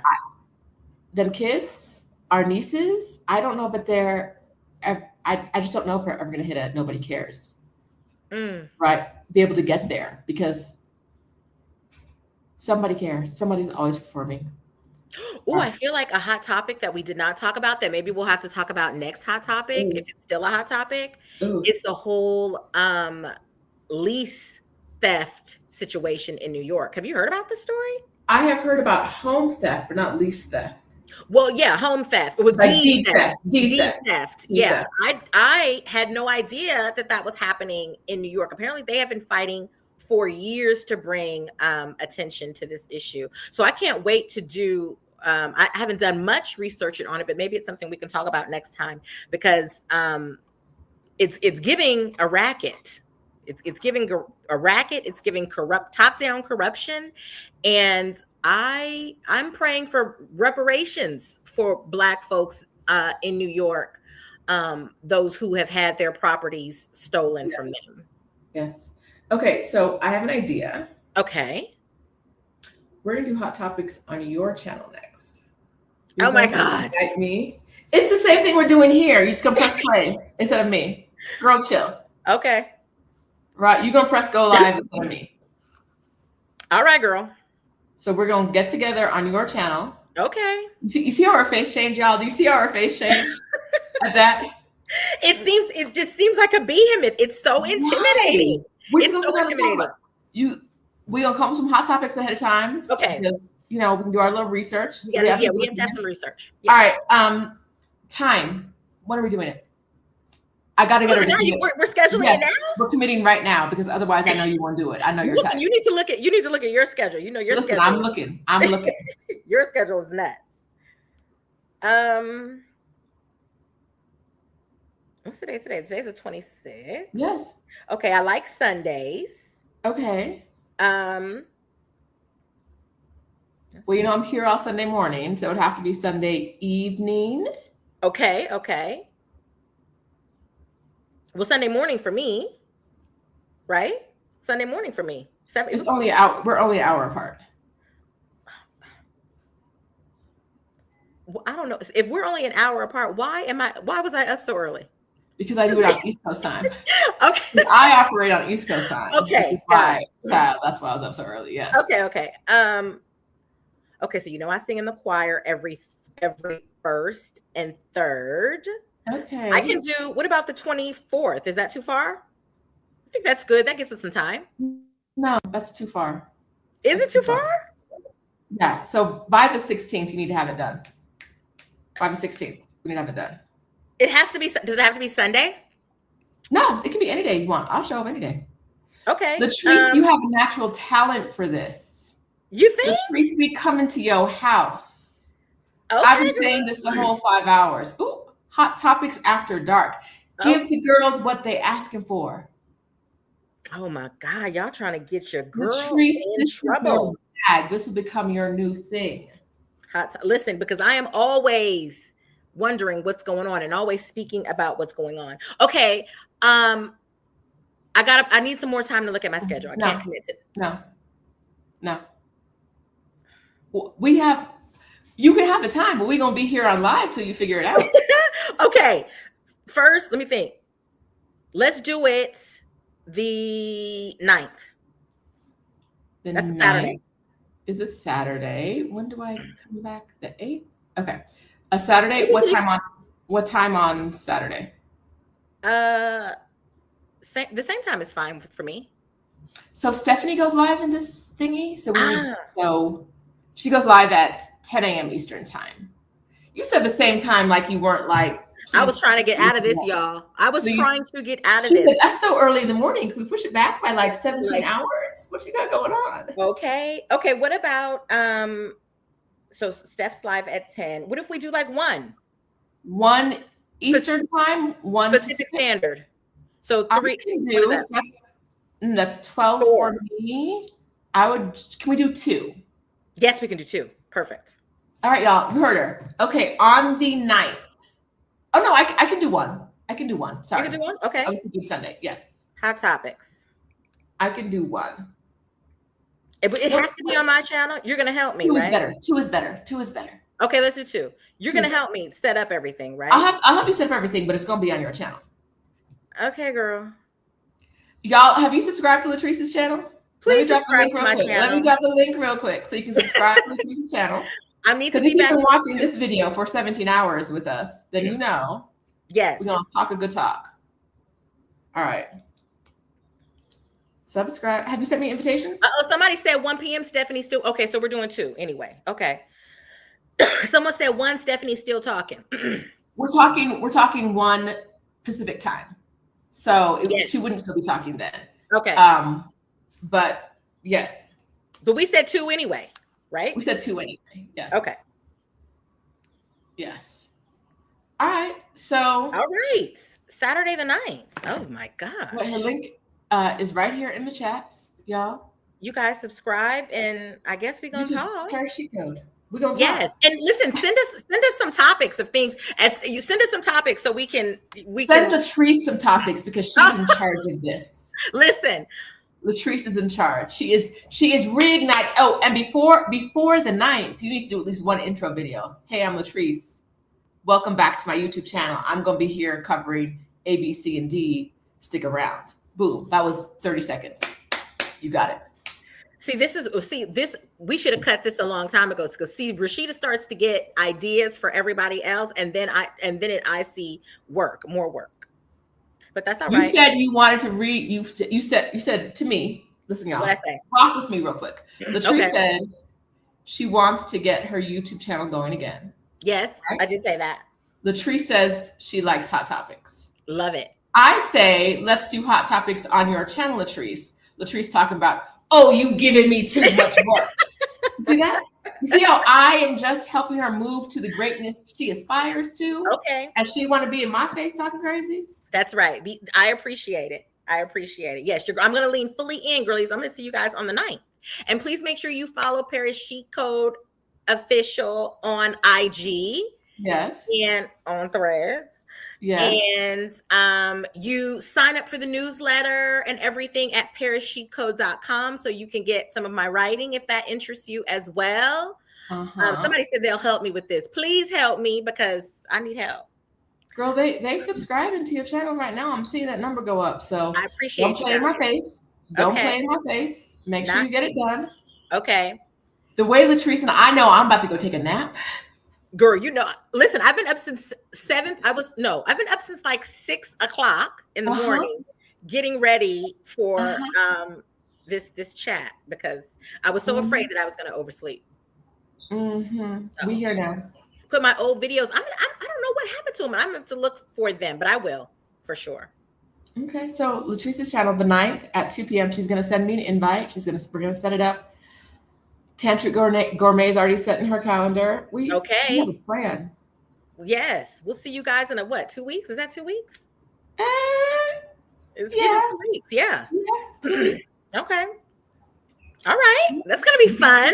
It's going to be fun. It's going to be fun. Now, listen, I don't know if it's going to be 4 hours. Okay. Let's be clear. I don't know.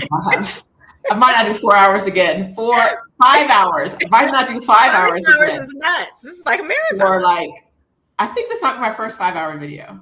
Are you serious? And listen, I got a potty and I need to eat, but otherwise I can still keep going. Okay. Listen, I can talk all day. You give me a topic. Listen. You give me hot topics. I told you guys in that French class, I was translating and doing all that I needed to do to be able to communicate when we were talking about certain issues, because I have something to say. Okay.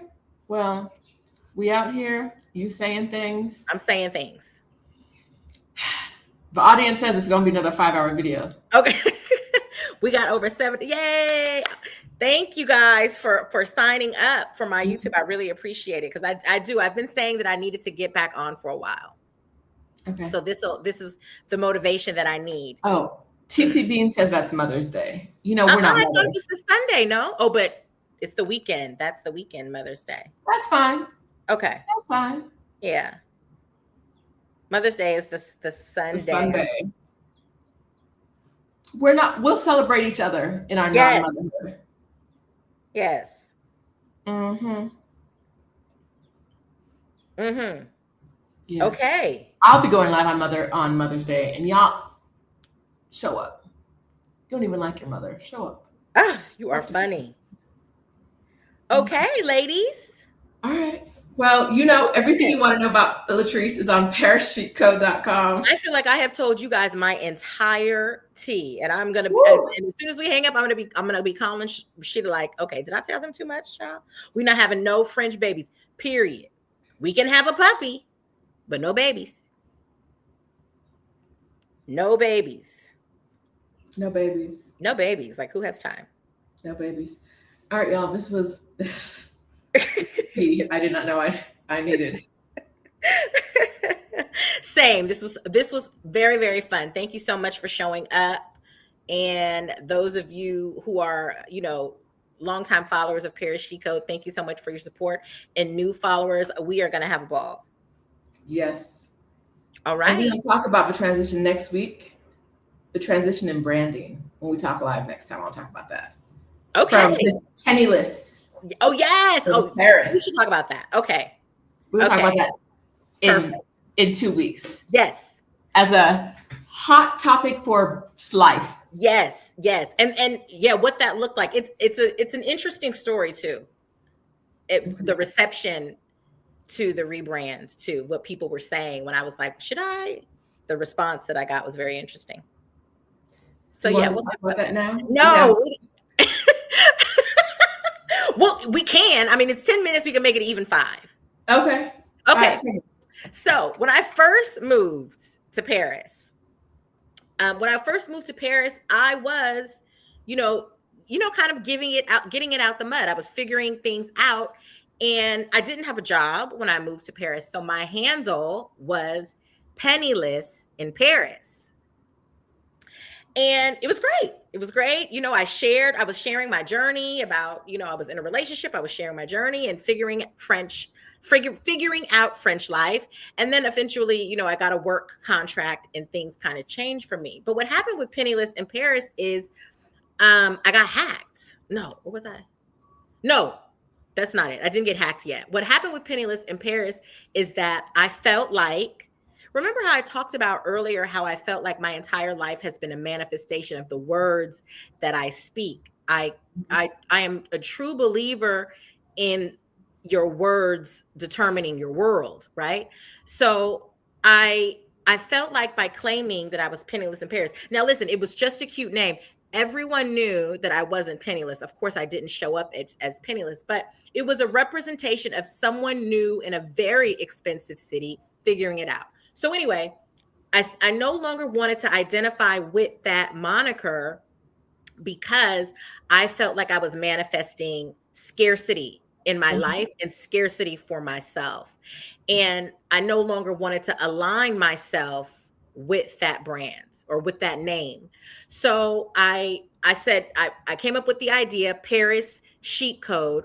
And I was like, because I was into shopping, I was doing personal shopping, and with my luxury background, it just fit, right? And I would describe myself and my fashion choices as, chic. And so I remember asking my audience, my penniless audience, or penniless in Paris audience. And some women were like, yes, change the name. You're not penniless. I don't identify with penniless. I love your content, but I don't like the name. And some of them were like, and some women were like, don't change the name. We love it. And I was explaining, but I feel like this name is hindering me. Mm-hmm. And some people just were like, no, don't change it. Don't change it. Anyway, I changed it. And my experience in Paris changed when I changed the name. I then started getting invites to the Hermes sale twice a year. I then, I met at a private shopping event, I met like the former First Lady of France, Carla Bruni. My business took off just because me and the name was more aligned. And it goes back to, again, like I said, your words and your thought process, and your words determining your world, and how my world opened when I no longer identified with being poor, because I wasn't poor. So somebody said, ooh, where have I heard this before, Sheeta? I think that might be about your words determining your world. Girl, You said that? I had a little incident the other day when I was in Austria. I walked. If this is what she's talking about, I was in the opera house going to see the ballet, and I was like, "It's hot in here. I hope I don't pass out." The woman next to me passed out twice. The only person in the opera house to pass out was the woman next to you. Immediately next to me. I said, "Oh, okay, all right." I know that, as Black women, I think we hear, and especially online, we hear all the time, and not just Black people, but we hear it all the time, mindset. And I truly believe that it matters, right? I think there's something that changed when I changed that name, right? I think maybe I started moving different in the city. I don't know what happened, but I know that my brands, my business accelerated. Everything changed for me when I changed the name. And so sometimes I think when we look at our lives and the way we describe ourselves and describe things that we associate with, sometimes you have to disassociate with certain words to open doors for new words and new worlds in your life. Okay. I'm sure there was a more eloquent way to say that, but I think you guys get the gist of what I'm trying to communicate. There is one question I meant to ask earlier, but I didn't, but you just reminded me of, so I'm gonna ask it because this is the video that goes forever. Yes. Never ending video. Never ending. If someone how does someone get you to shop the sales for them? Okay. Because I have a decent size following, right? And as someone who is invited to the sale, they've changed the rules of the sale. So we can only shop for a few hours. Before we could shop the whole day, but that has changed. So I reserve the benefit of shopping the sale with me to my paid Substack subscribers. So the ladies that pay to receive the newsletter, they also get like 10% off any sort of Paris Chic Code services. That includes consulting and fashion consulting and expat consulting. In addition to any retreat or anything else that I'm offering, right? They get 10% off. But for I think they pay $7 a month, which is not very expensive. It's what a coffee. They have access to shop the sale with me throughout twice a year. Okay. So what I do is once I get the invitation, I send out an invitation to those subscribers specifically to shop. And listen, in a perfect world, like I said, I'd be able to personal because I'm leaving money on the table, not being able to shop for everyone. But I just can't. It's a packed house, and I have to keep it small. Okay. So that's why I reserve it for those who subscribe. That just is a token of my appreciation as well. That's amazing. I know I've talked to people who you've shopped for and we're very, very excited. Yes. Oh, really? Yes. Kay Ballard says what she was talking about was her YouTube name used to be Kay the Hustle Queen, and she'd be on here talking about how she's so tired. And I was like, I kind of demanded that she change her name. She was like, I'm just so worn out. You're hustling. Every day I'm hustling. Every day I'm hustling. Yes, it's real. Kay the Hustle Queen don't exist no more. You are Kay Ballard now. You are Kay. I'm telling you, penniless in Paris had me living penniless in Paris. I mean, not necessarily penniless, but like stressed and trying to figure things out. I changed that name. And listen, everything changed when I changed that name. And I'm so glad I didn't listen to people. It was so interesting because I lost followers. When I changed the name, I lost followers. I told them that I was changing, but you had some women who did not want to follow me under the new name. I felt like I was still giving the same content, but it was something about the name change. I probably lost like 2,000 followers. And maybe that's something to be that's something to be discussed too. Why? But people kind of look at things or look at other people when who they're comfortable with. And maybe when you change your name, you didn't magically get handed an Hermes bag. You already had one. Right. So that's what's interesting to me is that if you didn't like seeing her not being penniless, she'd not been penniless for a minute. Right. Let me just correct here. And the Hermes sale in France is not open to the public. The Hermes sale in France is by invitation only.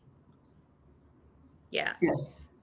You can get it. You can't. It used to be open to the public. Since about, I want to say 2017, it's been via invitation only.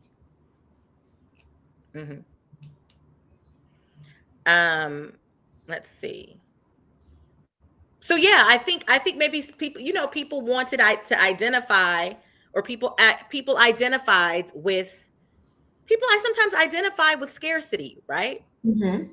And then when someone elevates, like you see it all the time, when certain influencers get more money, then sometimes their followers they feel like they no longer relate to whatever the new content.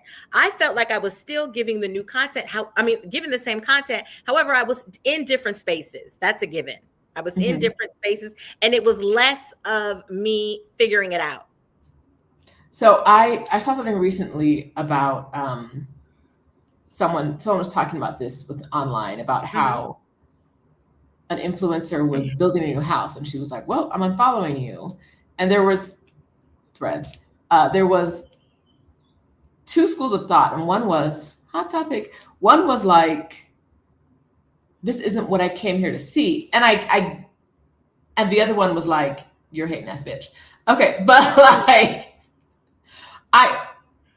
if you are a person that you've been an influencer about, I don't know, like tech toys or makeup or cooking, maybe I really don't want to see, maybe I'm not interested in, maybe it's not me hating, but I'm really not interested in like seeing house build content. Just how some people will unfollow once they start showing their partner regularly. Because I came for like beauty content, and now you and your man are doing skits in every reel, right? Like content changes. Yeah, that's different. So I feel like I don't feel strongly about it one way or another. I feel like there's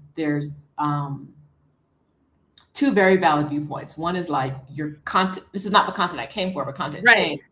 The other point of view really seemed to be like, oh, now that I'm doing better, you can't follow me. And I'm like, is it, you weren't you're not doing that much better than yesterday, right? Like you're, right. and she was following you yesterday. Right. But I do believe, okay, say that this is a person that gives, I think I'm kind of looking at things the way I follow someone. Like if I'm following someone for a long time, Mm-hmm. I feel like that you're no longer really there for the content. You kind of just like the person, right? Let's see what she's up to. Or is it still like content? It's hard to say now when we don't get content organically, right? Mm-hmm. I might not see your content but once, but every like year. Mm-hmm. And then sometimes I'd be like, I follow this? What? Who is this? Sometimes I really be like, who is this person? When did I follow them? Who are they? Right? Because I don't remember, because I haven't seen your content regularly. Mm-hmm. Not yours, but just people in general. And so maybe I'm just following, and then sometimes I'm like, oh no, I'm not into this. I don't know why I followed, but I'm not. It's not because you came up and you have a house now. Right. It's like, I literally forgot you would. I'm very good at forgetting you exist. I'm very good at being like, who?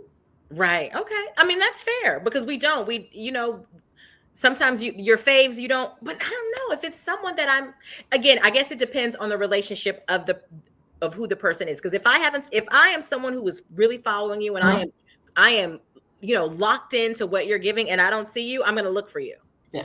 I think also it could be someone just as simple as like, I came for the makeup. I don't want to see the house. Yeah. That's fair too. And that's not necessarily a you leveled up thing. It's like, right. I'm not interested in construction. Yeah. Yeah. I mean, I think like you said, there's all sorts of reasons why people unfollow, but you kind of notice, you notice why the unfollow occurs. In like 2000 is huge. Yeah, it was a lot of people. Like in my situation, it was like a lot of people like just did not. It was weird. It would be different if you like, if you had started a new account and asked them to follow you over and they didn't follow you over. Right. Just changing the name and unfollowing. That name change. But listen, almost they didn't know who you were when they were like, we're following the Paris Chic Code. Listen, the girls know who I am. I think. Listen, you know what? I'm going to be honest. Maybe my content did change. I don't think it did. But then again, I'm looking at myself and I'm like, I'm the same person, blah, blah, blah. Mm-hmm. Maybe I was showing up different. But I did lose followers with that name change. But listen, for me, it's either you are going for your business and for who you are you going to continue to manifest scarcity? Because I don't come from lack. I've never come from lack. But again, the name was cute. However, are you going to continue to align yourself with scarcity, or are you going to align yourself with something else that makes more sense and that is more representative of who you are? Yeah. And so my thing was, all the followers can go, right? I have to be aligned for me. And are you aligned for you? Oh yeah. Oh yeah. 10 toes down for me. Latrice. That's the area talk. Thank you. Thank you for joining me on my channel. Thank you for having me. This was a blast. Mind you, I don't know if you had any plans this afternoon, because the invitation was for 2 hours. Okay, listen, it's still early here, so I can get outside. My mother said she wants to come home, and we may walk alongside the bay and probably go somewhere for some lunch after. I miss walking in the bay. The walking in the bay is nice, but you know what else is nice is being home with my mom. Yeah. I haven't lived. Listen, sometimes we be like, okay, we are two grown women, and it's like, okay, girl. But being with my mother and having this time with my mother, it's fun because I'm no longer a kid. I get to be a woman in the house with my mother, who is also a woman. And this is nice. This time with her has been priceless. I wouldn't trade it for the world. Okay. Yes. All right. Tantra Gourmet, we got to connect. Tantra Gourmet is in the Bay. She is. Have you seen her in the Bay? I haven't seen her in Mexico. She came to Mexico City and hid from me at least twice. Listen. Now she's going to have something different to say in the comments, but ignore She's funny acting. She's funny acting. She is funny. She's funny acting. All right, y'all. All right, that's it. Okay, bye. Woo! 5 hours. Okay. Hang out for a second, Latrice. Everybody else. Okay. Bye. Bye.